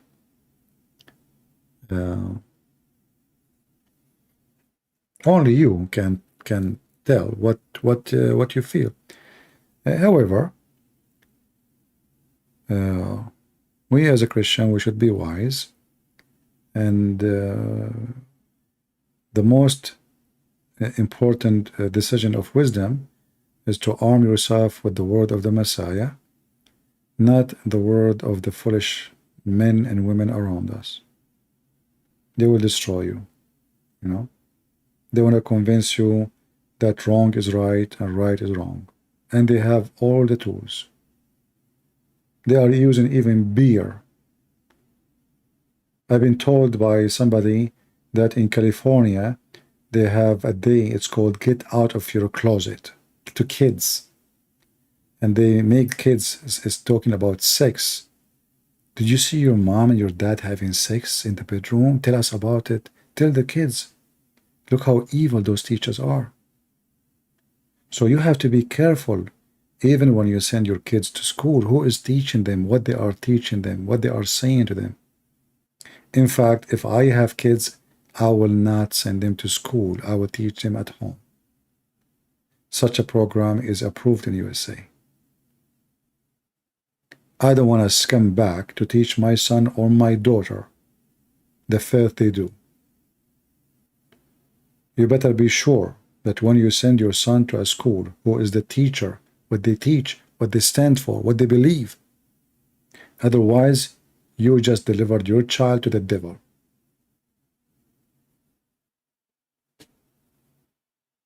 You deliver your child by your own hand.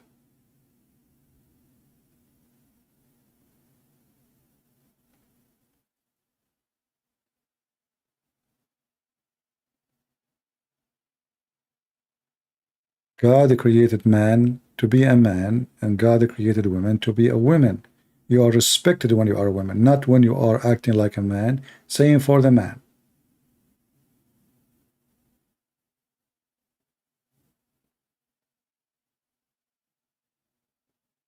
Act like a man when you are a man, because this is what the man does. He talk, walk, act like a man. Women, they are beloved by men because they are women, not because they have mustache, not because they have voice like us or hairy chest. Don't make them fool you.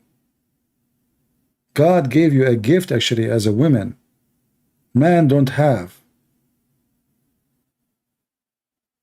Even your weakness is a strength.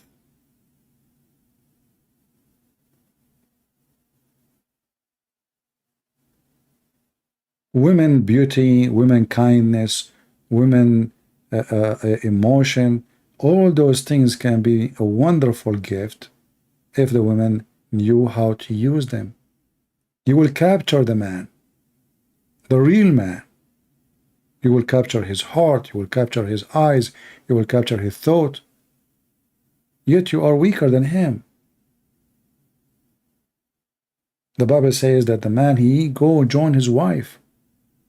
and they become one. But why you want to become one with her? Because simply the man, he don't have what the women she have.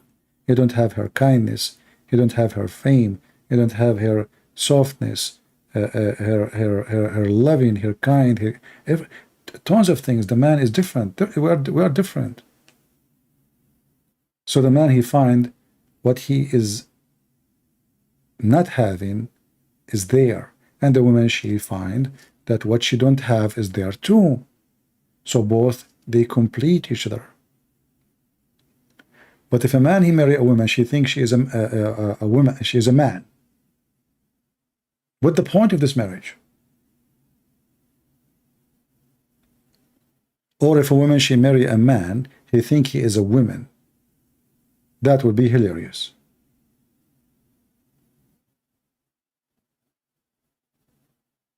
When God, he designed us, he designed us this way for a reason.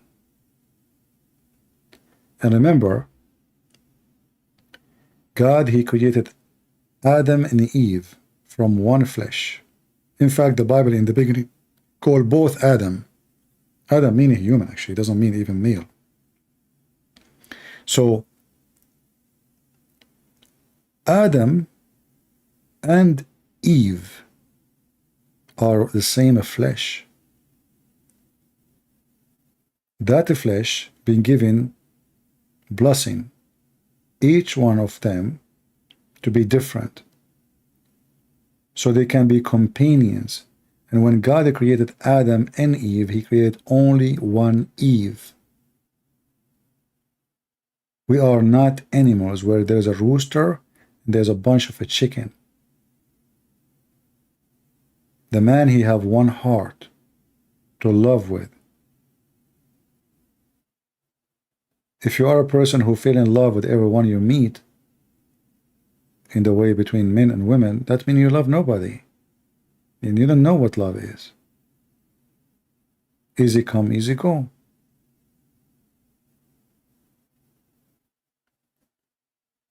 Marry a believing woman and a believing man. Truly believer, not by name. Otherwise you will struggle and you will suffer horribly. Remember, all of us, we do sin. All of us, we are sinners. We are not saying we are perfect because I'm a man and you are a woman. No. But there is a reason for everything. Everything have a reason.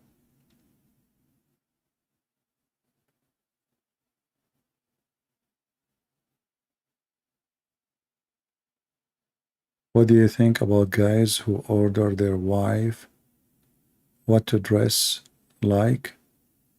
Is that a sin? What do you mean order her like, to dress decent? First of all, the Bible says women, they should be obedient to their husband. Secondly, a husband, he should treat his wife as Christ treat the church. So a wife should not even need to be ordered how to dress.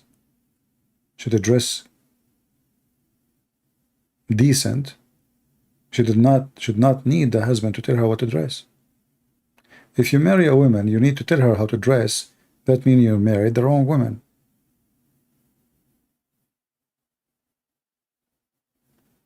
Same time, there's a dress code for both, not only for the women. Who said that the man can go naked?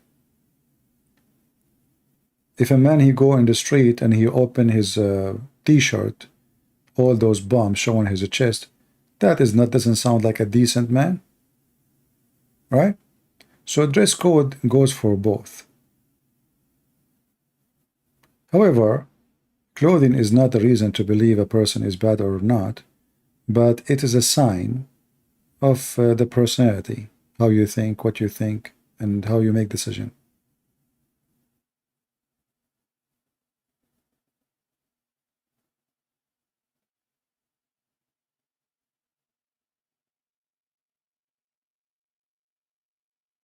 I wish CP would marry me. I wish I will not.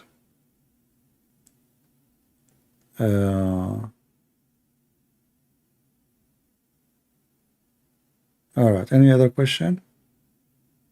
Our video becomes so long now, I don't know what to do with it.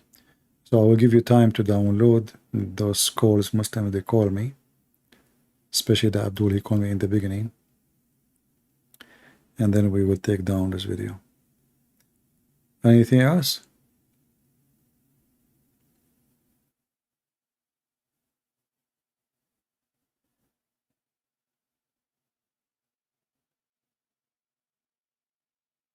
Well, there is women, you know, they are coming from maybe from different culture.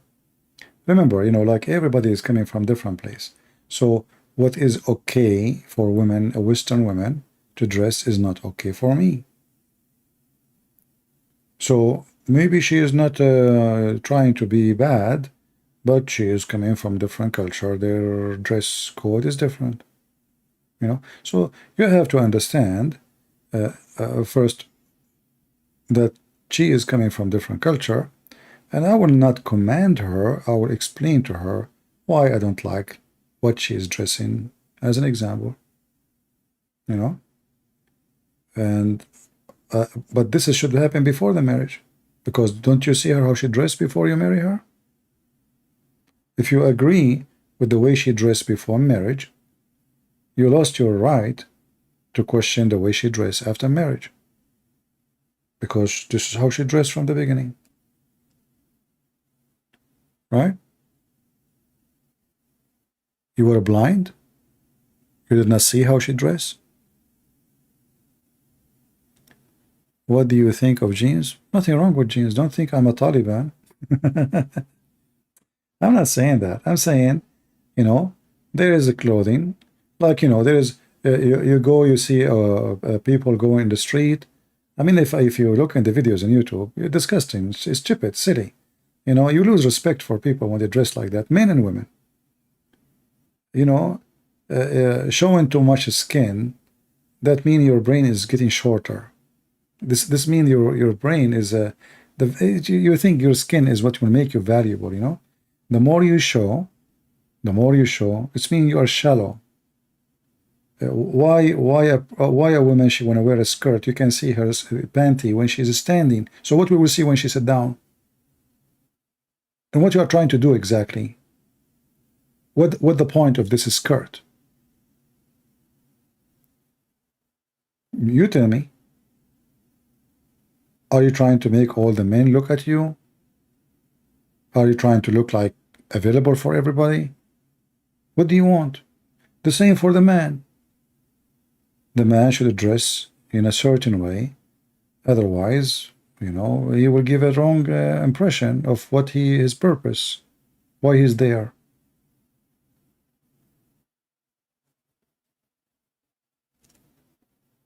Many men, they spend their time, you know, when I was in Asia, I saw many men doing body care, and I could not believe it. I went to go to barber shop to cut my hair, and then you go inside the barber shop, you see men doing body care for their nails. They say to me, sir, do you like to do? I said, what are you talking about? Why in the world a man want to do that? What's wrong? You want to look pretty?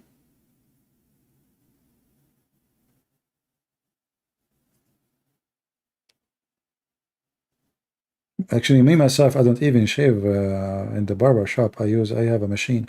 But if you are traveling and you need to do so, but you have to do it. You know. But people, they do weird stuff. Like there is a day, I don't know what the holiday exactly. It's not a, it's a pagan day, obviously. It's like a Halloween. I forgot what the name. Men wearing panties. Do you look funny? No, you don't look funny. You look stupid. You know, women, they are wearing nothing see-through on the street. I mean, it's very. You need to ask yourself why you are doing that. That means you are very shallow.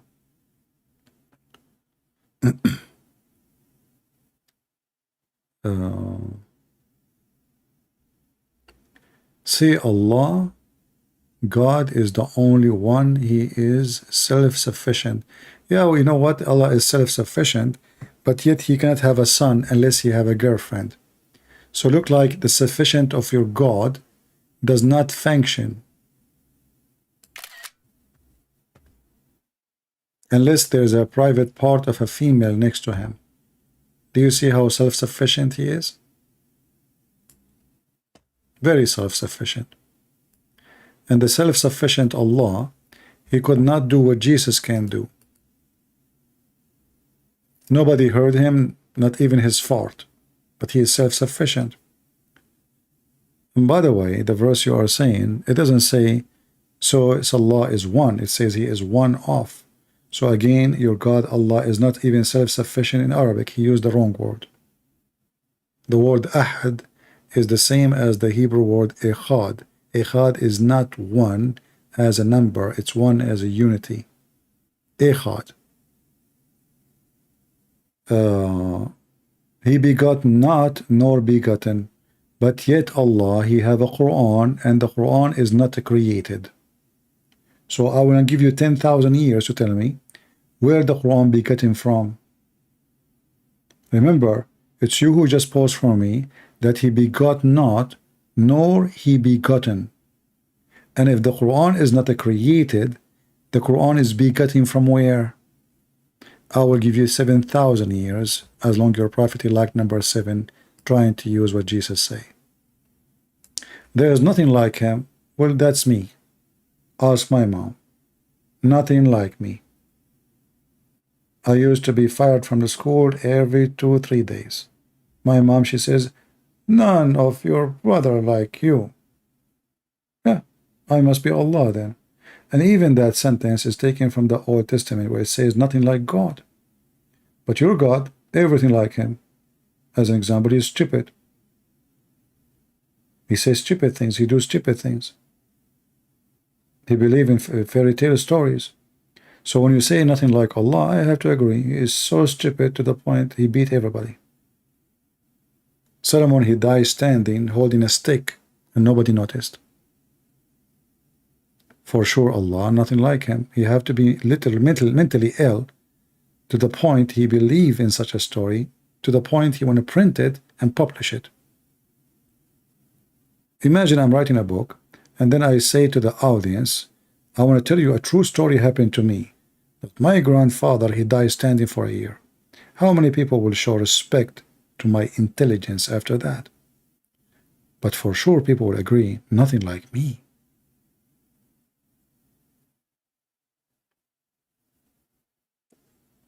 Yeah. So this is all what you have? Nothing like Allah? And too many hearts? What those hearts for? Your God Allah is like a yo-yo. I never heard of a God he come in every day in the third part of the night. Yo-yo. Why? Because you want to listen to the prayer of the believers. Well, why Allah don't have a good reception from his heaven? So he decided to come like a yo-yo every day? Up and down, boing, boing, boing, boing? My God, you do not need to come every third part of the night. I can talk from here, he listen me, hear me there. What a stupid religion. The yo-yo God. And the funny, this is Quran word 112. Why you don't call me so you can read for me Quran 111 or 113? Do you want to die laughing?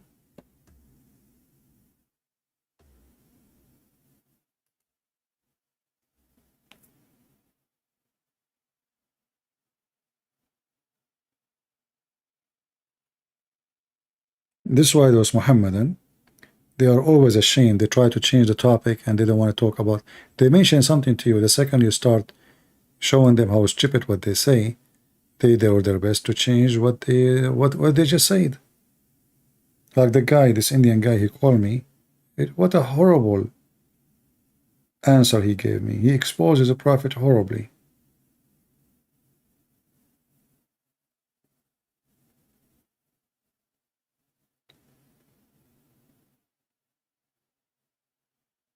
A Muslim, he glorified God he never saw, he never spoke to, even his prophet never saw, never spoke to. You see, the funny is that the God of Islam claim in the Quran that he spoke to all prophets. And Muhammad is the most close prophet to Allah, according to Muslims. Why Allah never spoke to him?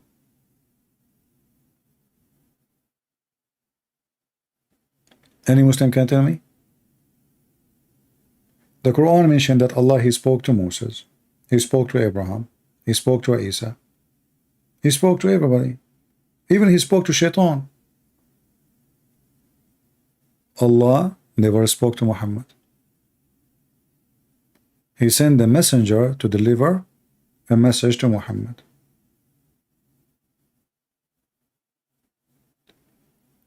If the king don't want to see you, that means you are not important person. Is that correct?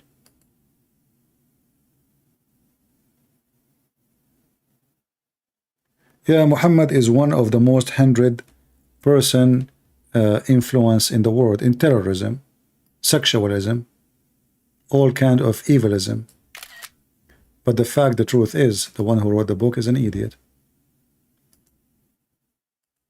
You should make it more clear that Muhammad is the most influenced person in killing and death and rape. Every Muslim believes that raping women, especially if she is his wife, is okay. Even they believe in having sex with women after they die. So Muhammad, for sure, he have a big influence in 1.6 according to Muslim idiot. However, the whole world is under the influence of Jesus. For the date, the computer, the watch, the salary, your everything is by Jesus' name, by the birth of Jesus. So people, they can make a book, and this is why you are proud about it. One guy, he said this. Look how desperate you are. You could not find me one good thing about your prophet. You bring me somebody making a commercial book to make money. 100, he put Muhammad there because he knew Muslims will buy it. As an example, Muhammad is the most influenced person to teach breastfeeding for adult. Did your mom practice it? Do you want to call me? Or keep? Hussein, I can open Skype just for you. I want to see the influence of Muhammad. Prove your point. You just said he is the top 100 ranking in influence. Did your mother practice breastfeeding for adult? I want to see how much influence Muhammad have on you. If you don't, that means you don't believe what you are saying. Muhammad is arrogant. CP is arrogant person. He covered the truth. Isn't it your God Allah? He says nobody can cover the truth. So how you say I cover the truth? That means Allah, he lost. And this is explained why anyone can change the word of Allah, yet Allah, he says nobody can change his words, because Allah is an idiot. He go and take a nap, and Christian Prince, he can change his his words, and he can cover the truth. Why you don't call me and tell me the truth about sperm coming from the backbone of the man and women ribs? I like to learn the truth. Do you want to do that? As long you want to share the truth, share it with us. Is it true that your God, he will do ejaculation and the water come from under his throne will resurrect people from the death? Ejaculation? And this is the God who said to you, worship me? Go watch the video of Mufti Layth.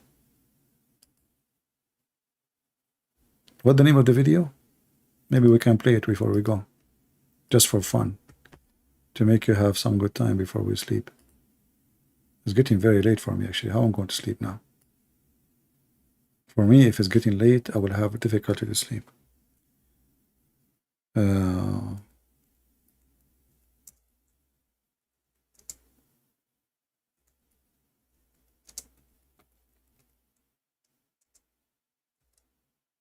Even Mufti what's the name, Mufti Layth, The poor guy, he have to open an umbrella to cover his head from what your prophet said.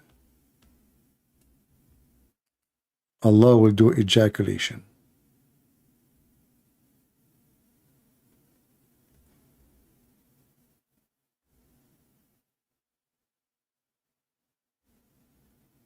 Yeah, but what's the name of the video?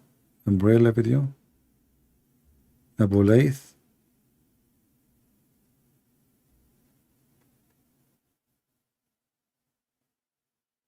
On Mark? Oh, okay.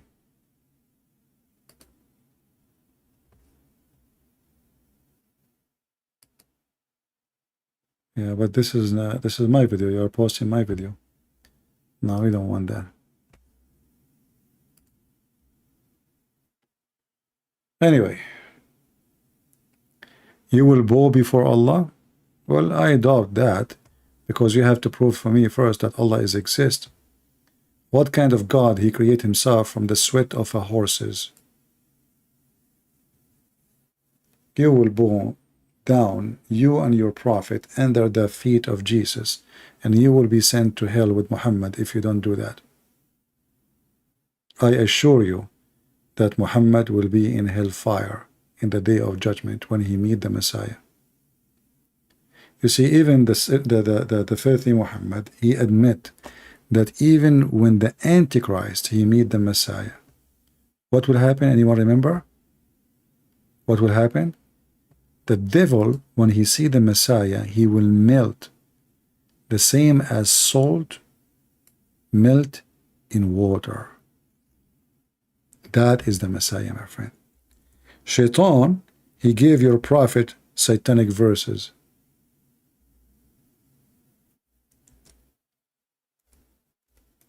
He did not get melted like salt. But when Shaitan, he see the Messiah, he will melt.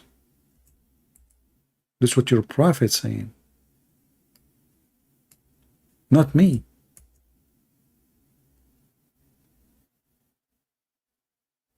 Can you explain to me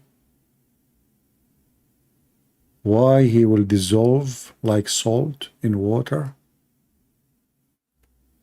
What is the power Jesus he have? Why Shaitan, he did not dissolve in front of Allah or Muhammad?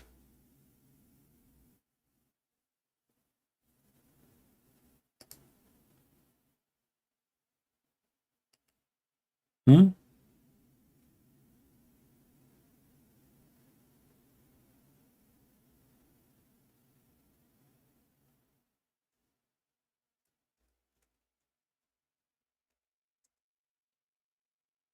They praise pagan god, the god of the black stone, the vagina.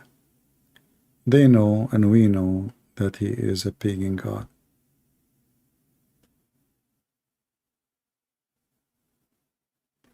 Why you don't call me archive? You know, here we go. I'm tired. It's very late. You now. This is the time you can beat me.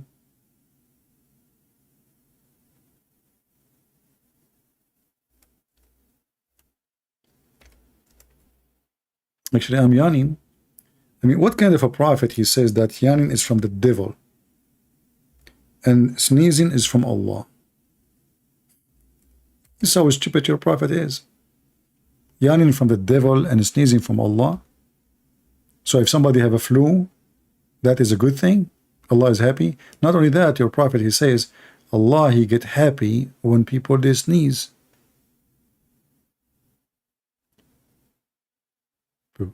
Why Allah will get happy when people sneeze?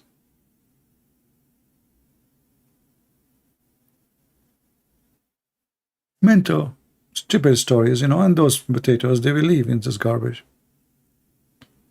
We are very, grateful that the Muhammadan, they wrote down all this garbage from the mouth of Muhammad. Because if not, how we are going to love and expose him easy? Easy. Even Muhammad, he made it clear that Allah and the Shaitan, they look the same. The difference is that this shaitan, he will come and he will try to make himself look like the Messiah. But how we recognize which one is Allah, which one is shaitan? The eye. One eye. So Allah and shaitan, they look the same. Is it me who said that? No. This is what Muhammad said. Allah is short. He have a big ass. This is not my description. This is your description of your prophet. The only difference between him and the way shaitan he looked like is only one eye.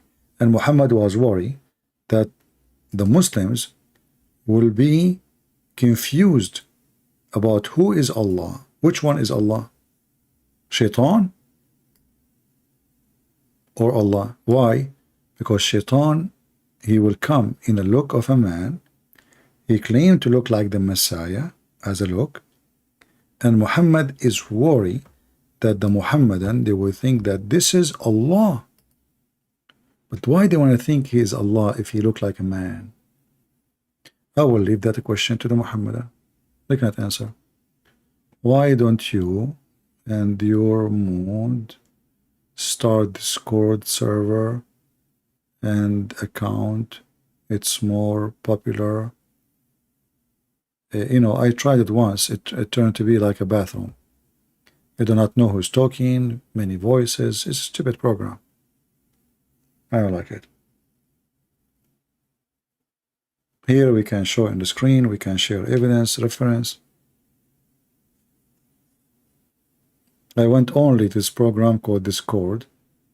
I don't know who's talking, who is not talking. It's literally like Middle Eastern or Ottoman style bathroom. There's 100 men inside taking a shower, all of them together. And the scream and the voices and the sound in the dark. But as you see here, Allah is a man. He look like the Antichrist. The only difference between Allah as a look and Antichrist is one eye. If you don't believe me, the proof in front of you. So the Muslim, they have big mouth. They keep talking, but they cannot really say anything serious. You know, like, okay, top ranking. Here we go. He keep repeating this. Yeah, look, this is the only thing he want to talk about. Muhammad top ranking. Okay, what about Hitler? His name is mentioned there too. Stupid. They cannot prove to us their prophet. They brought somebody. He wrote a book saying Muhammad have influence. Andrew Tate have influence. He called himself top G. That means Muhammad is Andrew Tate now. This guy, he have 3 million subscribers. Is his name there as a pimp in the book too? Your prophet is a pimp.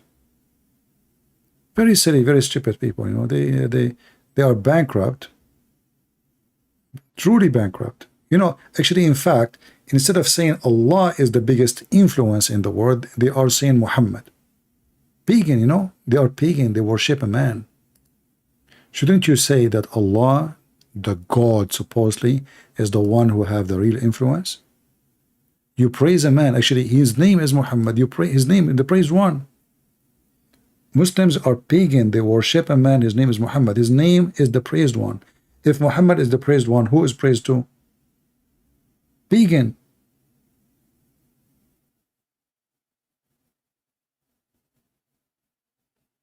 You will not find a Christian saying Paul is the most influence or John, because they are not God. We will say Jesus. You Muslims, you talk about Muhammad. For all of you are nothing except Muhammad worshippers, who is a child molester, criminal, thieves. I mean, all of this is documented in front of us. Even when he went, let's talk about influence. He went to his own son's wife. He flirted with the wife when the husband is not there. Do you see how good the influence is? He's Andrew Tate. He is Andrew Tate. Pimp. When you go to the house of your son, the man who trusted you to be with his wife alone, with his wife, what do you do? And this is according to the Muslim stories. God knows what really happened. When they say that he flirted with her, do you think it stopped there? Do you think really Muhammad he stopped with flirting with the wife only? No way. A faithful man like this, he will not stop there. When a man he go to a married woman house and he flirt with her and he make her hear what he is saying, he is doing it on purpose. He want her to hear. This is not a flirt. What Jesus said about such a man? We have verses in the Bible about it. Actually, this is against the 10 commandments of God. Muhammad, he broke every single commandment. Don't wish a woman she is not yours. Don't wish the women of your relative, your neighbor. Don't. Name one thing for me, Muhammad. He did not break from the 10 commandments. Very filthy, very trashy. Yet you worship him for his trashy. And when you are trashy, you worship trashy. No, the author of the hadith did not say the truth. You see, the Muslims, because they worship Muhammad, they believe that they have a privilege. So they don't think it's a bad thing. They think it's a privilege from God for him. If you open the book of Al-Qurtubi, it says, in the same story about Zayd and Zainab, Ibn al-Arabi said that the Prophet, he have 16 privilege. Number 10, if his eyes fall into a woman, her husband must divorce her so the Prophet can if her. So you need to understand the mentality. For them, they don't see it bad. He made them pervert too. Not only he's a pervert, because now they don't see it as bad. Ibn Ishaq, in his book, he said, there's many things is not as suitable to be mentioned. We took it off. He did not put all the hadith in his books. We showed you in the beginning of today's video that Umar, he did beat even Abu Huraira when he mentioned some hadith. Why? Because it's very embarrassing. So because those people, they are really totally worshipping the man, and they believe that he is above anything. You see your wife, you like her, so what? You give him this is the Prophet. This is Muhammad, man. This is how they think. So for them, they don't see that this is something, he's a pervert. They believe that this is his right. It's a privilege. Even Muhammad, he made a verse about it in the Quran. Privilege only for you, sexual privilege. So they are not being truthful as much they are being subdued. He is the Prophet who have sexual privilege.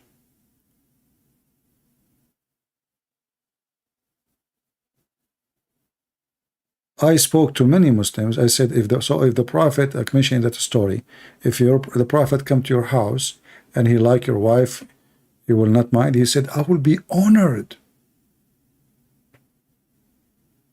He said, I will be honored if the Prophet, he want my wife.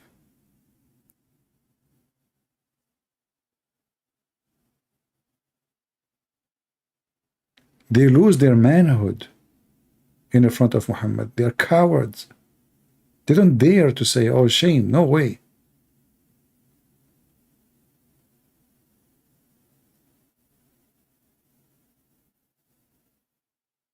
Very disgusting belief.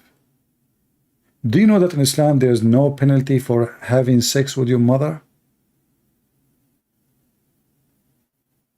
Do you know that the Quran says it's forbidden for you, your mother, right? Forbidden for your mother. Do you know that even the Quran says that you can have sex with your daughter? There's a verse says it's forbidden for you, your daughter. Oh, so why you are saying to me that I can have sex with my daughter? A daughter in Islam is a daughter from marriage. If you have a daughter out of marriage, you can sleep with her. Same for your mother.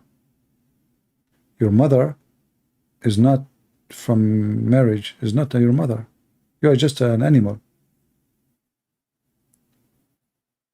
A brother, he can have sex with his sister if she is a sister out of marriage, for she is not his sister according to Islam.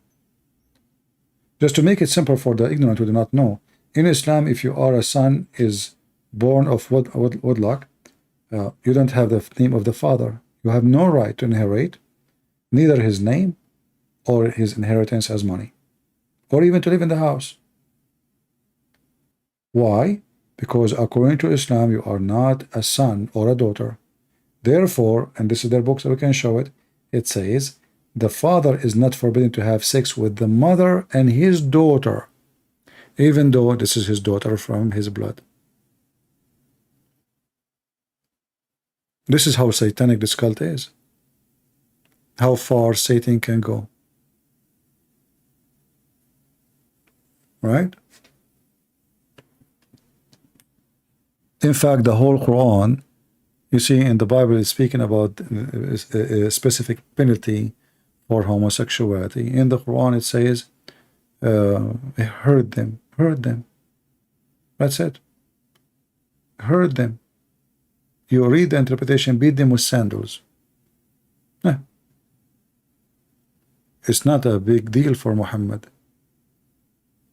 Imagine if a person, he do fornication, if a young man, he fornicate with the women, we beat him. If a man sleep with a man, we beat him too. It's the same. And then Muhammad, when he did live with the Jews, he noticed that he is really a pervert. So he decided to do something about it. He said, according to the Muslims, he said, the one who do this, kill him. But it's not in the Quran.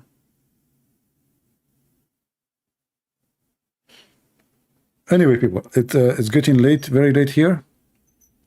And we are here for how many hours? 6 hours?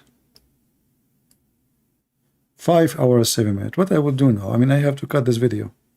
So download it. I apologize. The video becomes so long. Maybe I should hide the video and shorten it using, YouTube Studio, and then publish it again. All right. So you can download the calls. This Abdul, who is from India, he called me. Are we good? Anyway, I will leave it as it is for some time so you can download it. Maybe until I wake up and tomorrow if I sleep. It's already tomorrow actually. And then I will try to cut it off so we can keep only the debate with this Abdul, if we can call it a debate. All right.